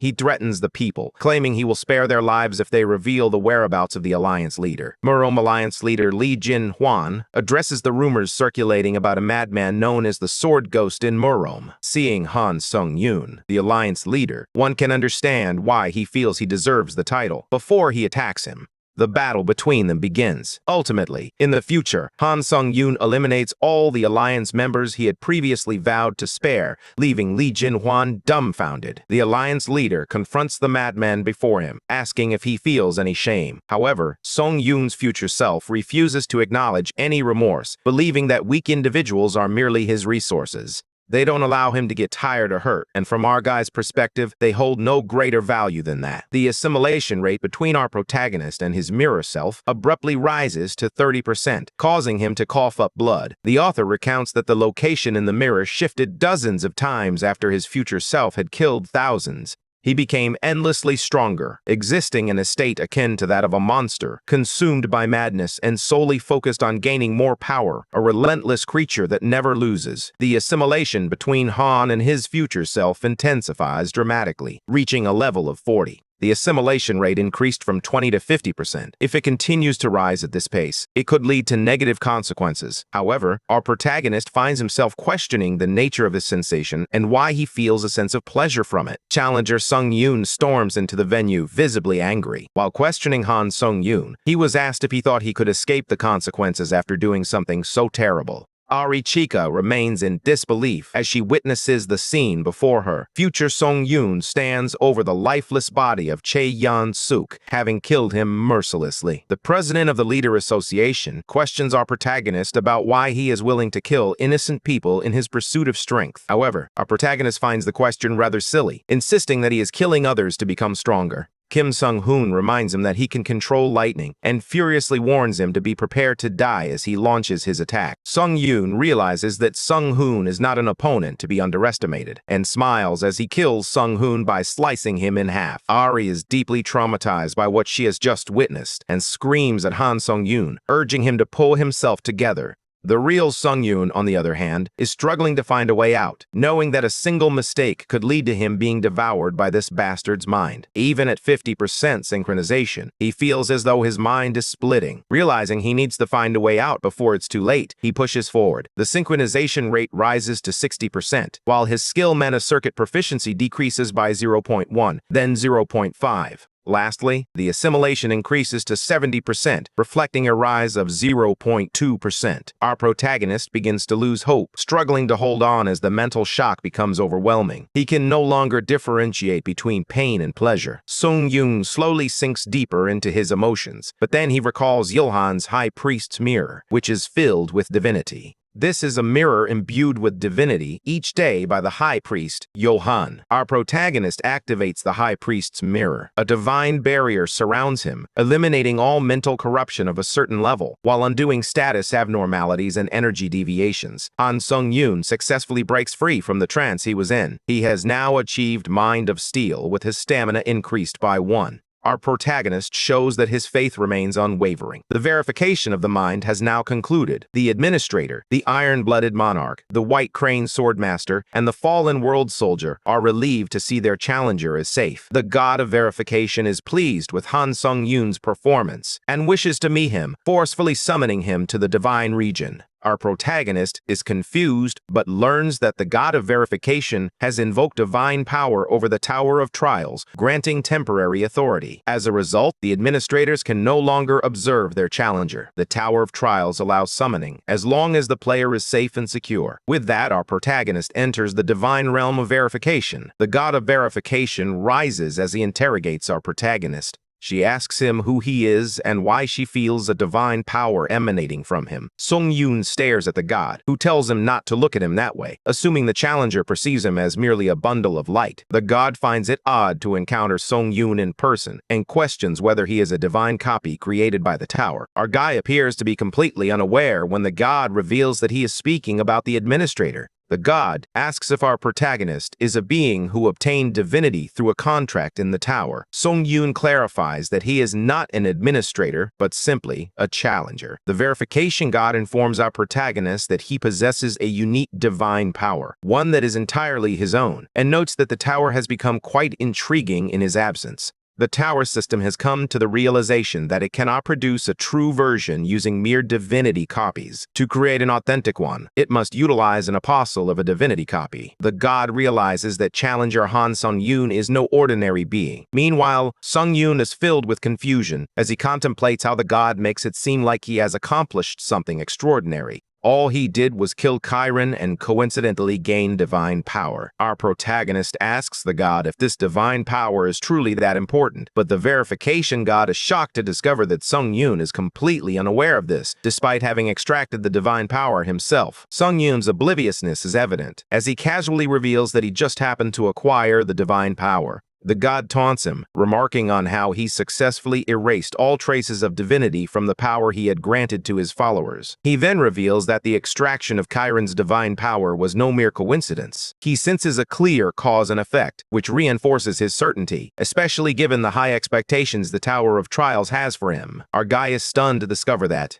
the verification god regrets revealing this information, as it was not meant to be shared, and now the tower is engaged. The verification god bids farewell to Han Sung-yoon, assuring him that he will be watching over him. However, our protagonist still has more questions to ask. He wants to know what happened to his future self, and what this divine power and the effects the god is referring to truly mean. Suddenly, he feels a sharp pain in his head. The god realizes he has gazed too deeply into his future self. When you look into the void also looks back at you, always seeking a chance to pry into our minds. With that, the verification god warned Sung Yoon to be cautious. He informs him that he will soon return to where he came from. Sung Yoon wants to talk more, but he hesitates. The god has no choice, as the tower is a challenging entity for any deity to confront. He reveals that if Sung Yoon visits the Temple of Verification later, he may find answers to some of his questions. Before parting, the verification god offers one last piece of advice. Sung Yoon should not trust any god, as they will now view him as their enemy. The 11th floor is cleared, and the old mirror of verification is sent to Han's inventory. He receives 70,000 points and 30,000 SP as a reward, along with an additional bonus. With that, Han returns to the lobby, and he realizes that the god revealed to him that the divine power he extracted from Kirin was not a coincidence, and he can now see a clear cause and effect. This means that the Tower of Trials wanted our hero to extract the divine power and claim it as his own. Sung Yoon reflects on everything he has just learned, feeling completely overwhelmed and frustrated by his inability to understand it all. At the very least, our protagonist feels relieved that the gods cannot harm him, even though they view him as their enemy, due to the tower. The system announces that it is expanding, with Earth now recognized as an official climbing dimension in the Tower of Trials. As a benefit of this registration, there will be enhanced protection against dimensional invasions. Now, challengers from other dimensions will face penalties upon arriving on Earth. As a benefit of the registration process, challengers other than pioneers can now earn a halo. Challenger Han Sung Yoon has reappeared before the administrators, and both the Iron-Blooded Monarch and the White Crane Swordmaster are relieved to see him. Our protagonist smiles for the first time. But then, they recall the verification god's words, stating that the administrators are also a form of divinity. This makes him skeptical about whether he can trust them. Sung Yoon comes to the realization that he can't trust anyone at this point, and he finds the situation incredibly frustrating. With that, he steps into the world of Iron Blood. The administrator, the Iron-Blooded Monarch, attempted to express her concern, is met with an attack from Sung Yoon, who she asks if all of these administrators are collaborating with the tower to manipulate him. This revelation makes the Iron-Blooded Monarch realize that our protagonist is still influenced by the verification of the mind. Han Sung Yoon launches a reckless attack on the administrator, the Iron-Blooded Monarch. She tries to calm him down, telling him to pull himself together, but our protagonist isn't ready to listen as he reminds her of the relationship between the administrators and the tower, which is designed to exploit the challengers. The administrator defends herself, explaining that it doesn't make sense, and urges Han to get a grip. Sung Yoon questions why she keeps saying that, especially since he believes he has everything completely under control at the moment, and then launches a full-scale assault. The Iron-Blooded Monarch attempts to stop him, as her house stands in the way, but it is too late. This causes the administrator to lose control. Now it's her turn to demonstrate her strength as she launches an attack on Sung Yoon. After a while, we see Han hanging upside down, tied with ropes. He apologizes and assures her that his sanity has returned, so she can untie him.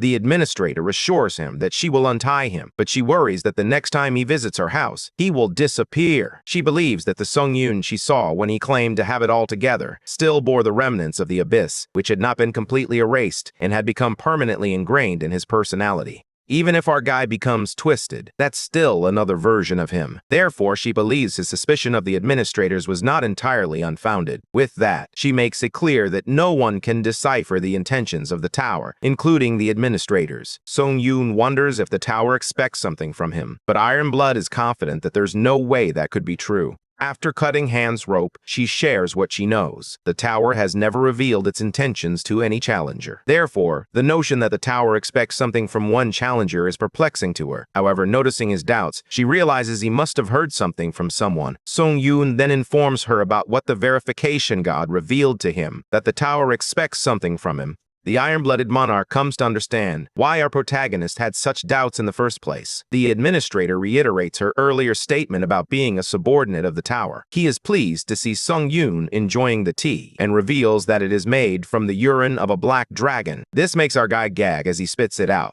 Our protagonist suddenly recalls that the god of verification mentioned the administrators are beings who attain divinity through a contract with the tower. Iron Blood understands what Sung Yoon is saying, but she states that she can't discuss the divinity copies with him at this moment. It's something he will discover quite soon. Sung Yoon has one last question about Ironblood's earnest wish that she mentioned earlier. He reveals what the White Crane's swordmaster told him. It's a right granted by the tower to the administrators, allowing them to fulfill their goals through the challengers who have signed disciple contracts. The red-eyed administrator appears furious that her colleague revealed Sung Yoon's heartfelt wish. He asks her why she didn't mention this to him sooner. Ironblood reveals that she felt fear because she believes Sung Yoon is currently underestimating himself. She noticed how obsessed he is with his growth. Therefore, for his growth, he thought he could fly toward the earnest wish trial and challenge it as if it were nothing. Han Sung Yoon agrees with her, knowing he has no other choice and firmly believing that he lacks talent. The administrator contemplates his definition of talent, but she cautions him that he will soon discover just how much he is underestimating himself. In addition, the red-eyed administrator reveals details about the trial, and with that, our protagonist returns to the lobby. The author explains that talent is an unchangeable attachment, a gift from the heavens. In the world of hunters, this talent is divided into 3 distinct aptitudes: skill acquisition, stat increase, and trait enlightenment. These represent the 3 gifts bestowed upon hunters. But Sung Yoon wasn't born with any of those advantages. He couldn't acquire a skill, his abilities didn't improve, and he was unable to develop a new trait. Han Sung Yoon believes that a lot changed after entering the Tower of Trials, but the truth remains the same. Our protagonist, lacking talent, is unable to grow because of his inherent traits. Our protagonist is convinced that the iron-blooded monarch is mistaken in believing he possesses any talent. If he had possessed something like that, he could have become a famous hunter without ever needing to enter the tower. Sung Yoon remembers the administrator's words about the 12th floor trial being a battle against himself. In this trial, our protagonist confronts a reproduced version of himself. Instead of focusing on the implications, he seizes the opportunity to improve his fighting skills while retrieving a skill proficiency healing potion. It's a specially produced potion from the tower that, once taken, randomly increases one of your skill's proficiency by 10%. During Namgong Hyuk's battle, he received this as a reward from the Japanese government, and Catherine also gave Sung Yoon hers. Now he has a total of 3 of these potions. Han Sung Yoon consumes the skill proficiency potion and must now choose a skill he wants to enhance. Our protagonist chooses Magic Management, a skill he acquired after defeating the Dark Monarch on the 10th floor. This skill serves as the foundation for all his other abilities, leading Sung Yoon to believe it is a worthy investment. Sung Yoon takes out the old Mirror of Verification, a reward he received from the 11th floor trial. When he channels his magic power into the mirror, its exclusive effect, known as Remaining Thoughts, activates for the first and only time. The skill, Flame Dragon Eye, activates, and since it's limited to the first use, our protagonist can acquire the skill embedded in his lingering thoughts. However, the user cannot choose which skill is acquired from these remaining thoughts. The system announces that the God of Verification has made a special alteration to the effects for one challenger. As a result, the exclusive effect, known as the Remaining Thoughts of the Old Mirror of Verification, activates. With this activation, Sung Yoon randomly acquires the skill ingrained in it. Remaining Thoughts, our protagonist inherits exceptional skills, showcasing a fighting concentration rated A+. The system ingrains the Remaining Thoughts fighting experience into the skill. It notifies that the proficiency of this fighting experience has increased by 11%. Sung Yoon is pleased with the skill. The system alerts our protagonist that the 12th floor trial is beginning, with only 48 hours remaining. He must eliminate the duplicated version of himself within this time frame. The trial can be failed if either the challenger dies or time runs out. The reward for completing the trial is an Ancient Emperor's Ash Crown, A, while the penalty for failure is As. Han Sung Yoon enters the trial on the 12th floor. The blessing bestowed by the God of Darkness detects an intruder in the ancient palace and conjures a guardian fighter. The intruder, known as Sung Yoon, must now consider how much he knows about himself. His item, the Vampire Council tailcoat, has been replicated by the guardian. His task is to eliminate the other version of himself that the God of Darkness has created. Sung Yoon remembers what the iron-blooded monarch told him about this guardian fighter, who not only reproduces but also replicates his experiences. Because of this, Sung Yoon realizes that the reproduced version of himself is aware of all the strategies he plans to use in the moment.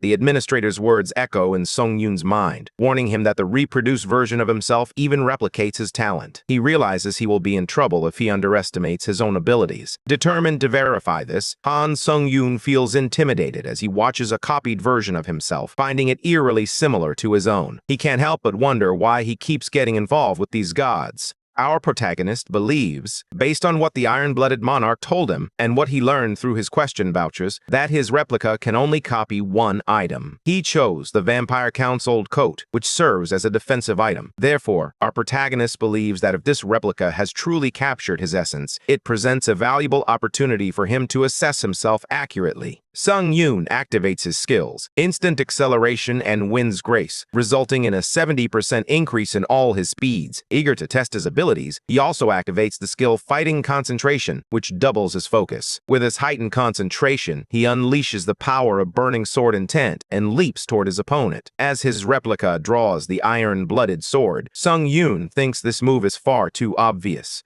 He predicts that his next move will involve using a counter shield. Sung Yoon believes this move is the only option for the replica. What catches him off guard is unexpected. The replica transforms the counter shield into a sword. It's a dual sword technique. Even Han Sung-yoon has never used it in an actual fight, as it requires a significant amount of mana and mental power. Therefore, our protagonist refrains from using it. This leads Sung Yoon to question why he chose such an inefficient method, but is unable to comprehend it. As they continue to fight, Han Sung-yoon realizes that his copied version surpasses him in pure skill, as he wonders if it's the indomitable will. Our guy knows he holds dominance over the items at the moment, but the indomitable will which he absorbed from Lucilian has activated for his replica. Sung Yoon believes that if his replica's abilities surpass his own, if he has raised fighting concentration to the maximum level and is currently demonstrating transcendental concentration, then it makes sense. The bigger problem lies in the swordsmanship of the copied version, which is currently being executed using two swords. However, Sung Yoon is certain that it is indeed Namgung Kwon-hyuk's swordsmanship. Our guy has only met him once. He clearly remembers the terrifying godliness that helped him recognize his arrogance in underestimating the value of skills.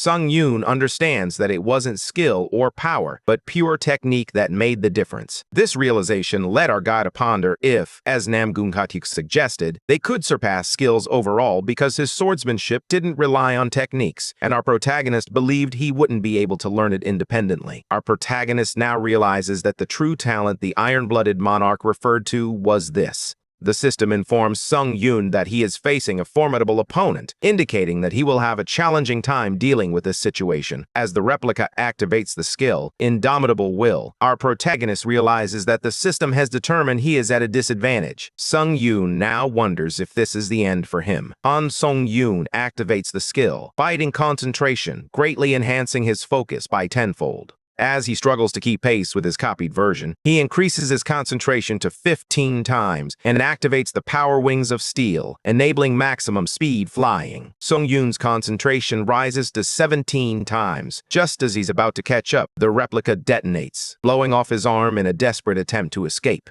In an instant, he became our guy. The copied version of Sung Yoon directs his attack toward him. As he comes to terms with his impending death, his concentration increases up to 20 times, reaching a state that surpasses all limits. Han Sung Yoon feels a wave of dread as he realizes he was just moments away from death. His aura shifts dramatically as he curses the duplicate. The system notifies him that he has entered a concentration state that exceeds his limits, but as a side effect, he will experience significant mental recoil. Han Sung Yoon appears to be a completely different person now. As he attacks his replica, his attack does have an impact. However, his copied version is incredibly powerful. The iron-blooded monarch, who has been observing the battle, is furious to see the same situation unfold once again. She can't intervene openly, but she finds it impossible to look away. She attempts to communicate with Sung Yoon, despite her concerns about how the tower might respond. However, the system temporarily deactivates her message to prevent it from being an advisory type of communication.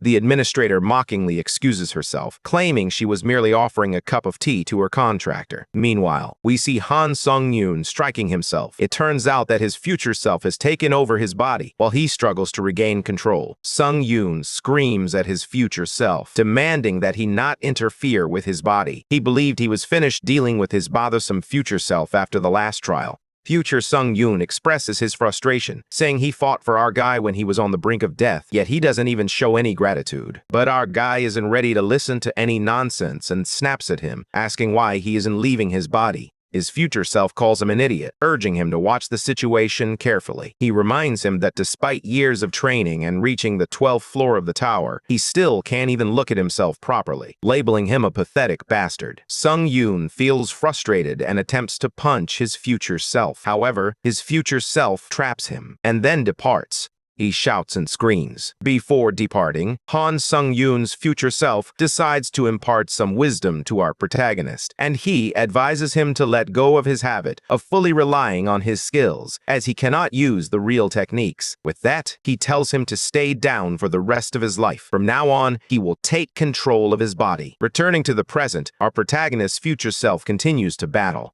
As soon as he felt he was getting the hang of it, the administrator, known as the Iron-Blooded Monarch, sends him an item, a product of the Black Dragon. Our protagonist struggles to regain control of his body and attempts to drink the product of the Black Dragon. As he does this, the real Sung Yoon returns and takes control of his body, announcing his comeback. Our protagonist realizes that while his alternate self was engaged in battle, he truly experienced the sensation of letting go of his tendency to rely on his skills. Sung Yoon believes that if the replica can achieve it, then so can he. With that, his concentration increases 20-fold. The acceleration of Han Sung Yoon's thoughts and his ego's madness is rising once again, as he has entered a phase of heightened clarity and can finally sense it. A moment of enlightenment that felt as if it lasted forever. Our protagonist believes he must abandon all reliance on the skills he has acquired up to this point. He needs to empty everything and adapt. Sung Yoon sheds common sense and stubbornness, ultimately emptying himself of all imagery. The system notifies that, due to independent enlightenment, the proficiency in magic management has increased by 10%. Our protagonist achieves enlightenment, resulting in an increase of stamina by 1. Sung Yoon achieves the trance ability, resulting in an increase of 4 to his mana. The system believes the user is confronting an enemy they can easily defeat, and, as a result, indomitable will is deactivated. Our guy decides to turn things around from this point forward. Han Sung Yoon continues to battle his duplicate. However, it feels strange that Nam Gung Hyuk's overwhelming sword skills are now at his fingertips. Our hero harnesses the wind's grace for incredible speed and instant acceleration. As the fight between them continues, it becomes clear that Sung Yoon is starting to understand the principle of technique, focusing on his technique rather than just his skills, even at unimaginable speeds, as he gazes at his doppelganger. The duplicate struggles as he fights our guy now. As Sung Yoon deepens his understanding of the principle, he can sense the unnecessary movements in the replica's dual sword techniques. This means that this dupe isn't truly summoning Hyuk Nam Gung's sword skills into his body. Instead, he is concentrating much more on imitating Hyuk. Our hero activates the iron-blooded sword, contemplating how feelings of distrust can weaken the sword's flame characteristic, which is capable of cutting through anything. In that case, even Han Sung Yoon, while practicing Nam Gung Hyuk's swordsmanship, found himself challenged by the complexity of the techniques. Needs to focus more on strengthening his sword flame. Our hero activates the skills Truth Seeker of Blood and manages to inflict some damage on his dupe. However, his copied version counters the attack by swiftly spinning the shield into a circle. Sung Yoon is shocked to discover that his duplicate's rough and aggressive swordsmanship, which had been offensive until now, suddenly transformed into Mellow Sword, where everything felt weightless and serene. Mellow Sword is yet another skill of Nam Gung's, which frustrates our protagonist, as he questions just how much this imposter can truly replicate Nam Gung's abilities. Sung Yoon realizes that he cannot win unless he endures all the dangers and activates the skill, Counter Shield. As he attacks, just as our protagonist anticipated, the dupe's sword recharged before his, and in that scenario, Sung Yoon decided to play a trick. Our guy believes that his duplicate received the Counter Shield that transformed it. This means that Han's Counter Shield should recharge immediately, or so he thought. Sung Yoon is certain that if the dupe is truly him, then right now, as the energy releases from the counter sword and their most lethal attack begins to dissipate, his copied version will view this as an opportunity. Han praises himself for being incredibly strong, and with that, he stabs his accomplice with the iron-blooded sword. He's pleased that his plans succeeded. As he decides to end this and rushes toward the copied version of himself, he witnesses an unexpected event. His dupe transforms into a monster, leaving him baffled and confused about what is happening.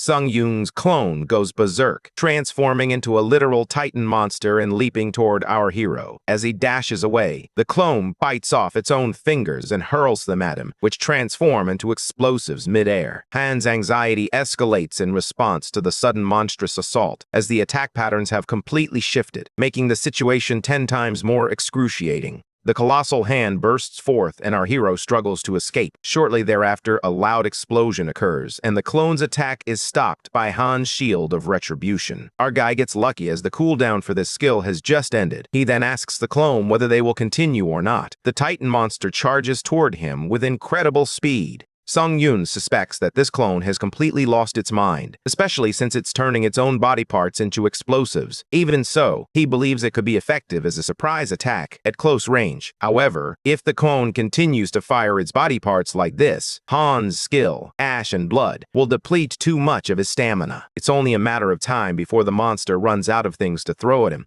Eventually, the monster staggers to its feet, trembling slightly as the smoke clears. With that, our hero slashes the clone's arm. Since there's no reason to prolong the confrontation, he moves to face the monster, which dashes away in a bid to save itself. However, this is not the end for the clone just yet. As it gathers its energy once more, it strikes at Han. The shield of retribution absorbs the impact, and our hero realizes the clone is a formidable foe with its raw power still intact. However, thanks to the monster's attack, Han collects enough energy in the shield and shapes it into an orb. Just like that, our hero hurls the magic orb with a sword that forcefully slams into the clone's face and declares, "Release!" At that moment, an immense amount of energy cascades from the orb, blowing the monster into pieces. The monster is defeated, and our hero successfully completes the 12th floor trial, earning numerous rewards. Han's skill, Shield of Retribution, upgrades by 1 grade, elevating it to a B grade skill. Additionally, his skill combat focus deactivates. He experiences the after effects of extending his focus beyond its normal limits. Our poor fella spurts blood. Thanks to his Ash and Blood skill, he is healed instantly. I had a hunch that the skill could counteract the after effects of the combat focus skill. Our boy realizes that without the skills of Ash and Blood, he would have never come this far. Still, Han longs for things to become a little easier inside the tower, even though he has no real hope that they will. Suddenly, he notices the dead soul of his clone looming nearby, and he finds it intriguing. He is interrupted by the admin, the Lord of Iron and Blood, as the connection is restored after being deactivated to exchange unfair advice. The admin grumbles about the restriction imposed on her for simply treating their contractor to a cup of tea. To clarify, that cup of tea was infused with Black Dragon's essence, known to enhance immunity and mental clarity. The admin scolds Han to show a bit of gratitude for goodness sake, and he responds by thanking her for her earlier help. He remembers when the Lord of Iron and Blood sent him the Dragon Essence item and discovers that even admins can face restrictions for interfering too much with their contractors. Suddenly, our protagonist is inundated with a flood of messages from administrators praising his incredible talent.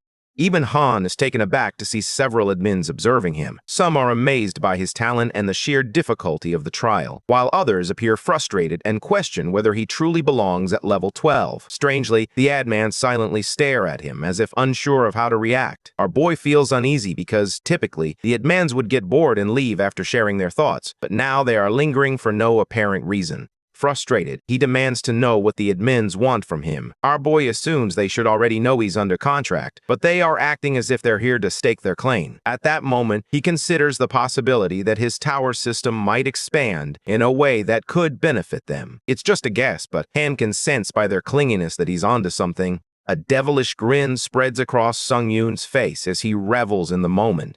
Playing his cards right, it seems he's on the verge of securing a system expansion that will benefit administrators he isn't even contracted with. Our guy proposes that instead of sending him vague messages as if they were on a dating app, it's better to be honest and reveal what they want. He makes it clear that if they seek something from him, he demands a power as an advance payment. Han acts confidently, promising the admins that he will return the favor once the system expansion begins. However, the admins do not take this well and are displeased with the arrogance Han has displayed. They reject his offer and urge him to adopt a more humble attitude. Han, on the contrary, creates a sense of urgency by revealing that his offer is only available to 3 of them. It's a classic first-come, first-served situation. He knows exactly what he's doing because the moment he makes that announcement, the admins are thrown into a frenzy. seeking to enhance the power of his store. Now, let's address a more pressing matter. Han's clone, identical in every way to him. This includes his skills, stats, and powers. He absorbs the soul of his clone, which has an identical soul composition to his own. The system attempts to extract divinity, leaving our protagonist in shock. His power, now infused with holy energy, upgrades to level B, leaving him confused about the nature of this holy transformation and the accumulation of divine energy. He remembers receiving his divine power from Priest Carrion, but he was too afraid to touch it, primarily because he didn't know how to wield it. Our protagonist views this as a chance to make a positive impact. With that, Han enters the lobby on the 13th floor and learns that, following the system expansion, the community function, previously divided among various nations on Earth, has now been fully integrated. Teammates in group trials will be assigned without any restrictions based on nationality. Our guy assumes he will start encountering foreigners in group trials now, as this expansion feels rather anticlimactic. However, there's one more lesson he's learned. It's possible that the other dimensions may eventually be integrated with theirs as well. Shortly after Han sees the scoreboard, his eyes remain wide with surprise. Our boy believes in unparalleled might. That was arguably his primary goal in ascending the tower, and, at this point, his life's pursuit. He has taken another significant step toward his ultimate objective by securing the top position on the scoreboard. For now, at least, he stands as the most powerful player in the Earth dimension, and that's certainly something to be proud of. The Tower of Trials has existed in other dimensions, such as Ares, Kylan, and Morum, for much longer than it has on Earth. In comparison to these other worlds, Earth has only recently gained recognition as an ascended dimension, and its overall strength is significantly weaker. Unless Earth unites to strengthen its position in battle, it's only a matter of time before it becomes the target of another dimension. None of this changes what he wants and has always wanted: the overwhelming power to defeat anyone who stands in his way.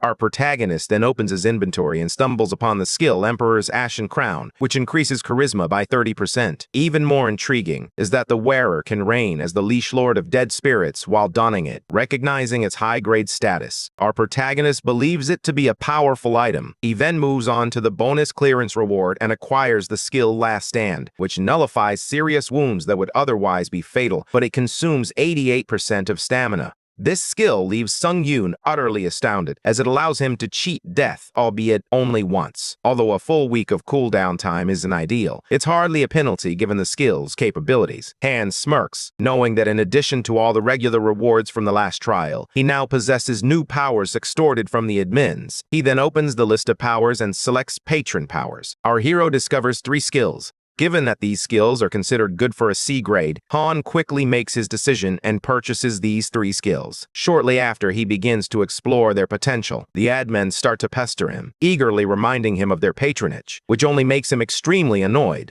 He reflects on the dead soul of the clone he absorbed earlier and is shocked by how the divinity extraction process activated without warning. He vividly recalls the moment when the divinity extraction took effect. He could sense a potent force settling into his heart that hadn't been there before. A light emerged from within his chest, and Han understood that this was what holy energy truly was. But he tests his powers in the lobby. He soon realizes that there is no difference in his powers at all. The holy energy merely causes his body to glow, leading him to conclude that there are no special abilities or enhancements. Sung Yoon reflects on how the priest in the 11th trial used the power to heal and enhance their weapons, but he was unable to achieve the same results. Our guy seethes with anger after getting his hopes up for nothing, which only intensifies his frustration.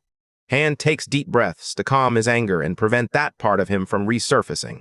Just then, the admin White Crane appears and offers to train him in the use of holy energy, inviting him to her admin area. However, our protagonist respectfully declines, leaving White Crane shocked by his blunt rejection. She asks him why he turned down her offer. Sung Yoon assures her that he will reach out if he needs help. For now, he wants to see how far he can go without it. The White Crane recognizes Han's determination. To be honest, holy energy is in Han's priority right now. At that moment, the thought of Swordmaster Hayek crosses his mind. Our protagonist becomes determined to focus on whatever will make him stronger in this moment, at least until he kills Hayek Namgung. There isn't a shred of doubt in his mind that Hayek will return. Han checks the admin powers he has purchased and activates the Divine Sanguine Heart style. Suddenly, he is enveloped in a dark, monstrous aura. He couldn't comprehend the feeling. It was as if he had been transformed into a killing machine. A sudden jolt of power surged through him, and he could feel his blood pulsing. Our guy expresses that this is exactly what he needed, but then everything takes a drastic turn. Han's clone materializes within him, and he pinches his cheek. His clone calls him a greedy bastard and asks if he plans to keep all the fun to himself. Meanwhile, our protagonist is thrown into turmoil as he grapples with the chaos unfolding around him. His clone, that troublesome alter ego, suddenly manifests within him at the same time. This has never happened before. Abruptly, the jerk forces Sung Yoon to grab one sword while holding another in his other hand. In this way, they both engage in a duel, battling against themselves. Our guy calls him a moron, pointing out that if he dies, the clone dies too. However, Han's clone is at the height of his cockiness, calling him a moron instead. The clone grins wickedly and declares that it's clear if he can't have it, then no one else will. Our protagonist finds himself in a difficult situation as he must confront himself once more. He barely manages to block the clone's sword as it clashes with his. At that moment, the blood aura that Sung Yoon summoned through the divine sanguine heart style was absorbed into his sword. This was truly perfect timing. Han's sword is infused with a sanguine demon blade, and he grips the hilt to let blood flow from it. Our boy engages in a sword fight with the clone's weapon. In the next moment, he plunges the sword into his chest, using the blood aura to expel that wretched alter ego from his body. The sword plunged into his chest, becoming drenched in his blood as he screamed in agony. The pain was worth it when the conditions to unleash the true power of the Sanguine Demon Blade were finally met. The item is now called the Sanguine Demon Blade. The skill has been upgraded to Grade A, and the sword blade is now imbued with a unique effect called Blood Phage. This effect generates blood phage clots, and to grasp its true nature, Han activates Fireworm's Eye. He discovers that this effect allows the user to absorb the blood of any enemy killed with the Sanguine Demon Blade. Interestingly, our hero can mark up to 3 skills onto the sword, and using them comes at no cost. Since Han has fully unleashed his potential as a sword flame user, he concludes that this item may possess the best growth potential of anything he has encountered so far. With that, the 13th trial begins, focusing on teamwork to defeat the vampire account within a time limit of 14 days. The reward for successfully completing this trial is a book of skills. However, our protagonist is not pleased about facing yet another mass trial. Based on past experiences, group trials have not been all fun and games. Nonetheless, Han is intrigued by the reward, the Book of Skills, believing that an A-grade reward somewhat compensates for it. Just like that, our hero enters the trial, and the system unlocks the map, marking the city occupied by vampires and the priests who have infiltrated it during this vampire occupation. Han anticipates that they are meant to rescue a priest. It's frustrating to wonder why they can't simply march into the city and eliminate all the vampires. He earnestly wishes to take the quick route, as single-handedly destroying a city is easy work for him. Meanwhile, all the teammates arrive. A boy named Tarkovsky realizes that the system's expansion was intended for the mass trial, as the 2 members, the fabled ninja and the clock tower sorcerer, make their entrance. These names are familiar to Sung Yoon. He recalls that they are all top-ranked players on the scoreboard. The sorcerer glances around and remarks that this place reeks of blood. It would certainly be a surprise if it didn't. What they witness is a brutal annihilation, with bodies on the dining table splattered in blood. It seems the vampires have had a veritable feast. At that moment, the sinister-looking vampires stealthily approached the clock tower sorcerer. As the old man became panic-stricken, the vampires confessed to having killed those people, claiming that the desert court had now served itself up on a silver platter, referring to him. They then lunged at the old man. Meanwhile, Tarkovsky and the ninja made their entrance, slashing the vampires to pieces. The ninja recognizes Tarkovsky and reveals that he hails from Russia's top guild. The Russian man clarifies that he had no intention of concealing his identity. He reveals himself to be Andrei Tarkovsky, the leader of the guild Carpe Diem. The ninja introduces himself as an S-rank hunter with the Japanese Hunter Association. Andrei realizes that Michimoto is more of a celebrity than he is, convinced that everyone knows about the only S-grade hunter in Japan. Sachio feels flattered and hopes that Andrei is prepared to rumble. This reveals that, since vampires can sense the death of their kind, they will be swarming them any minute now. The sorcerer assures them that there is no cause for concern, as he had cast a barrier in advance to prevent any signs of struggle from escaping the room. Michimoto wonders who this old man is. He reveals himself to be David Taylor, a humble mage serving the clock tower.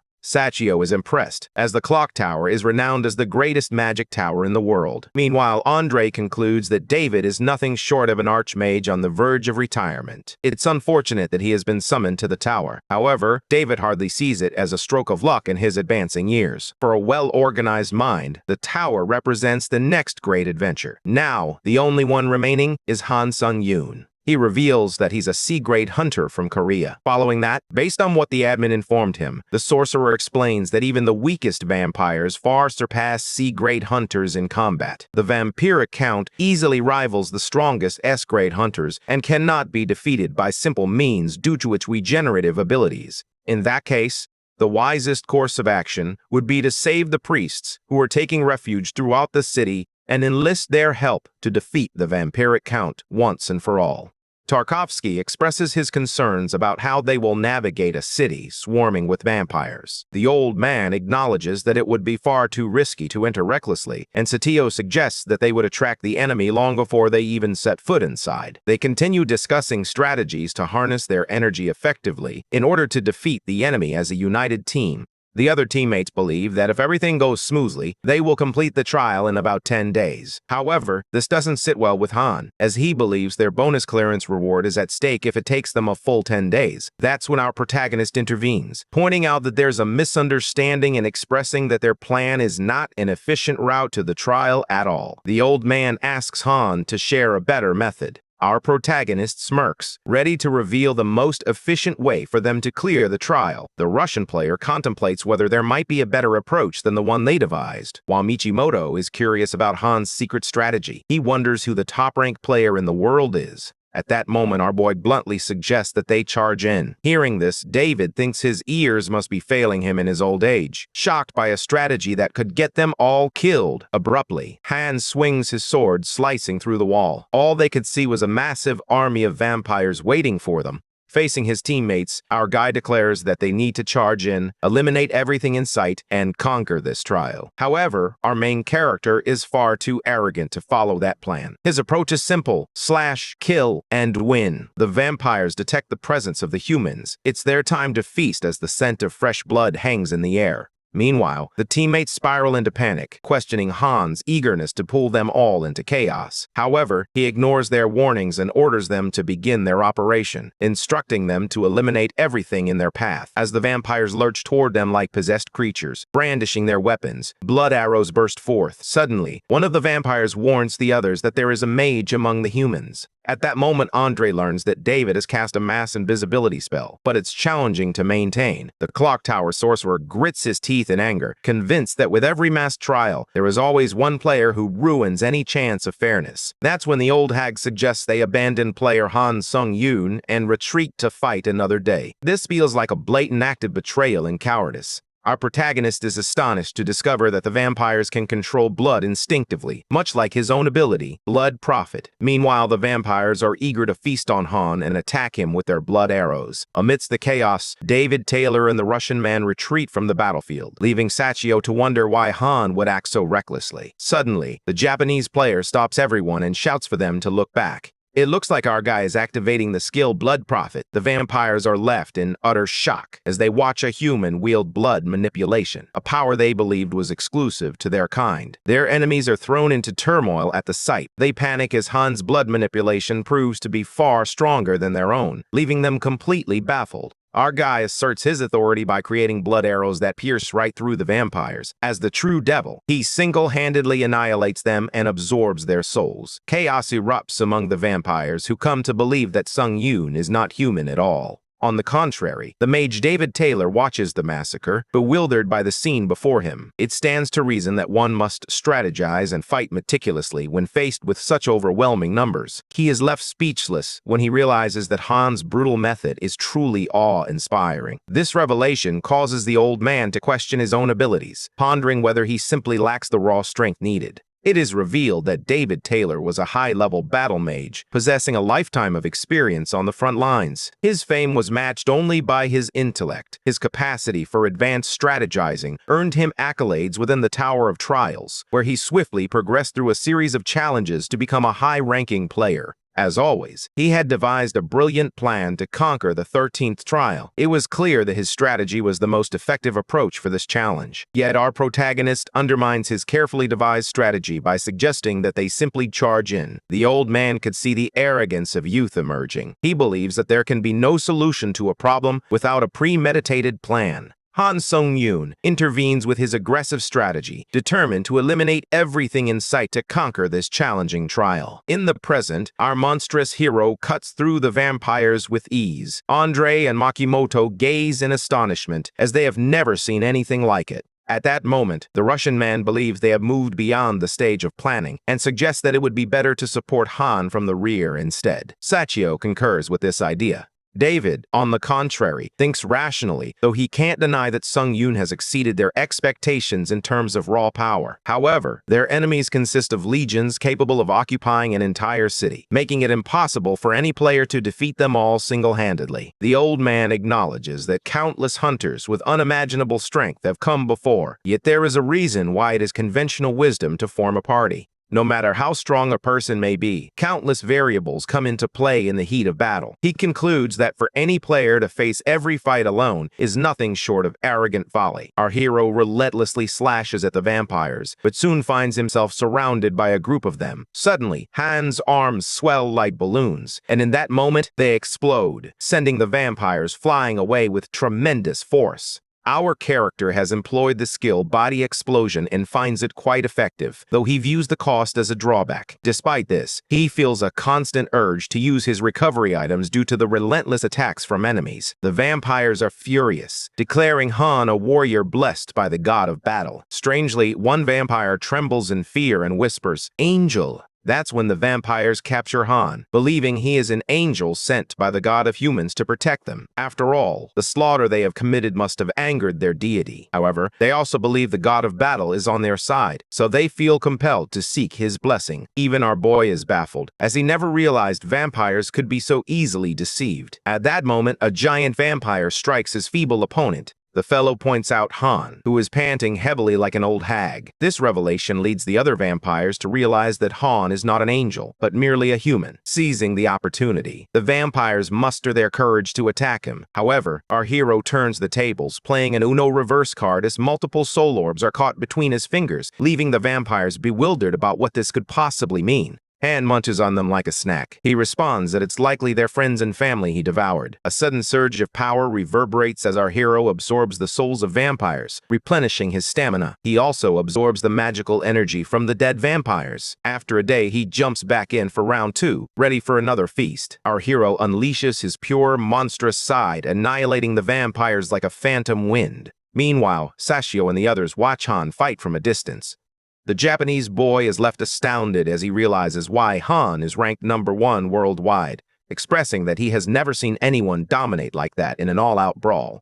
Even Andre agrees, noticing that Han is growing stronger with each enemy he defeats, showing no signs of fatigue. As a result, Andre and Makimoto decide to join Han Sung-yoon in the battle, believing that sticking with him is their best option. On the battlefield, our hero absorbs the souls of fallen vampires as easily as sipping free lemonade, continuously replenishing his stamina. Even Han is taken aback by the sheer volume and thinks it's more effective than when he absorbed his clone spirit. Smirking, our protagonist believes that if he can capture the vampire count, this trial might actually be worth it after all. Meanwhile, the admins shower our hero with praise, remarking that he's more devilish than a demon. He feels satisfied, knowing that he is at least keeping their favor. After all, there's no harm in staying on their good side. Just then, his teammates interrupt him, reminding him that they are on a mission to rescue the priests. Sachio points out that they owe him an apology, and from this moment forward, they've chosen to follow Han's instructions. Even Andre acknowledges his mistake in questioning Han's judgment, admitting it was foolish of him to do so. Our guy feels pleased that his teammates recognize the advantages of charging in without a plan. That completely misses the point of an apology. Later, Han activates the third eye to scan the vampire city and the terrifying aura that surrounds it. He smirks as he realizes it's the vampire count.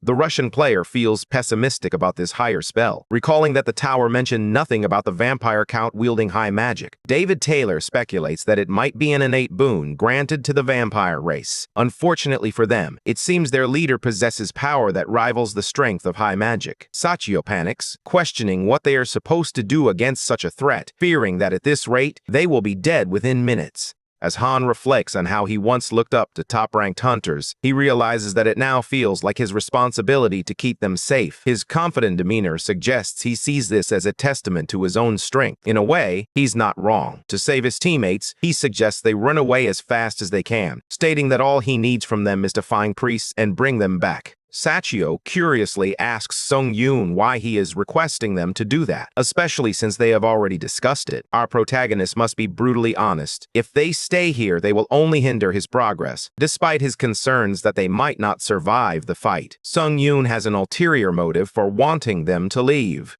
His goal is to take down the vampire count alone to absorb his dead spirit. Han comes across as selfish, assuming that the more others contribute to the kill, the less likely he is to claim the dead spirit for himself. Surprisingly, Andre adheres to Han's orders, even though it brings him no joy to feel like a burden for the first time in so long. The old man also agrees to gather as many priests as possible. As they all rush away, Han begins by activating the skill, Combat Focus, and the power Divine Sanguine Heart style to prepare himself. He also enhances the Blood Prophet's abilities to a greater extent, interfering with all the blood manipulation abilities in the area. At that moment, Han wields metals infused with the vampire's power. The vampire count immediately senses it. The vampire count seethes with rage, wondering who this foolish, insignificant human is that dares to defy him. Cracking his throne in frustration, he reflects on how he had intended to use this pathetic mortal city as the seat of his rule. Now, that human has earned a place in hell. In that instant, the vampire count goes berserk, unleashing a violent cascade of his power.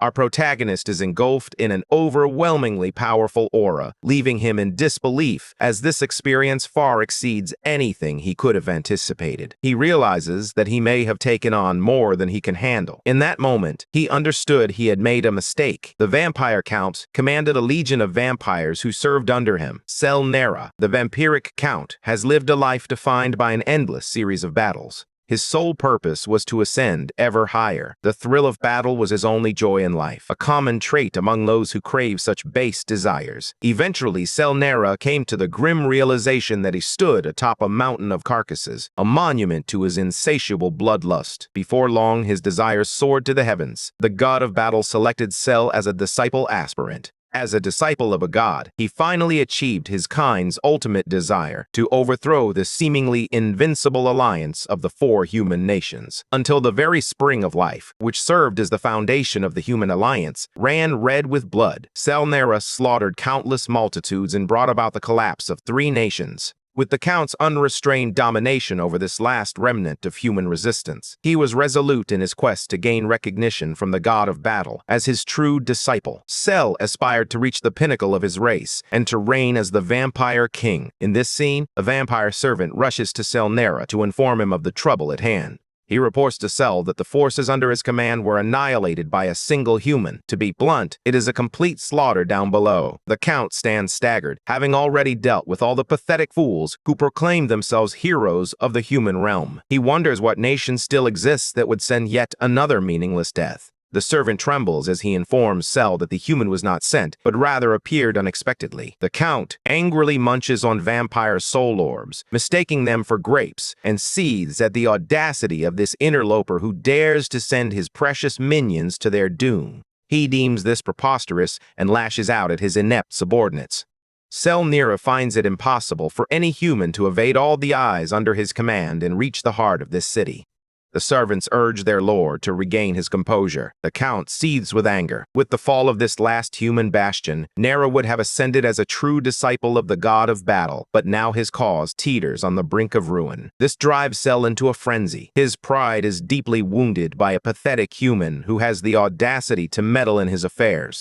His nearly completed plan to relinquish his rule in this mortal city is disrupted. The overwhelming power of blood manipulation erupts throughout the city, causing it to tremble. Meanwhile, our protagonist believes he is messed up. The explosion erupts, and Han quickly scurries away. His only option now is to let the city fall and save his teammates. He eventually finds his teammates. As the violent energy nearly engulfs him, Sung-yoon protects his teammates with a shield of retribution. However, the shield bearer succumbs to the overwhelming pressure. He uses all his strength to block it, managing to hold on for a few moments. Abruptly, the shield of retribution shatters and Han crashes down with brute force. Our guy is slammed to the ground as his teammates rush toward him. Our guy checks in on them, asking if they're okay, while Sachio offers a helping hand. David reveals that they're unharmed thanks to him. Sachio nods in agreement, noting that if Han hadn't weakened the blast from the front, none of them would have survived. They had truly thought they were done for. At that moment, the Count himself makes an appearance.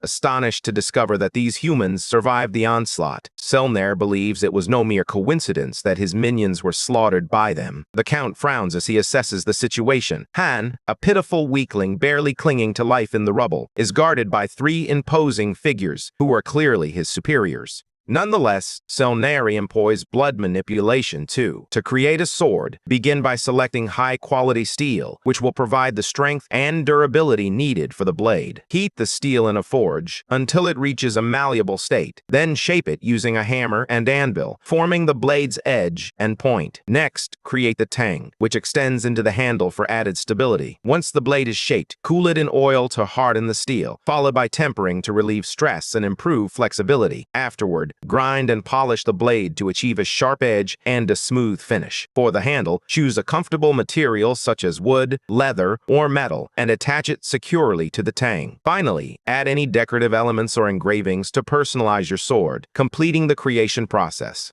And refers to humans as worthless mortal insects determined to tear them apart limb from limb. The teammates shudder in fear. That's when Sung-yoon steps in, asking everyone to stand back and affirming that he will handle this on his own. Andre suggests that they retreat for the moment if Han insists. However, the Count makes it clear that they are not going anywhere and will not be permitted to come and go as they please. In an instant, Soneri zooms toward them like a comet streaking across the sky. Bolt notices our guy standing beside him, unfazed and stiff. The Count realizes that it is the human who lies half-buried in the rubble. As Cell freezes in sheer shock, unable to take his eyes off Han, who stands there fearlessly, our protagonist asks the Count if he has heard the phrase, "Be careful what you wish for." Our guy smirks mischievously and declares that he will make Nara regret everything he just said. The Count, incensed by his boastful words, labels him an arrogant fool. As the vampire boss swoops down toward Han, our guy leans forward with his swords and tears the vampire into pieces, just as Nara had predicted. Our hero swiftly slashes the vampire boss and commands his teammates to locate the priests as quickly as possible. However, Sachi Makimoto questions whether it is truly a certainty that Sung-yoon has already killed the vampire count. A feeling of incredulity hangs in the air as our protagonist thinks rationally. They believe that if they cleared the trial, the system would notify them that the level was complete. That's when our hero activates the Dragon Eye and discovers that the vampire count is using his regenerative powers to restore his body. It's foolish to believe that a disciple, along with a vampire lord, could be defeated so easily. Upon hearing this, Andre panics, questioning how that monster can heal itself after being cleaved in two, while David is overwhelmed, realizing this defies all logic. Meanwhile, Sachi assumes the priests must be dead by now, considering the state of the crumbled city. He suggests that they are better off taking the monster down together, all 4 of them. However, Han refuses and insists that he will hold back the vampire count for the time being. Meanwhile, he instructs his teammates to search for anything that might help, even if it's just the priest's sacred relics. In truth, Han wants his teammates to leave, as he believes the boss is his to defeat alone. The teammates agree with everything our boy is saying. Eventually, Solnir's body has fully regenerated, and this time he is consumed by immense anger, determined to eliminate that insolent human. Our protagonist is astonished by Solnir's self-healing abilities. While Han possesses similar regeneration and blood manipulation skills, Solnir's powers seem to be slightly more effective than his. Our protagonist believes that his combat skills are clearly superior to Cell's. Just like that, the vampire count rushes toward him, seething with anger. He attacks using several encroaching blocks formed through blood manipulation. Those blocks burst open like fireworks. Cell gets his hopes up, believing that the little vermin would submit to his superior blood control.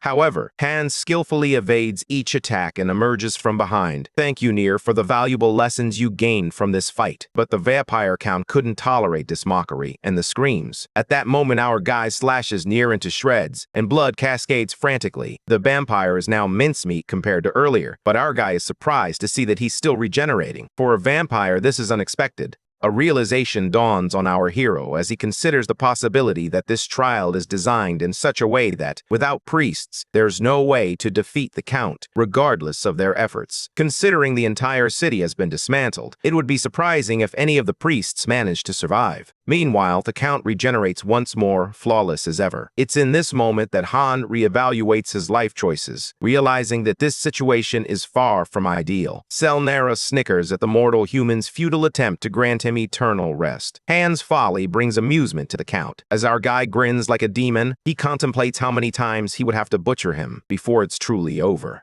That chilling grin leaves the Count filled with dread. He begins to quiver, questioning whether it is fear that unsettles his cold veins. The reality hits him hard. His pride is shattered at the thought that the Lord of Vampires fears a mere human. Selnera grits his teeth in anger and tells Han not to mock him, insisting that he is the future sovereign of all vampires. Meanwhile, our guy thinks that maybe slashing the Count for a third time will be the charm, and he prepares to cut him to pieces once again. As he is slashed piece by piece, Cell screams in agony, declaring to Han that he will not be subjugated by mere pain alone. Our guy is relentless as he continues to slash at him. The vampire lord laughs, declaring that it's all in vain. He mocks our hero, insisting that he is no true champion and that nothing he does will end his reign. Despite this, Han persists, maintaining his relentless slashing count as the battle rages on. Nier continues to ramble on about how mortals like him will soon hit their physical limits, insisting it won't be long before sheer exhaustion brings him to his knees.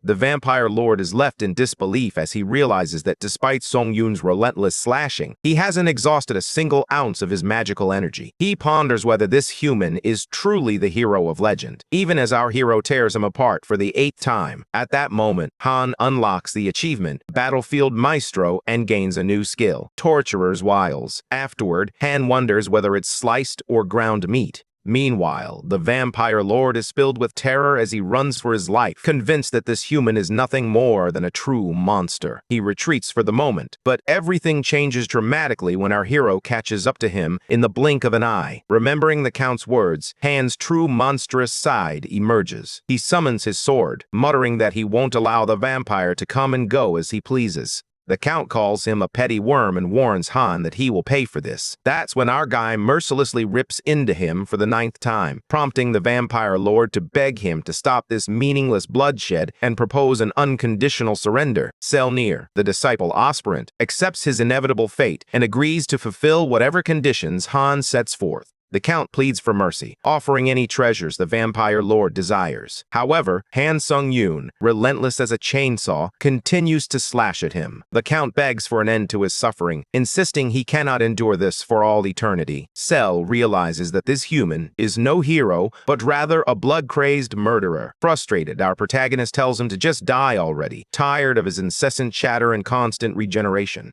That's when an idea sparks in his mind. Han smirks devilishly.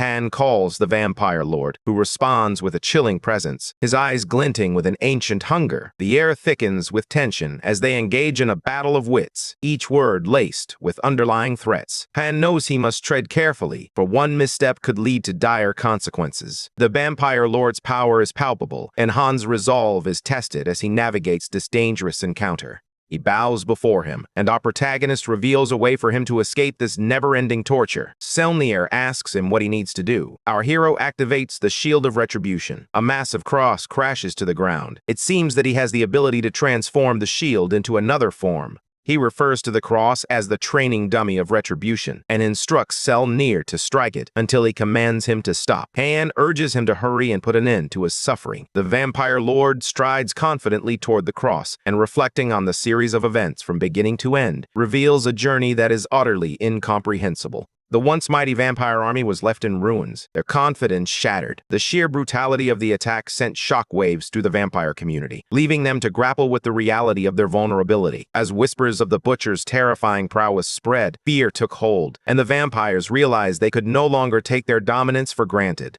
The vampire lord begins striking the cross, thinking that perhaps it is a test from God. Nothing makes sense to him anymore. Sale becomes convinced that this is yet another test. Given the very notion of a human possessing the power to control blood is absurd, he concludes that it must be God's will to undermine the wavering resolve of his vampiric followers by sending this demonic herald, Han, as the savior of vampire kind. Cell believes this is God's way of testing his will. Meanwhile, the shield of retribution absorbs all the damage as Cell relentlessly strikes it. Now, that shield is capable of unleashing all the accumulated damage. Han believes this will be sufficient and exudes malice as he informs the vampire that he has outlived his usefulness. At that moment, Nier comes to realize that this human is not a savior at all, but a devil. Our hero devises a plan to eliminate the vampire lord once and for all, aiming to disintegrate Nier's entire body until no flesh remains. He surrounds Cell with the shield of retribution and hurls the sanguine demon sword directly at it, unleashing its full destructive power. In that instant, a massive explosion erupts, and death flashes before the vampire lord as he stares in horror.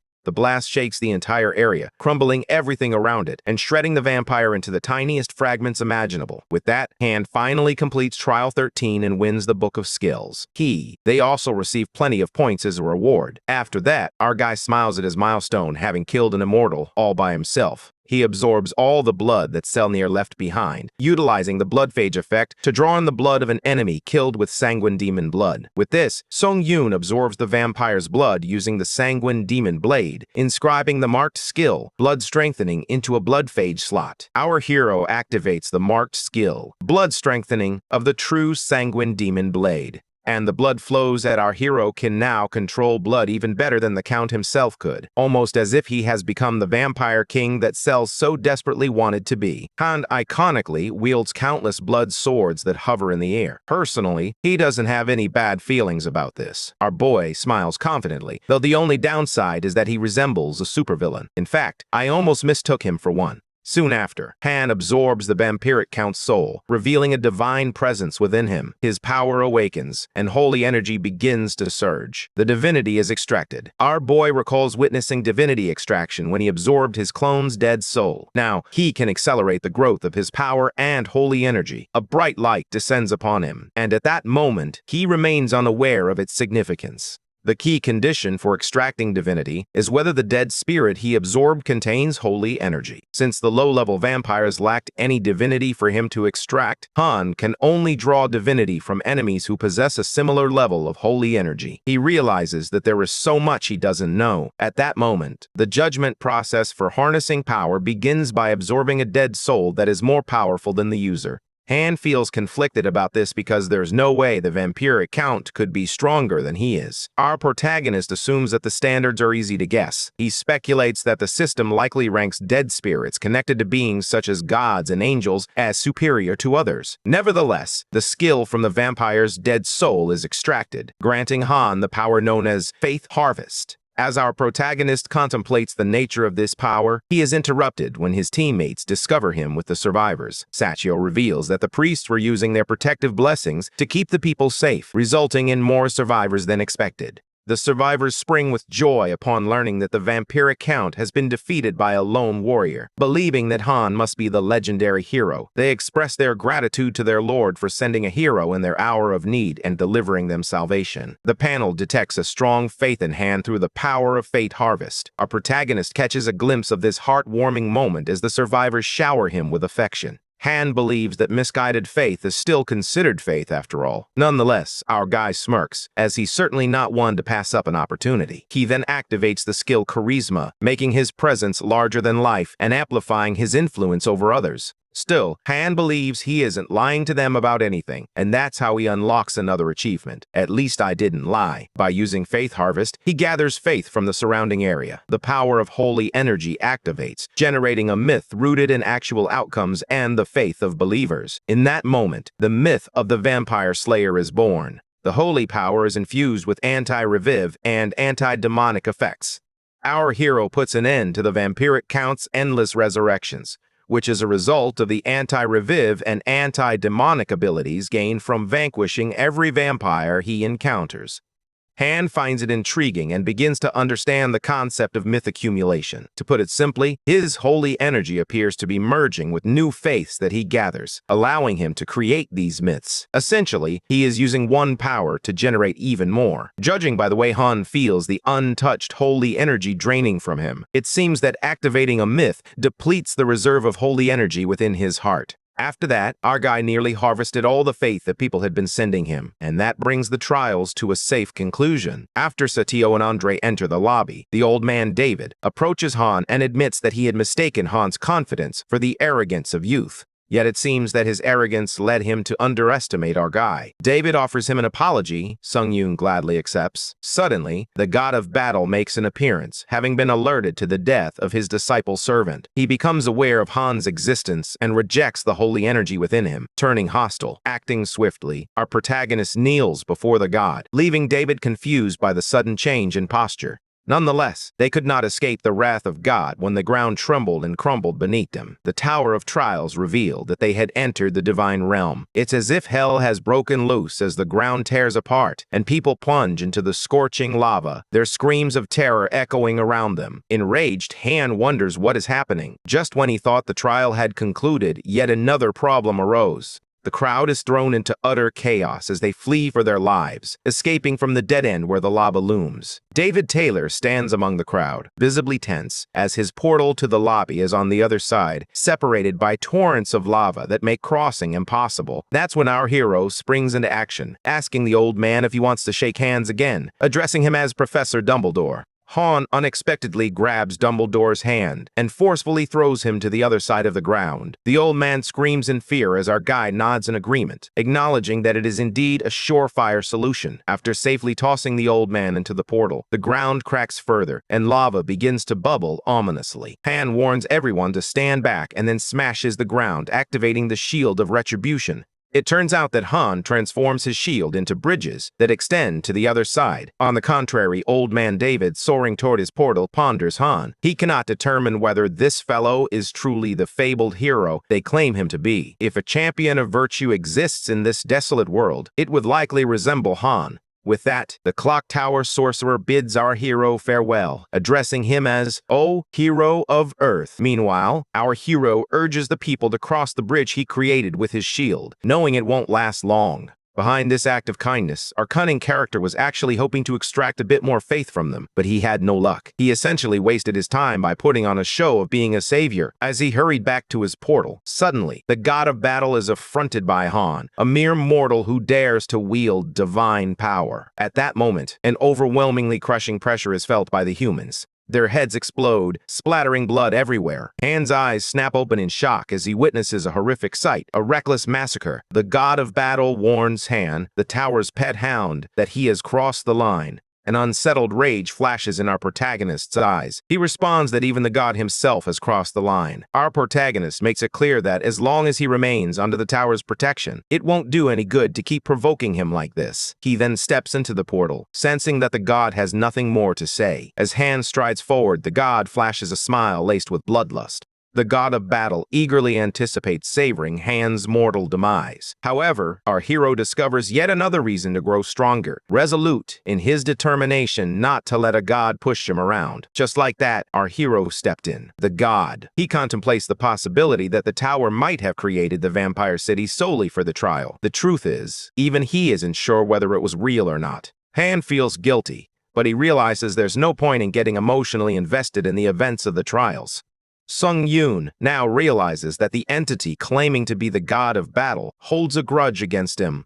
The Tower trials warn him against placing his faith in any other god due to his encounter with the god of battle, which has earned him the animosity of other deities. He believes that events were destined to unfold this way, but he chooses not to waste any more time on matters beyond his control. Following this, Han receives his new cloak. He purchases the Power Sword Demon's Path, a rare ability bestowed upon those who become enamored with the pursuit of power above all else. Later, Han arrives in the deep woods, and he meets Admin White Crane, who has sorely missed his presence. The admin learned from Han's patron that he had made an enemy of a child from Namsung village. Even our guy isn't quite sure how, but it just turned out to be given. In this situation, White Crane assumes that Huknam Gung is the reason he spent his special points to acquire her power. Our protagonist nods in agreement, confirming her assumption. The admin smiles and assures him that he has made a wise choice. She tells Han that, in layman's terms, he is what one might call a savant. Given that our protagonist perfectly mimicked the strokes of a sword style that was previously unknown to him purely by instinct, White Crane believes that Han's skill surpasses that of a mere imitator. For example, he grasped the true intentions behind the sword style he aimed to imitate and successfully adapted it into a dual-wield technique. Regardless of what a savant may be, our protagonist recognizes that he is indeed a skilled copycat. The admin also notes that Sun Gun has managed to master some of the Namgung clan's techniques, even if only a small portion, highlighting his potential as a grandmaster. This signifies that he would be fully entitled to establish his own martial arts sect. He begins to wonder if that is truly a significant achievement. As the admin notes, Han made an excellent choice in power with this latest trial. Everything he learns and realizes for himself will now be transformed into legitimate skills recognized by the Tower. The admin agrees to teach him everything he needs to know, but there's a catch. For Sun Jun to learn from him, the admin and the contractor must establish a pact of master and pupil. He readily admits to being her student. The admin becomes slightly flustered. Han assures her to consider him her top student. If this is truly what he desires, she won't dissuade him. Deep down, Han believes that White Crane was a player herself, having climbed more than 40 levels in the tower, and he would be foolish to turn down the chance to train with her. The White Crane warns our protagonist not to have any regrets later, and Han questions whether her training methods are truly harsh, wondering if she might resort to whipping him. At that moment, the admin provides further clarification. In the Morum dimension, a pupil can train under only one master for their entire life. She simply meant that he should make a decision he won't regret later on. However, Han seems adamant and assures her that he won't have any regrets. After all, he doesn't know anyone else in the Morum dimension to train under. Given his certainty, White Crane forms the pact and introduces herself as the 17th leader of the Bayek clan of swordsmen and the formerly undisputed champion of the Morum dimension. She then reveals her name, Soisheko Bayek, the martial artist who will begin as his teacher. Our guy is surprised to learn that she was a champion, and he bows to his master. Han then shares what he learned in the brief martial arts lesson. Firstly, it is primarily divided into two types, namely internal arts and external arts. Internal arts involve techniques that refine and store magical energy absorbed from the outside world within the user's body. External arts enable users to execute physical feats, including the light step technique and a variety of sword styles. Martial arts encompass a variety of techniques, each requiring a specific type of chi. Our protagonist began to question whether his divine sanguine heart style qualifies as an internal art. To satisfy his curiosity, he asks White Crane if it would be a problem that he is already trying to master an internal art. Upon hearing this, the admin nearly loses control, and frantically, she asks Sung Yoon to explain himself, demanding every detail. He justifies his response by saying that what she shared with him sounded similar to something he refers to as internal arts. Admin Seal Hawa lashes out at him, demanding to know if the Iron and Blood Lady taught Han the ways of aura synthesis. Our protagonist wonders if internal art is referred to as aura synthesis in other dimensions. Meanwhile, White Crane believes that not even the Lord of Iron and Blood would dare to flout the rules of a pact so openly. Despite Han's words, Seal Hua remains skeptical and insists on researching it herself. Abruptly, the admin swiftly places her hand on Sung Yoon's chest, pressing down firmly.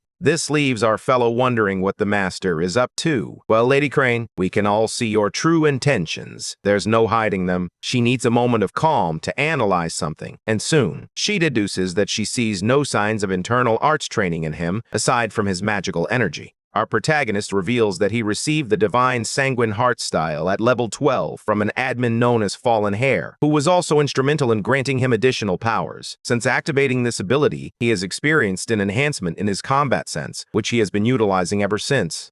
Suhua vents her frustration, as this situation has clearly been misunderstood. She explains to Sung Yoon that this power was granted to him by the tower, not an internal art. It was originally an internal art mastered by his sponsor before being transformed into a power. After that, our boy awkwardly asks the master to switch to a completely different position. At that moment, she realizes she has crossed the line and dashes away, turning into a blushing mess. She explains that she acted too hastily in confirming her suspicions and lost all sense of decorum. While our guy insists he wasn't complaining, So-Hwa seems quite displeased by the situation. She expresses her rage, declaring that a filthy mutt of the blood demon cult has no right to defile him with such a lowly art. Seeing her reaction, Han is reminded that this admin isn't as fluffy and innocent as she appears. After that, White Crane clearly warns her pupil that he should not be learning any internal arts. She asserts that Seung Yoon already has a method for amassing magical energy without needing to master internal arts. The powers he does master will enable him to cycle through various internal arts without any conflicts.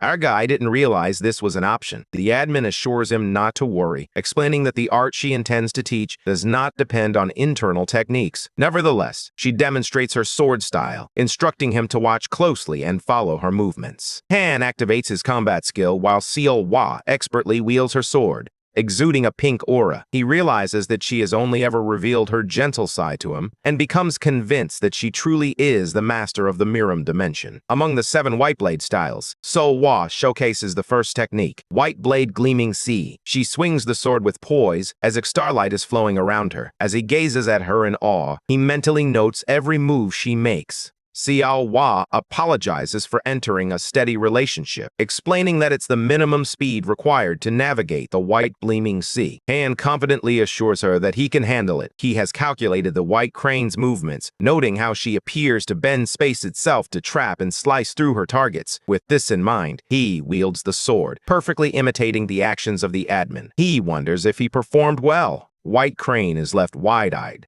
wondering what in the 7 blades just happened. It is revealed that in a certain era or dimension, gifted savants have always existed. These individuals possess a natural aptitude for learning, enabling them to achieve far greater feats than most. Savants effortlessly demonstrate an exceptional capacity to understand, evaluate, and absorb information on any subject. However, even geniuses like them must diligently hone their skills to fully exercise their abilities. In the present, our protagonist asks White Crane if he has done something wrong. As So-Hwa spirals into panic, she gasps in disbelief. Han has effortlessly mimicked the White Blade Gleaming Sea as if it were child's play, and he did it on his very first attempt. Nonetheless, she confronts Han, making it clear that he has no understanding of the magnitude of his actions. She compares her 7 White Blade style to Hype Namgung's divine heavenly blade forms, and it's no exaggeration to say that her style is far more sophisticated. White Crane reminds our hero that he has imitated 2 techniques from the Namgung family's treasured style, the Heavenly Gliding Blade and the Heavenly Soaring Blade. These techniques are also part of the divine heavenly blade forms. So-Hwa explains that her transcendental art is based on complex principles that grant dominion over its use. However, Sung Yoon managed to emulate her White Blade Gleaming Sea on his first attempt with remarkable ease. With just one demonstration, he executed the technique almost flawlessly. Upon hearing this, Han is struck with shock as So-Hwa refers to them as fundamental concepts, yet they don't seem easy to grasp. Lady Crane emphasizes that Sung Yoon is a master of intuition. It is his innate ability to grasp its essence at a glance that sets him apart. She admits that it's quite unusual. While our guy struggles to understand her, So-Hwa makes a shocking revelation. He muttered that it should only take 1 day for him to learn most martial arts techniques. Every martial arts style has its own principles that a student must study to fully understand and absorb the essence of the style.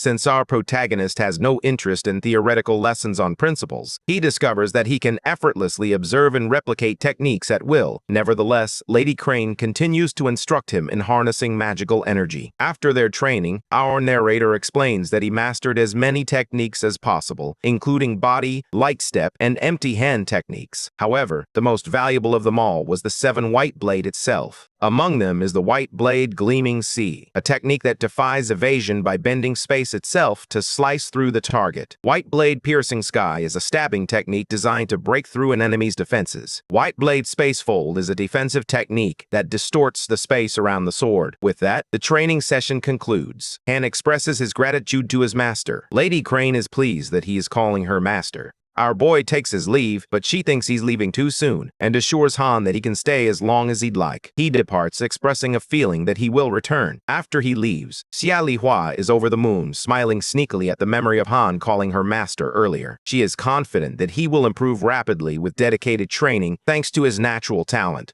After some time, our protagonist enters the lobby on the 14th floor, feeling guilty for not having mastered all 7 techniques of the White Crane style at his current level.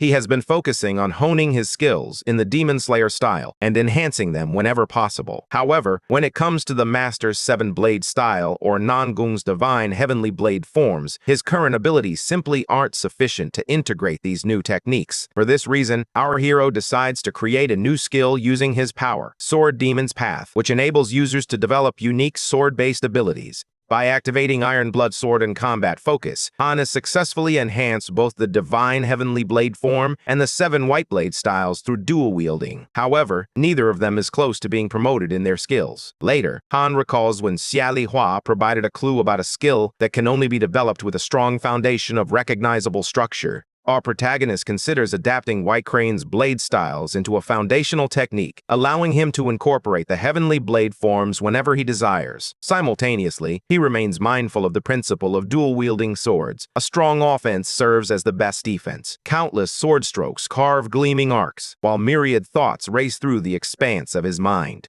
After careful consideration, he develops a new skill called Hybrid Origin Blade, which boasts remarkable effects. It adds additional buffs to the techniques of both sword styles when wielding swords. Our protagonist is taken aback by the skill and, while he appreciates the sound of added buffs, he believes it could have been improved. That's when Han opens his inventory and discovers the book of skills he received from the 13th trial. He finds a section that catches his eye. Intrigued, he begins to read, and as he does, he feels a surge of energy coursing through him. The words seem to come alive, and he realizes that he is not just reading, but actively absorbing the knowledge. With each turn of the page, his confidence grows, and he can sense that he is on the brink of unlocking a new level of ability. A skill called Blood Spirit Demon Blade is created, imbuing the user with demonic energy. By using this, the unique effect known as Double Strike is activated, doubling the effectiveness of the technique. To enhance its power, Song Yun employs skill synthesis, combining the Hybrid Origin Blade with the Blood Spirit Demon Blade. That's when the skill Demonic Origins Blade is forged.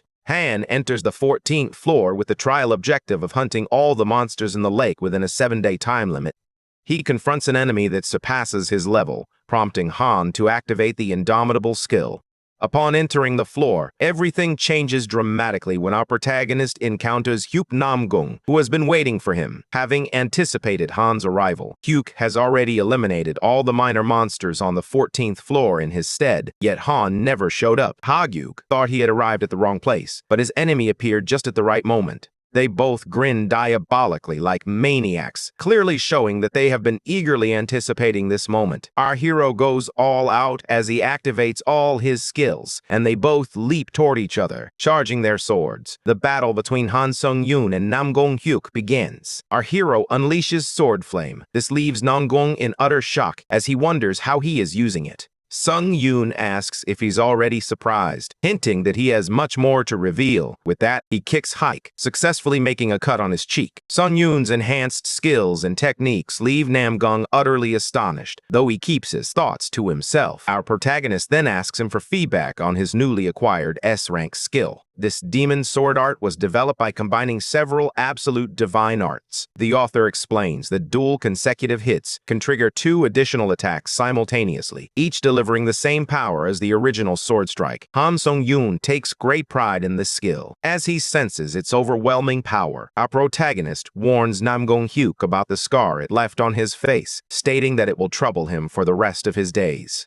Namgong heals the scar as he leaps toward Sung Yun to launch an attack. The man struggles to accept that the swordsmanship Sung Yun is currently using, the Qinggong technique, belongs to Morim. Yuk wonders why Sung Yun concealed his martial arts in the past. However, Sung Yun makes it clear that he didn't hide it. He was actually afraid he might die. He reveals that he learned all of this just yesterday. This infuriates the Blue Heaven Sword Dragon, who finds our protagonist as rude as ever, particularly when he boasts that he can master martial arts in just one day. Sung Yun proudly claims that someone referred to him as a genius, and with that, our protagonist flawlessly executes the techniques of the Namgong clan's swordsmanship, leaving the swordmaster utterly defeated. The Blue Heaven Dragon loses control, and Sung Yun questions how he could dare to use it without knowing his place. However, our guy believes he should have made it more difficult to replicate. Namgong Hyuk charges at our protagonist, while Sung Yun admires his mastery of the Qinggong technique in swordsmanship. Even his irregular movements suggest that our guy is receiving a high-class lesson.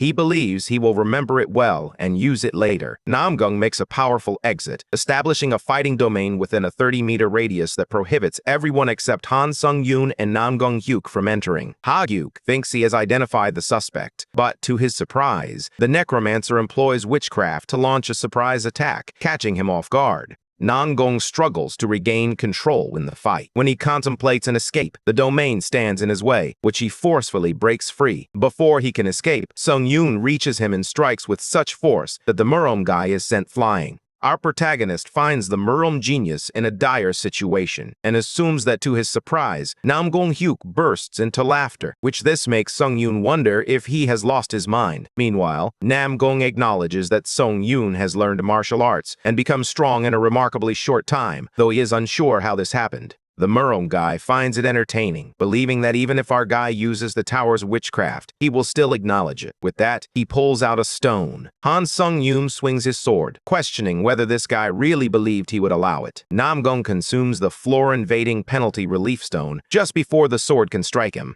A brilliant light emerges as this unfolds, and after a few moments, Namgong Hyuk steps out of the light and questions Sung Yun about whether he often wonders why he is known as the Blue Heaven Sword Dragon. Sung Yun feels he's in deep trouble as he lets out a nervous laugh. Namgong Hyuk storms in, furious, insisting that a strengthened sword chi is not something a bastard like Sung Yun should witness. He declares that our guy should consider it an honor. Sung Yun's flashback transports us to the moment when the White Crane Swordmaster explained the use of chi, essentially the concept of channeling magical powers to one's sword. It's a technique that introduces properties that disrupt the very laws governing the sword itself. The sword flame is a stage where you can add another property, while the next stage, strengthened sword chi, represents a type of ultimate essence. This essence allows for the flexible utilization of the surrounding magical power. Back in the present, we see Sung Yun in disbelief. He did not expect to witness the strengthened sword chi so soon. To his surprise, this skill proves to be incredibly powerful. The sword's reach quickly increases in strength, making it difficult to approach. The enhanced sword chi displays strong yet flexible movements that are both unpredictable and menacing, as if the sword were transforming into a living dragon. Our protagonist realizes he has underestimated Namgong and recalls the concept of sword enlightenment. As he listened to the teachings of the White Crane Swordmaster, Sung Yun sensed that Morim's master had bypassed several stages of growth during their enlightenment. Noticing Sung Yun's tension, which was different from before, the Morim guy taunts him while they engage in a fierce battle. Our protagonist regrets not giving it his all from the beginning, knowing that things are about to get messy now. Han Sung Yun activates the Heavenly Blood cultivation art, harnessing its powerful authority. He warns Namgong to prepare himself, as he is going full force. As Namgong Hyuk approaches, Sung Yun employs the technique of White Sword Fold Emptiness. The Blue Heaven Sword Dragon is left in utter disbelief, questioning where else Sung Yun might have acquired martial arts techniques. Meanwhile, the Morim expert remains confident that all struggles are futile against the power of the enhanced sword chi. As Sung Yun activates his skill, his fighting concentration sharpens, increasing his focus.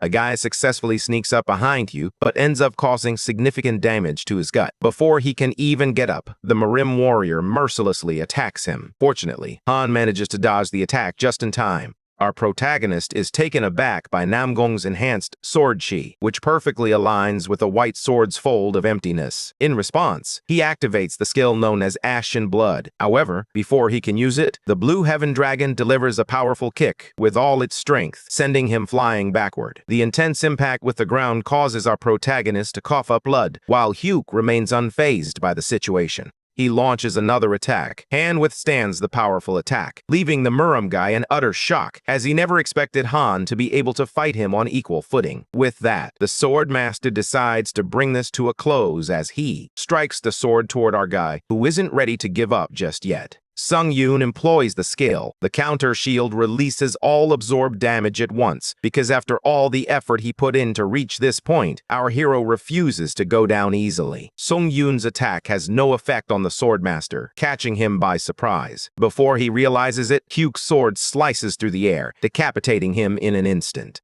The skill Last Stand is activated, nullifying Sung Yoon's critical wounds and amplifying all of his senses for a brief period. However, this skill has a cooldown period of 1 week. As a result of this skill, which he received as an additional reward on the 12th floor, our guy's head is reattached to his body, and as he regains his composure, he makes use of another reward he received on the 12th floor. Activating the Ancient Emperor's Ash Crown unleashes its unique effect, Ghost Magic. As a result, Han's mind gradually becomes contaminated, triggering a powerful activation of the authority of a serene mind. Determined to give it his all, our hero employs necromancy to confront the furious Marome adversary. Enraged by this witchcraft, the adversary quickly dispenses with it and seizes Han Sung Yoon by the neck. The Marome guy chokes Han with one hand while using the other to prepare a sword slash at his head. However, before he can strike, his body begins to tremble, rendering him unable to move. Suddenly, Hyuk collapses to the ground as our protagonist reminds him of his earlier words about the scar on his face. The scene flashes back to Haik's past, where we find a young Haik standing before his parents filled with guilt. His father is shouting at his mother, questioning why their son can't even perform basic moves and expressing doubts about whether the child is truly his. Meanwhile, the purple-eyed boy finds joy in conversing with his sword, and one day, he meets his grandfather for the first time. The grandfather discovers him creating his own path with the sword, rather than following any fixed moves. Impressed, he believes his grandson is a genius. From that day onward, Namgung was raised by his granddad, the contemporary sword supreme. As a result, the Marome kid began developing at an alarming rate. After gaining strength, Namgung proudly approaches his father to inform him that he has dealt with a blood cult who were traveling in disguise. The unfortunate son anticipated his father's praise. Instead, his father tells him to devote himself to cultivating his heart rather than resorting to slaughter, and he insults him. This leaves a deep scar on Hyuk Namgung. Back in the present, we see the Ancient Emperor's Ash Crown being destroyed, its durability completely exhausted. Namgung lies groaning in pain and tells our protagonist to end it. But Sung Yoon sits across from him, finding it fascinating that they would have never met under different circumstances. However, two different individuals from separate dimensions engaged in a battle like this. Sung Yoon admits that the fight was painful. It's amusing that our guy found enjoyment while fighting. Our guy believes that if they had both been friends, they could have shared their achievements and accomplishments instead of fighting like this. This leaves Namgung first shocked and then in disbelief. He can't fathom that Sung Yoon still harbors such thoughts while climbing the tower. She decides to share something fun with him. The Mirim guy reveals why he stopped climbing the tower and chose to invade the dimension. It wasn't just for the thrill of killing our guy. After attaining divinity, he became enemies with a particular god and felt his own life was in danger. According to him, the chosen ones inevitably confront divinity, and when they do, they must face gods in various forms. The Swordmaster informs Han that he will soon have to confront it. He climbs the tower with that misguided mentality, but even with divine power, he won't be able to stop the gods from destroying his world. Han Sung Yoon, upon hearing this, refuses to accept it, convinced that it will not happen. He believes that those who attempted to destroy the foundation of his life will all meet their end at his hands. With that resolve, our protagonist launches one final attack on Namgung, resulting in his death.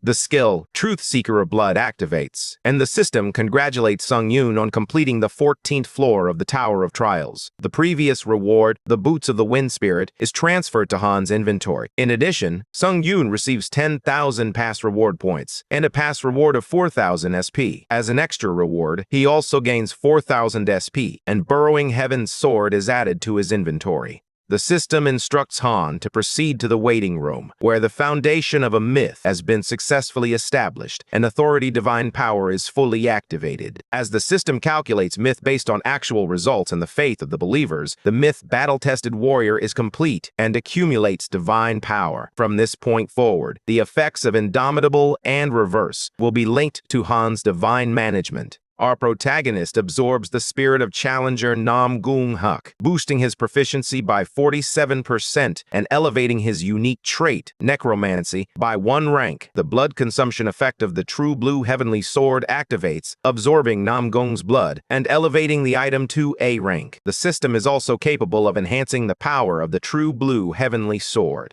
Our guy believes he's found a strong contender that he can also put to the sword flame.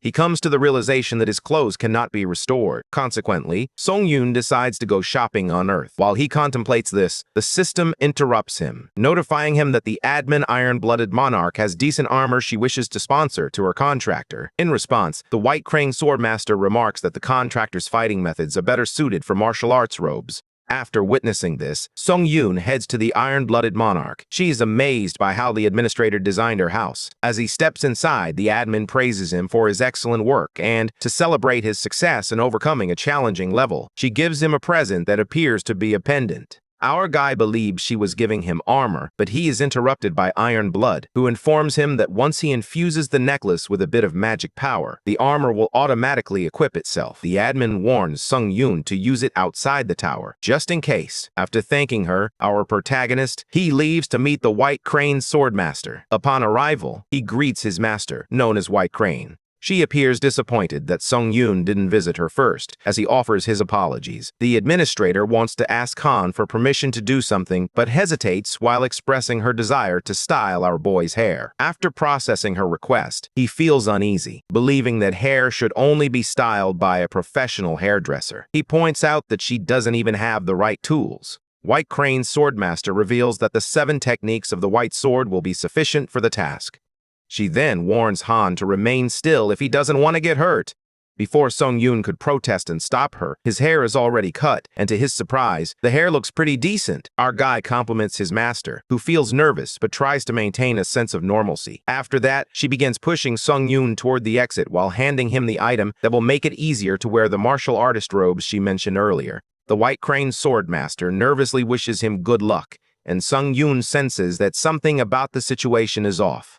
Sung Yun enters the waiting room on the 15th floor as the system begins to finalize the process. From now on, our protagonist can receive various quests from the administrators. These quests will replace personal trials and will be based on the administrator's life experiences. Upon completing a quest, Sung Yun will receive rewards from the administrator who issued it. However, he is limited to 1 quest per floor. Now our protagonist understands why the administrators were being so nice to him. They wanted to recruit him for their quests. However, since Sung Yun has a lot on his plate, he decides to take his time to think about this gradually.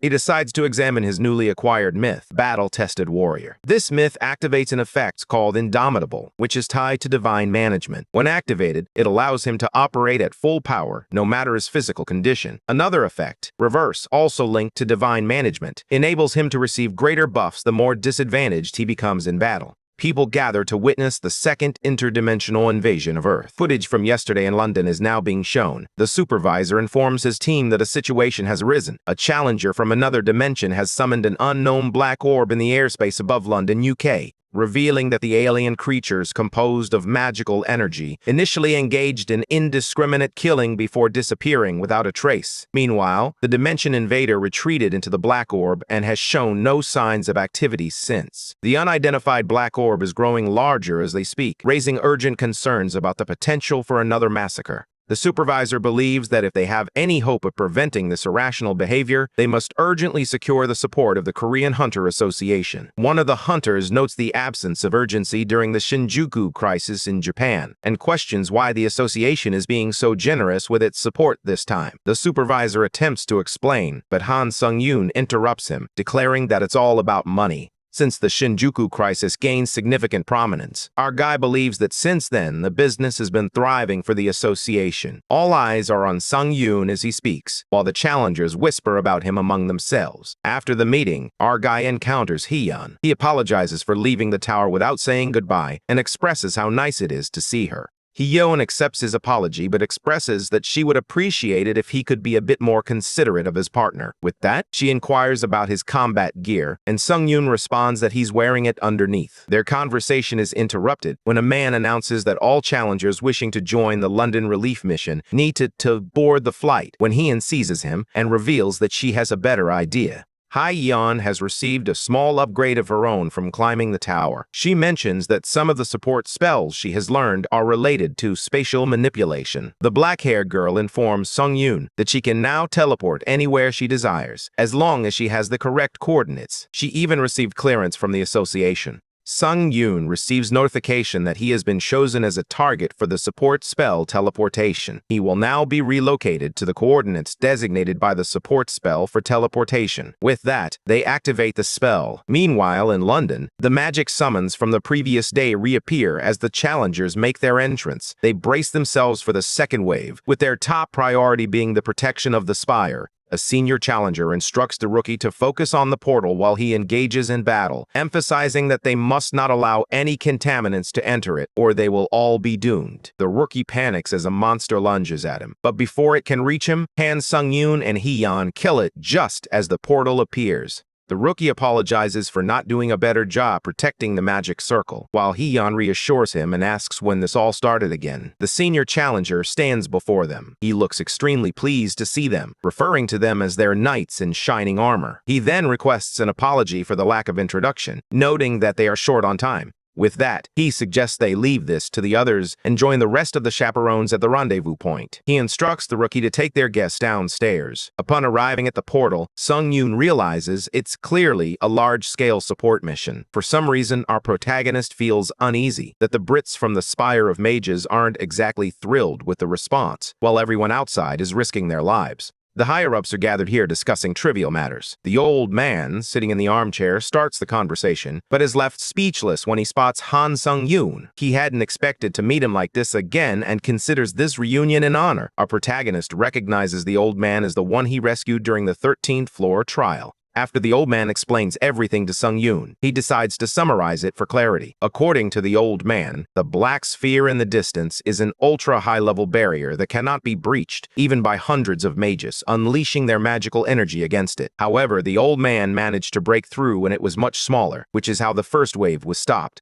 However, it has been impossible to make any progress ever since. The challengers in the room begin to gossip, puzzled about why the old man gave his headset to Sung-yoon. They are all in disbelief. Elder Taylor believes that this high sea is a small price to pay for the safety and protection of the country. He is even willing to kneel before our leader if necessary, as the others have not witnessed what he experienced in the Tower of Trials. Elder believes that Han Sung-yoon is not an ordinary person. With that, he considers the feedback on the situation and requests a solution. Sung-yoon declares that there is only one option. He must destroy the Black Orb. Everyone is left in utter disbelief, whispering among themselves. However, our guy clarifies that he has a condition. He wants all the rewards that were offered to everyone down here for himself, and he means every last one of them. If his condition is accepted, he threatens to destroy the orb. The challengers begin to voice their objections, as their rewards are at stake. Elder Taylor hesitates, stating that such terms must be discussed through the proper channels. Sung-yoon doesn't mind waiting, but he reflects on the current situation. By the time they finish their conversation and discuss those channels, they might not even exist anymore, or even London itself. Our protagonist is determined to do whatever it takes, even if things don't go as planned. He believes it's always nice to treat himself to a little something. Elder Taylor agrees to Sung-yoon's condition and promises him rewards, but in return, he wants the orb destroyed. The challengers attempt to interrupt their supervisor, believing he should reconsider his decision. However, the deal is already finalized, as Sung-yoon has agreed to it. Our protagonist uses the pendant and his outfit transforms into a merm one, but just as he's about to leave, Hee-yeon calls out to him. He simply smiles, confident that this won't take long. Sung Yoon activates the unique effect Way of the Wind from the boots of the Wind Fairy, propelling himself forward at lightning speed. This left the challengers stunned. As our hero approaches the orb, he finds it much larger than he expected and decides to get started immediately. Han Sung-yoon employs the skill Skycleave, enabling him to obliterate the magic energy itself. However, this requires a greater expenditure of magic energy based on the target's resilience. Using this skill, our protagonist removes the limitations on the targets that can be destroyed. Just like that, he drives the sword into the barrier with the merciless force of his skill. The realm begins to shatter. Our guy couldn't be happier as he discovers that it's possible to destroy magical energy itself. With that final strike, Han breathtakingly cracks the realm open like a god and enters the spectral realm known as the Void.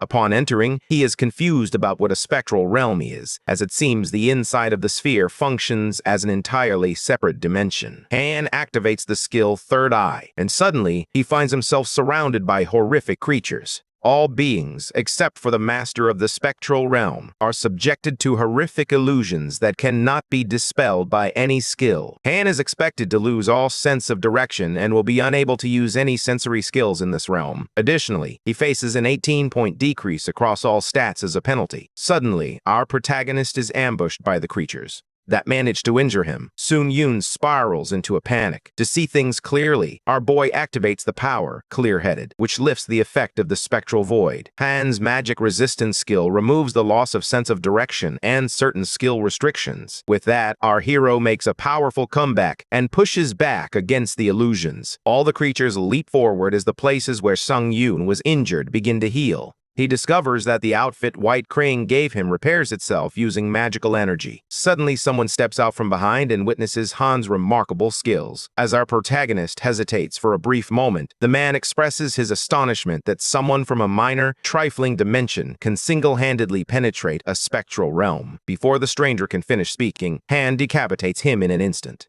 The head is severed from his body, yet the man reveals that it was nothing he hadn't anticipated. Suddenly, a blinding light illuminates the surroundings. Han activates the myth, Comeback Hero, which infuses his holy energy with the indomitable effect. The decapitated magician sees his illusions manifest all around him, expressing utter disbelief and insisting that our protagonist cannot possibly be a disciple. Filled with disappointment, he questions what kind of god would choose to inhabit such a trivial dimension, referring to Earth. At that moment, Han employs blood manipulation. The man casts the hex of invisibility, causing the illusions to blur and conceal themselves from the enemy. Our hero's blood power surges forth, breaking through the illusions. The sorcerer warns Han that although he may be a godly disciple, he will regret having the gall to trespass into a sorcerer's realm. Meanwhile, our protagonist realizes that the figure before him is merely another illusion. The true body is concealed somewhere just out of reach. The sorcerer's illusion strikes Han with the hex of impish swamps. Peculiar flying creatures appear, emphasizing that he cannot escape death. However, our hero turns the tables by activating the shield of retribution and wielding it like a bat. With a swift motion, he swats the flies with a bat, sending them soaring through the air. While Han is busy dealing with the bugs, he realizes that the sorcerer is stalling for time.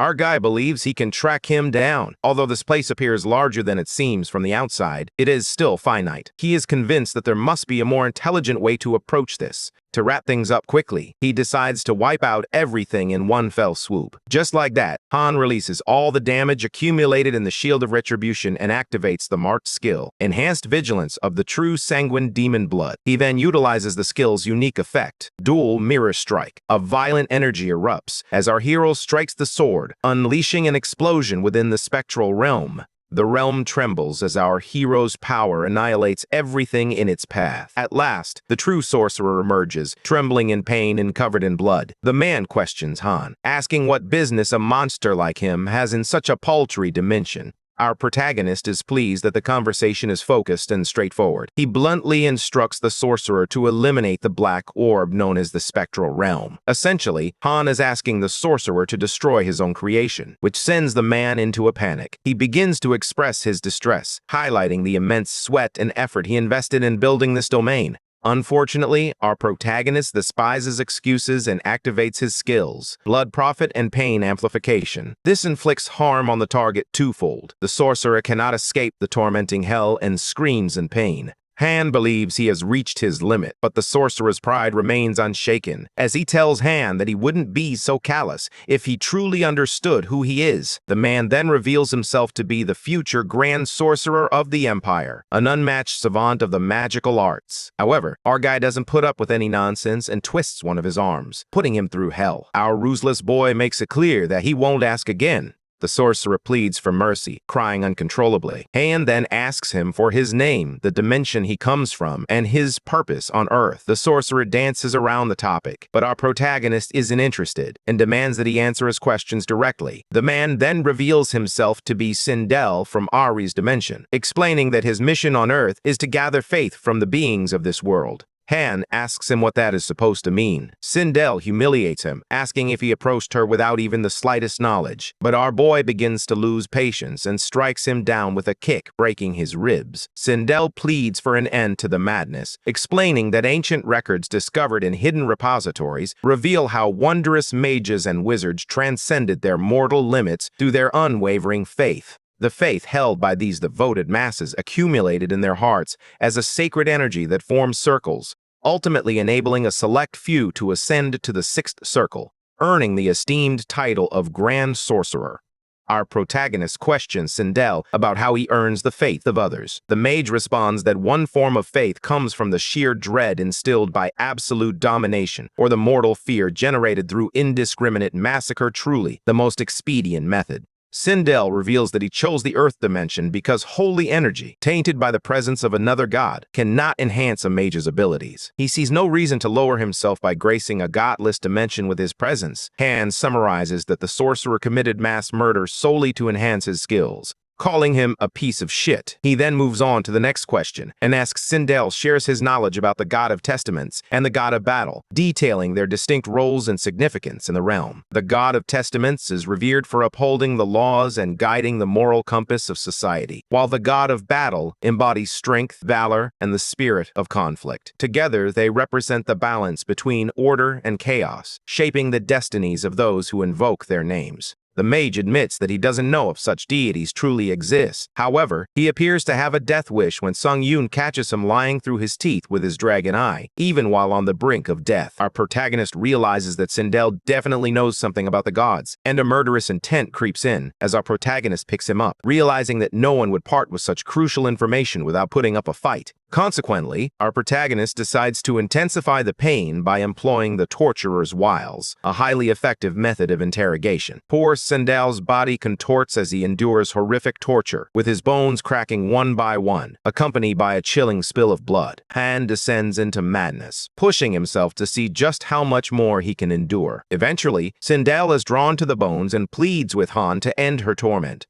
Our guy manages to extract the information, but he does so in a gruesome manner. Han Sung-yoon narrates how he gained extensive knowledge about divinity, magic, and the God of Testament, all thanks to Sindel, along with various insights into Ares' dimension. Our protagonist appears exhausted after tormenting others, realizing that it has been 7 hours since he entered this realm. The toll of all that torture has weighed heavily on his mental health. Nonetheless, Han starts to understand the true nature of divinity. First, possessing divinity alone does not make one a god. Additionally, divinity can only be accumulated by unlocking a bodily organ for magic, commonly known as Dantian in Murom and circles in Ares. Holy energy, derived from divinity, represents the purest form of magical energy, responding to the user's will with unparalleled precision. In simpler terms, holy energy represents the true essence of magic energy. More importantly, harnessing this energy enables the user to achieve exponential gains in power, as it responds sensitively to their will. This responsiveness allows the user to attain greater levels of skill than would otherwise be possible. Despite his efforts, Han feels disappointed as he struggles to figure out how to use it properly.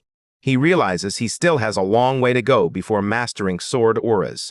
He discovers 2 methods for storing holy energy in one's heart. The first method involves breaking down and refining magic energy, a process that is both arduous and time-consuming. As a result, one solution to this dilemma is to use faith as a resource. Whether through admiration or fear, being the focus of intense faith can channel that belief into the heart, at least according to what Sindel discovered while investigating the ancient records he referenced. The scene shifts to a flashback, showing an earlier moment when Han was torturing Sindel. He reveals that an oracle was given to him by the priest who serves the god of battle. Our man uncovers a fragment of information about the god of battle. He had no idea they were so deeply involved in all of this. Sin Yun recalls the warning from the god of Testament, who advised him not to place his faith in any other deity, as doing so could provoke the animosity of other gods. Our protagonist is puzzled as to why some gods would choose to be his enemies, especially since his only experience with them has been through random messages. There's no doubt that the god of battle's hostility is dragging Earth into the conflict. This infuriates Han, as he realizes that if the situation continues to escalate, in the end, the god of battle will become his greatest nemesis. Just like that, our protagonist absorbs Sindel's deceased soul and his blood to inscribe the Mart skill, imbuing it with soul ego.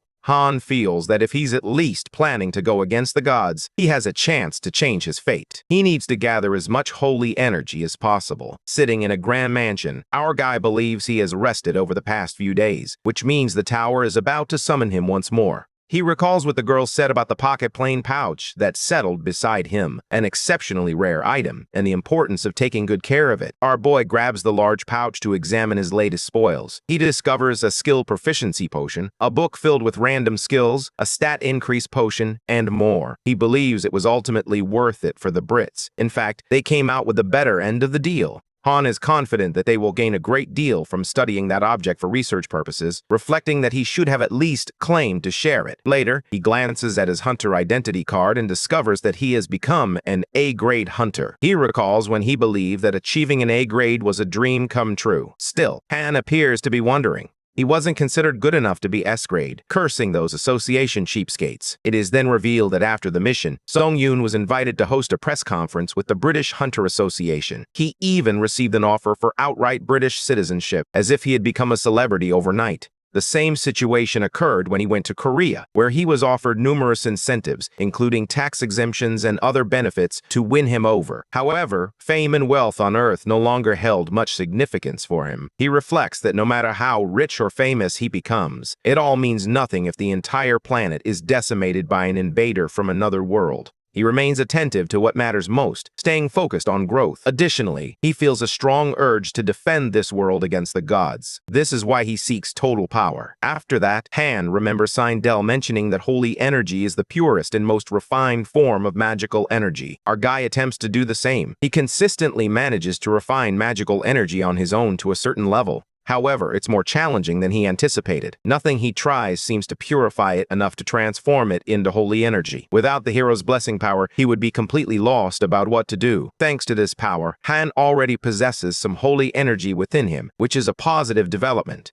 Based on his limited attempts within the void, it appears impossible to generate a sword aura or cast spells using holy energy, no matter how strong his willpower is. Faith and resolve. That's what it takes to harness holy energy. When he created the myths, comeback hero and vampire slayer, perhaps fueled by the holy energy generated from the faith surrounding him at that time, Han believes that, given the circumstances, he currently cannot harness holy energy effectively on his own. At that moment, his time on Earth comes to an end, and our protagonist returns to the Tower of Trials. Deep down, he understands that the answers to his questions lie higher up the tower. With that, Song Yun enters the 15th level of the trial, where the acolytes of the God of Darkness reside. They call themselves this, and their mission is to smite the filthy heretics who reject their sable savior. The hunters are unnerved by the sheer terror these monsters exude, as they have never encountered anything like this in their lifetime. The hunters seem to be part of a group, questioning why their chief accepted such a contract. Suddenly, a large man yanks open the curtain of the camp and yells frantically for someone to get up and out of the bunk. He makes it clear that he won't tolerate any laziness in his camp. To our surprise, the boy being yelled at is none other than Han Sung-yoon, interrupting our guy's leisurely lie-in. Our poor guy barely had a moment to settle in before he wondered if that imposing figure was an orc or something similar. The soldier frantically asked Han if he hadn't heard the marching orders and questioned his ridiculous outfit. He then warned our guy that the crusade was about to begin. Upon hearing this, our protagonist assumes that a religious war is unfolding in this trial. The rumbling reverberates, and Han realizes the trial has begun, with the goal of leading the crusade to victory within 17 days. The guy looks up at the hunters and estimates there are at least a few thousand of them. Meanwhile, the soldiers rally around Chief Raynell, pledging rewards once they achieve victory in this holy war. The soldier with Han reveals that Chief Raynell is the courageous leader of their mercenary band, a rare aura user among them. The soldier announces that the heretic bastards are almost upon them and that the troops are prepared for battle, ready to let the darkness bring judgment upon those fanatics who worship the false god of war. Our guy attempts to process the information and summarizes it. He was hired as a mercenary by some unscrupulous worshippers of the god of darkness, who they are fighting against the followers of the god of battle. That's when our hero grins and embarks on his special mission, Path to Command. He must earn recognition as an exceptional leader by demonstrating his abilities to the mercenaries. Raynell devoted her entire life to the study of blades, which enabled her to lead a highly renowned mercenary band. Without the support of a noble family, the battlefield became her only means of proving her worth. Raynell fought in one war after another, escaping death's clutches countless times, until one day she achieved the status of an aura user, a level of skill attained only by true knights. However, her lack of formal training in harnessing her aura left her with few options to refine her remarkable skills, forcing her to chase fleeting moments of clarity in an endless series of battles. Chief Raynell lunges with her sword, slashing through the enemy as she moves with precision and determination. She realizes that there is simply no end to the enemy's ranks. Even at a glance, it's clear their numbers reach well into the thousands, while their allies barely total around 700, including the wretched carcasses raised by the Dark Priests. The chief believes these odds are far from what the Dark Priests promised, as they are quickly approaching the brink of defeat.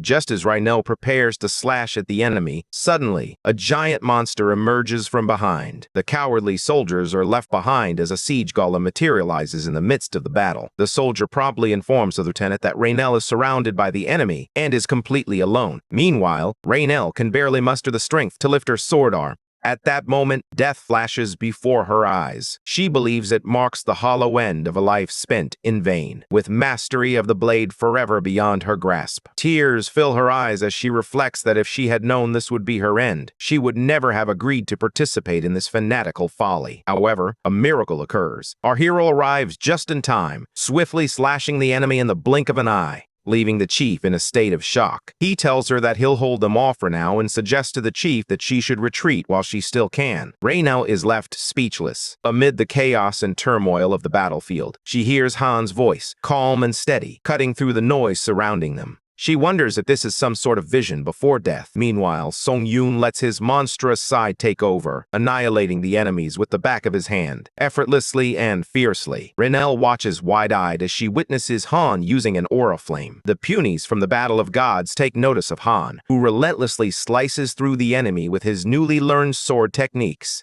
On the battlefield, Raynell gazes in awe at the flawless harmony of raw strength, graceful fluidity, and delicate refinement. It feels as though she's witnessing a performance. She blushes as she watches him, having never encountered such a marvel before. Meanwhile, our guy is reveling in the all-out brawl, as this is precisely what he wanted. This means he can continuously replenish his stamina and magical energy by absorbing the spirits of the deceased and their blood. However, it's a shame that the proficiency for necromancy isn't increasing as dramatically as Han had hoped. Like a gruesome monster, he relentlessly cuts through his foes, absorbing new skills and gaining a multitude of abilities at random. Grinning, Sung Yun strikes the ground with brute force, sending shockwaves through the earth. He smashes away the enemy, sending them flying. At that moment, urgency overwhelms them, and the enemies understand they must retreat instead of confronting this monstrosity directly. The enemy unleashes the siege golems, which materialize to confront the threat posed by Han Sung Yun.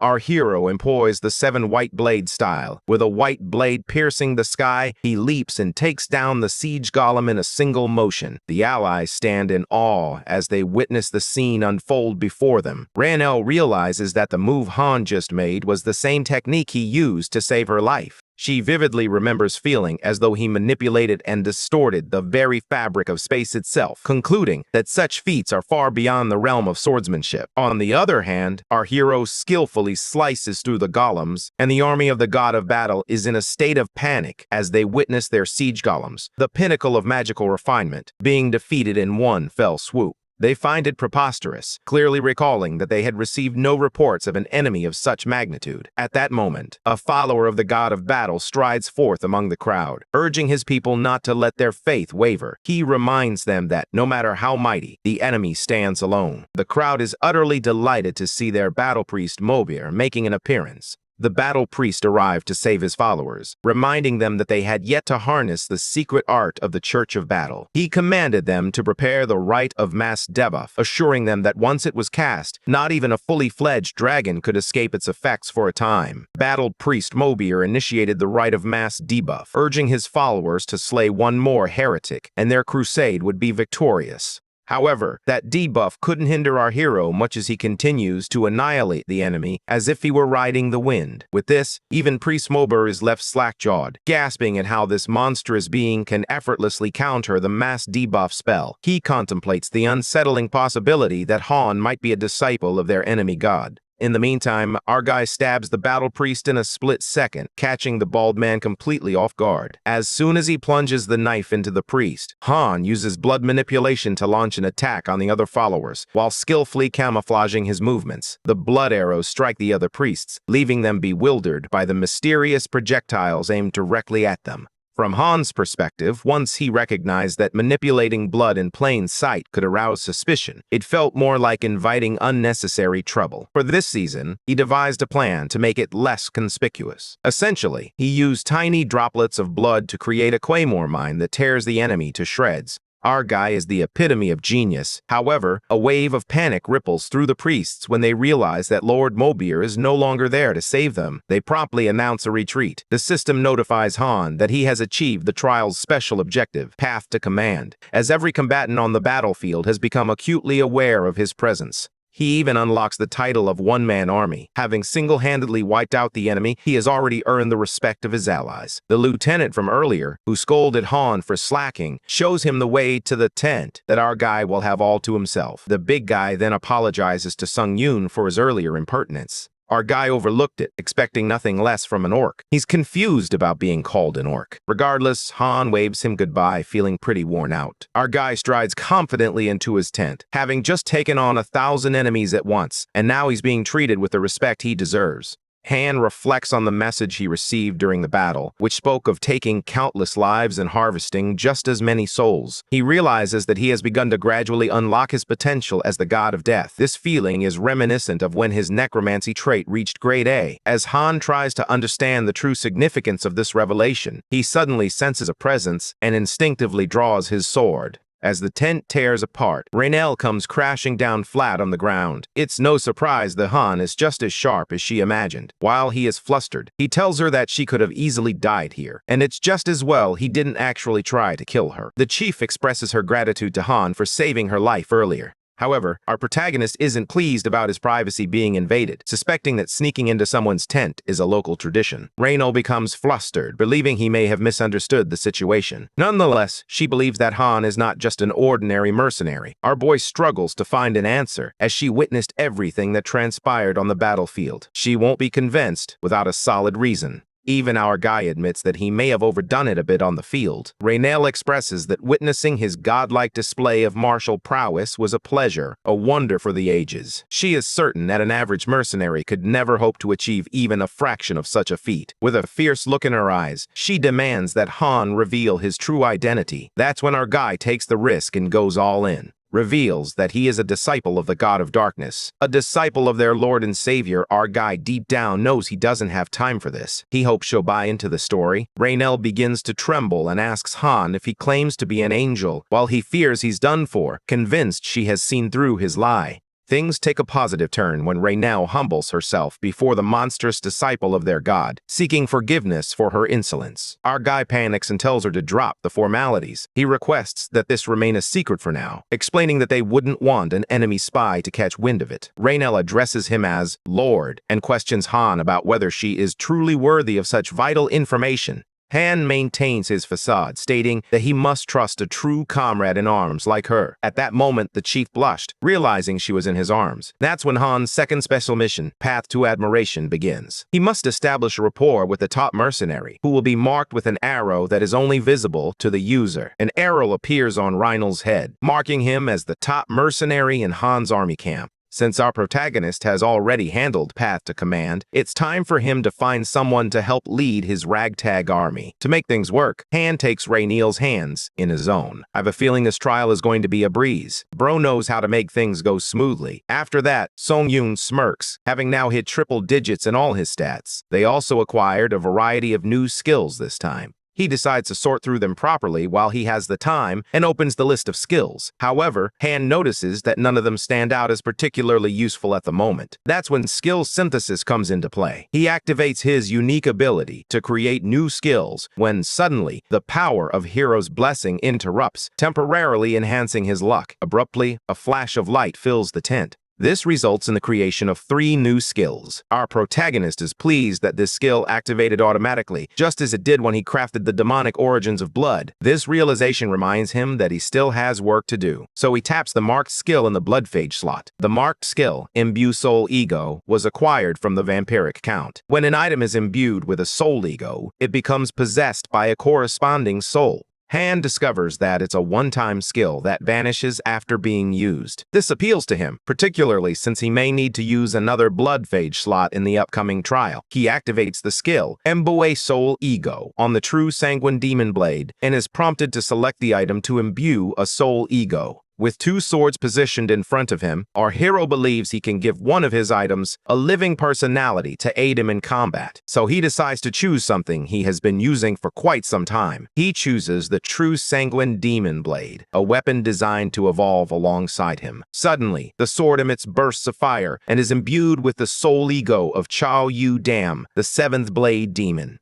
Soon after that, the sword laughs and recounts the oppression and disdain it has endured. Chan's soul is infused in the sword, and now it feels empowered to rise once more. It laughs and demands their worship, urging them to rejoice, for the blood demon Chon Yu Dam has returned. At that moment, our guy feels that things have been a bit messed up since he later. Some hunters practice their corpse combined technique. As he walks in, he instantly steals the spotlight. The murmurs begin when they labeled Shaun a slaughterer, despite his youthful appearance. The other soldiers struggle to articulate what they witnessed on the battlefield, ultimately concluding that he is a true demon. They believe Chown must have killed over 1,000 people on his own, without even flinching. The soldiers keep their distance from him, viewing him as a bad omen. He finds it ironic that they speak of bad omens, especially coming from a group of darkness-worshipping cultists. Later, our protagonist takes a serene walk under the moonlight, in stark contrast to the homicidal maniac wielding a sword, who begins to ramble on. The man urges Han not to dismiss his words of wisdom and reveals how countless followers of the blood demon cult clamored for a moment of his attention. However, Han believes this guy is merely talking to himself, as he isn't paying any attention to what he said. It's been just a moment since Shaun was freed from his hellish torment. Now, he must contend with his insolent, half-wit master, who refers to it as misery. The guy expresses his hurt and clarifies that he's not a half-wit. He simply doesn't enjoy pointless small talk. Shaun is pleased to find Han in a conversational mood and asks him if he is completely untrained in the art of chi telepathy. However, Han is unaware of this and asks Shaun if he was a player in the past. The sword scoffs, telling Han that he has once again betrayed his own ignorance. It boasts that there isn't a soul alive who doesn't know the blood demon Chown Yu Dam by reputation. Sung-yoon asks him how far he has progressed in the Tower of Trials. Xian replies that his ascent through the tower ended at level 41. A grin spreads across Han's face. If this guy is telling the truth, he could be a treasure trove of valuable information. Setting aside Chown's personality, it seems our guy is going to be pretty damn useful. A sudden realization strikes Han as he remembers that players who die at level 40 have the opportunity to reincarnate as admins. He asks Chawn why he didn't return to life and take on the role of an admin instead. The sword rumbles with rage, demanding to know if Han dares to suggest that it should submit to the tower's will. Chawn chooses instead to confront the oblivion of death, believing that a meager existence at the cost of his dignity is not a life worth living. Our protagonist is taken aback by the boldness of this talking sword. Han shoots a death glare at the sword and acknowledges that Shan Yu Dam was once a significant figure, but now he is merely a soul, ego-bound to his weapon. Let's bring this over-the-top guy down to earth quickly. That's when the sword displays its blazing power, making it clear that it is fully aware of its strength. Chan warns our protagonist not to confuse him with a delusional spirit boasting an inflated ego. Upon awakening, he vows to lend his master Han Song-yoon his strength to the best of his ability. Deep down, Chan understands that his master wants to assert his dominance, acknowledging that Han possesses more grit than he initially credited him with. The soul ego reveals that before losing his body, he was a martial arts savant and a master of countless techniques, bestowing whatever boon the master desired. The sword showcases the power it possesses. It created a swirling fire, nearly destroying everything in its path. Our protagonist is astonished to witness this incredible power. He admits that he has acquired a useful support item. The sword perceives this as an insult and questions Han, asking if he considers him merely a tool. Chan then realizes that they both come from different dimensions. Sung-yoon reveals that he hails from the Earth dimension, wondering if Chan has ever heard of it. The sword describes it as a minor dimension, suggesting it must have only recently ascended. Chan realizes that a significant amount of time has passed since his death. Furthermore, the sword cannot contain the vastness of his mind in its entirety. He fears he won't be able to maintain his lucidity for long, and informs Han that he will soon have company. The sword concludes the discussion and asks its master to summon it whenever needed. Chief Raynal rushes towards Sung-yoon, leaving him shocked that she arrived in the middle of the night. Raynal frantically alerts him that the enemy has staged an ambush and that they are about to be overrun by an elite detachment of the Church of Battle Priests. Our guy grins, knowing that things are about to get even more exciting. He appreciates the Tower of Trials for never having a dull moment. Han strides past the chief and requests more details about this elite surprise. He's prepared to reignite this holy war. On the battlefield, the soldiers are being slaughtered as they defend the priests. The enemy appears to be focusing on their priests in an effort to dispel the necromancy spells. The situation is chaotic as this ambush unfolds under the cover of midnight. Our protagonist notices that the enemy numbers are fewer compared to last time, suggesting they are definitely a cut above the riffraff he faced before. More importantly, Han observes that they are using powers infused with distinct signs of holy energy, yet these abilities do not match his level. The enemy this time is more gruesome and powerful, decapitating the soldiers in brutal attacks. Raynal watches in horror as she witnesses a one-sided slaughter unfold before her. She had no idea that the enemy wielded such powers. Suddenly, he grabs her and asks her for a favor. Being a smartass, Han tells Raynal to keep believing in herself. No matter how strong the enemy appears, or how hopeless the situation seems, he remains steadfast. With a charming smile, he reassures her that he believes in her, too. Poor Raynal is left feeling flustered. He then commands her to organize their forces into formation and to ensure the priests remain alive, as he believes the holy war cannot continue without them. Han's charm inspires her to do everything in her power to keep them safe. This admiration from the chief toward Han grows stronger as a result. He achieves the special objective known as the Path of Admiration. Chief Raynal runs alongside our boy and promises that if they meet again in this life, she will at least owe him a drink. Our protagonist embraces the idea and resolves to create plenty of war stories to share over a drink. Leaping forward, Han activates the skill, Dark Wolf Stride, boosting his mobility by 100% in darkness. Like the wind, he diabolically slashes through the enemies as if he were invisible, teaching them a harsh lesson. Attacking at night will be the final mistake they'll ever make. The soldiers are in a frenzy, their adrenaline surging as chaos erupts around them. The enemies are storming their way toward the healers at the rear. The enemy brutally annihilates the soldiers while the lieutenant remains engaged in combat with the opponent. He commands everyone to return to formation, knowing that if they break ranks, the enemy will pick them off like stray dogs. Just as the lieutenant is stabbed, Chief Raynal cleaves the enemy in two. Raynal appears as dauntless as ever, confident that the lieutenant wouldn't be complaining about a small prick on his stomach. The big guy seems to be just fine. Frantically, Raynal commands her soldiers to return to formation. The chief springs into action, instructing the tank units to take up defensive positions while the archers concentrate their firepower. Meanwhile, the melee fighters are tasked with protecting the healers at all costs. Han's army morale has surged by 100%, and a meticulous chain of command will ensure that its formation remains intact. The opponents refer to them as filthy insects. It is clear that victory belongs to the Church of Battle. They march forward determined to capture the wench at the center of their ranks. As the soldiers shoot arrows, the enemies find themselves outnumbered. Although the lads at the front lines are struggling to hold out, the soldiers urge the chief to send them into the fray. However, Chief Rayneel emphasizes the importance of maintaining the formation, as their primary goal is to protect the priests at all costs. She urges the soldiers to stand their ground, hoping that the tide will soon turn in their favor.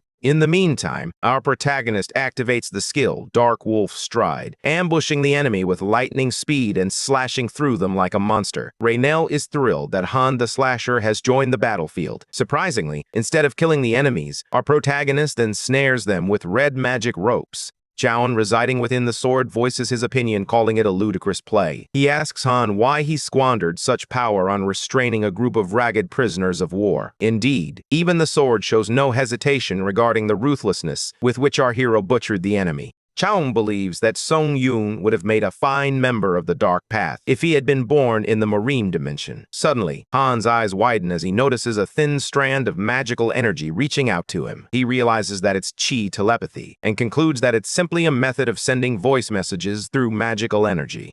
The soul ego Chown Udam expresses his disbelief that our protagonist could master the technique of chi telepathy in such a short time, deeming it impossible. While Han believed it was easy for anyone who uses magic energy, his soul ego reminded him that he was essentially dismissing half the martial artists in Marine as talentless hacks. The sword must recognize that Sung Yoon is undeniably bold, and his arrogance is not without merit, as only a true savant could summon his soul. Our protagonist has no response to this. With that, Chown's soul withdraws as the demon of slumber takes hold of him. At that moment, someone approaches Han, addressing him as Sir Swordsman and asking him to come along. He has been informed that the Archbishop has requested his presence. Upon arrival, the bishop calls for Han, known as the Slaughterer of Many, and expresses his gratitude for Han's decision to come.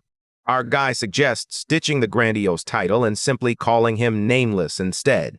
The Archbishop finds it fascinating and understands why the God of Darkness would be pleased to have a man like Han among his followers. Although our protagonist is flattered, the bishop addresses the issue of his reward directly. Cutting to the chase without any further ado, the bishop asks Han about the extent of the reward he is seeking. Our protagonist takes advantage of the opportunity and activates his skill, Absolute Charm. He then asks the Lord Archbishop how much he is willing to offer. Han shoots him a death glare, and as Absolute Charm activates, the Archbishop is afflicted by the fear effect, which hinders his judgment and heightens Han's presence of mind. A surge of terror washes over the bishop, and as he trembles, the old man bestows upon Han the greatest reward he can offer in recognition of his authority. The old man is overcome with fear and hands over the holiest of the sacred relics in the Church of Darkness's possession. Tears stream down the bishop's face. Meanwhile, the other priests panic and remind him that non-believers are unworthy of sacred relics. The archbishop silences them and declares that their crusade will lead to a glorious victory at the hands of the Nameless One, Han Sung Yoon. Bishop K-Nil is completely terrified. Presuming he sensed something working behind Han's eyes, an immense aura of savagery defied all belief. It felt as though his entire being was wilting under the crushing gaze of a dragon. However, K-Nil believes that the sheer might this individual represents could change the tide of the war. The bishop then presents Han with the sacred relic, a sanctified object that holds the power of God. It stands as the highest item of worship within the Church of Darkness. Our hero activates the Dragon's Eye to analyze the relic. He learns that it is the Seal of Dark Alms, which grants a unique effect when stamped on the hand. The other relic is the Ember-Eating Night Shroud, which has a unique effect. It expends all holy energy to bring the wearer back to life. Our protagonist is astonished to discover that both of these are SS-grade relics. However, disappointment sets in for Han when he realizes he can't take either of these items out of the level 15 trial, which is truly a shame. Faced with a harsh reality, Han would hate to look a gift horse in the mouth, but in the Tower of Trials, there's no such thing as a lucky coincidence.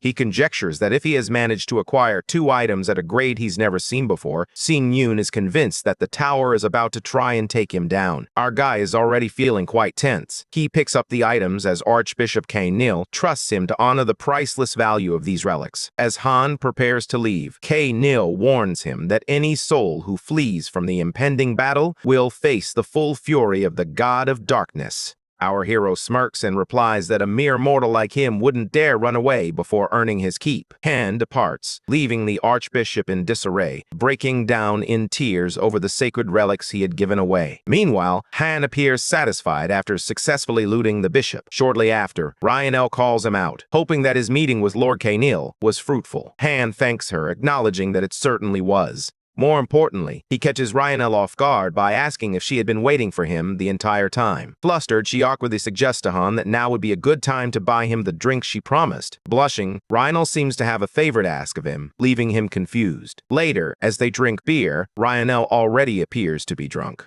Our guy wonders if this is the strongest drink they have, as he's not feeling even remotely tipsy. Furthermore, any liquor in the tower that could get him drunk at this point would be deadly to anyone else, given that his limits now exceed those of normal human beings. The chief is curious why Han doesn't seem to be drunk at all. Our guy mentions that he likes to keep his wits intact for good company. Han then asks her about the favor she mentioned earlier. At that moment, a shadow of gloom crosses her eyes. We see Ryanel's flashback, where her father pleads with the knights not to take their food away. The knight pushes her father aside, dismissing him as a lowly peasant. Little Ryanel confronts the knights for the way they treated her father. She is also kicked by the knight for displaying the same insolence as her father. The knight suggests that she should become a knight if she believes the situation is unfair, as peasants like her only have themselves to blame. Yanking herself out of her memory, Ryanel musters the courage to frantically express that she is in need of a good instructor. She implores Han to teach her how to wield a sword properly. Meanwhile, our protagonist finally learns what her favor was. It's a personal request, without any special objective or reward attached. Han reflects that he has already accomplished the special objective that led Ryanel to command his army, leaving him with nothing more to gain from assisting her. He believes it's best not to get attached to someone who exists in a world shaped by the Tower of Trials.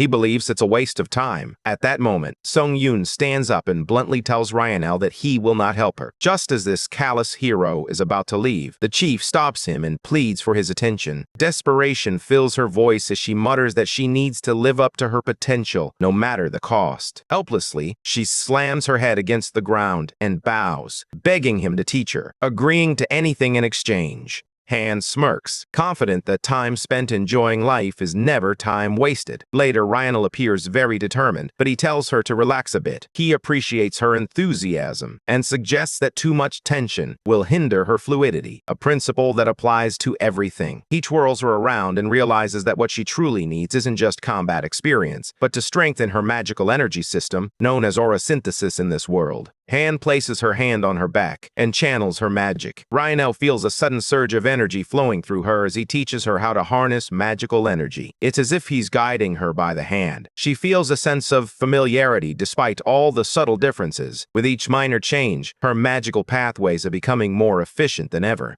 Based on Ryanel's characteristics and tendencies in her magic usage, Han confirms that he has developed the optimal magic circulation method for her. Now, it is up to her to practice this method of aurasynthesis every single day. After training, Han returns to the tent, finally getting a moment to himself. He considers sorting through the rewards and reaches for his pocket pouch. After our protagonist killed Sendel in London, the British Hunter Association rewarded him with a treasure trove of rewards. He could hardly keep track of how many rewards he received.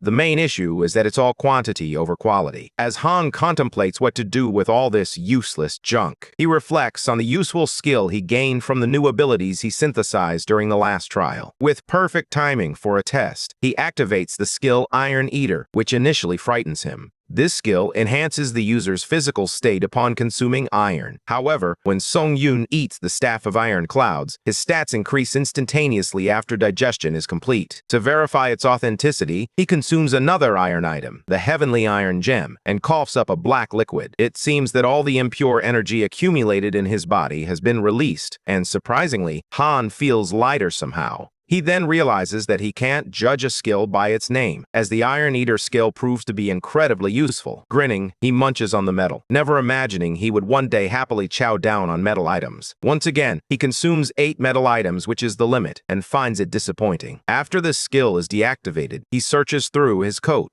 He takes out the sacred relic, the seal of the alms, the one he has been curious about from the very beginning. He discovers that if he stamps himself with the seal, it could allow him to retain the effects permanently, even after he leaves the 15th floor. Our boy isn't fond of the idea of a permanent mark on his body, but the benefits appear to outweigh his concerns. That's when Sung-yoon stamps his hand. The item is absorbed into the mark, permanently removing it from the inventory. A radiant surge of energy seeps in. A mark appears on his hand. Suddenly, Han is bombarded with a flurry of administrative messages. They are distraught and protest against the Tower of Trials, arguing that the Seal of the Alms is an excessively generous reward. Our guy is taken aback by the admin's sudden reactions to the mark on his hand, while the admins are outraged by the injustice of the situation, urging the tower to recover the seal immediately. Han is left baffled by the pessimistic reactions expressed by the administrators. It's as if the tower bestowed upon him something it was never intended to give anyone. Suddenly, all the notifications start glitching, revealing that the Tower of Trials has temporarily blocked all admin messages. The tower issues a formal warning to all admins, stating that any further disclosure of unauthorized information will result in a ban from observing player Han Sung-yoon's future trials. Clenching his fist, Han realizes that there is much more to this sacred relic than meets the eye, and becomes determined to uncover the secret it is hiding. At that moment, our hero raises his marked hand, activating the unique effect of the item, Seal of Dark Alms. He is asked to make an offering to a god using the talents, abilities, and treasures he possesses. Han frowns at the peculiar request. He wondered why on earth he would make an offering to a god he might end up fighting eventually. With that in mind, he assumes it's now a tradition to test out every new function for himself. He then yanks an item out of the plane's pocket. Fortunately, he has a variety of items he was planning to consume, and our guy begins with the least appealing one in his collection. At that moment, he is asked to choose a god to whom the offering will be presented. At that moment, the system glitches, and Han realizes that something is amiss.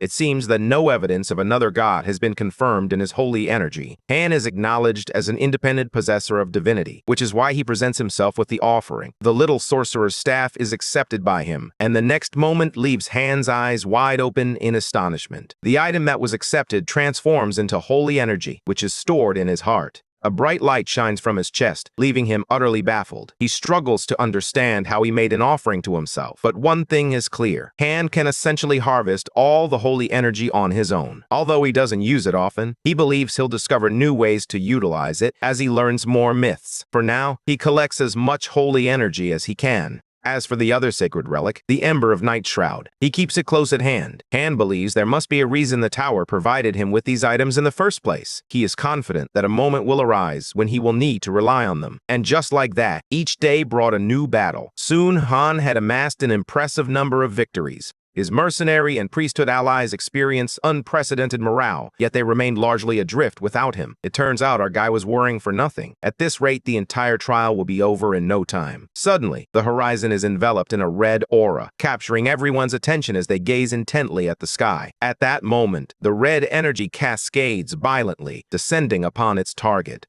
Han is targeted by a powerful smite as a surge of wrathful energy bursts through the sky. Sensing a presence, our protagonist feels a wave of unease. To protect himself from being torn to shreds, he activates the Shield of Retribution, ensuring maximum coverage. The energy strikes the ground, obliterating everything in its path, while Han remains unaffected. Strangely, feathers drift gracefully through the air. A divine being with wings descends from the sky. It turns out that the god of darkness has chosen to deliver divine punishment upon them all. A devilish grin spreads across the creature's face, exuding malice. On the other hand, our guy was accurate about his feelings. The god of battle channels a significant amount of holy energy to cast Descent, sending down his disciple aspirant, Ziron Nivea. That's when the difficulty level for Trial 15 increases dramatically for him. Han realizes he is in the presence of the god of battle and expresses that it would be nice if he were given a choice every once in a while. The god of battle seeks to subdue the tower's arrogant mutt, referring to Han. He declares that in death, Han will learn humility, and his desire for godhood will become his final regret. It seems that our protagonist has angered the god, and now all hell breaks loose, as the deity seeks nothing less than Han's life. Even our hero knows he won't succeed unless he fights at full power right from the start. Han activates all his available skills and braces himself for battle. Just when our hero thinks he needs to hurry, the divine being, in the blink of an eye, he grabs his face and slams him into the ground. The power smite descends from the heavens and strikes before. We all know it, our main character dies instantly.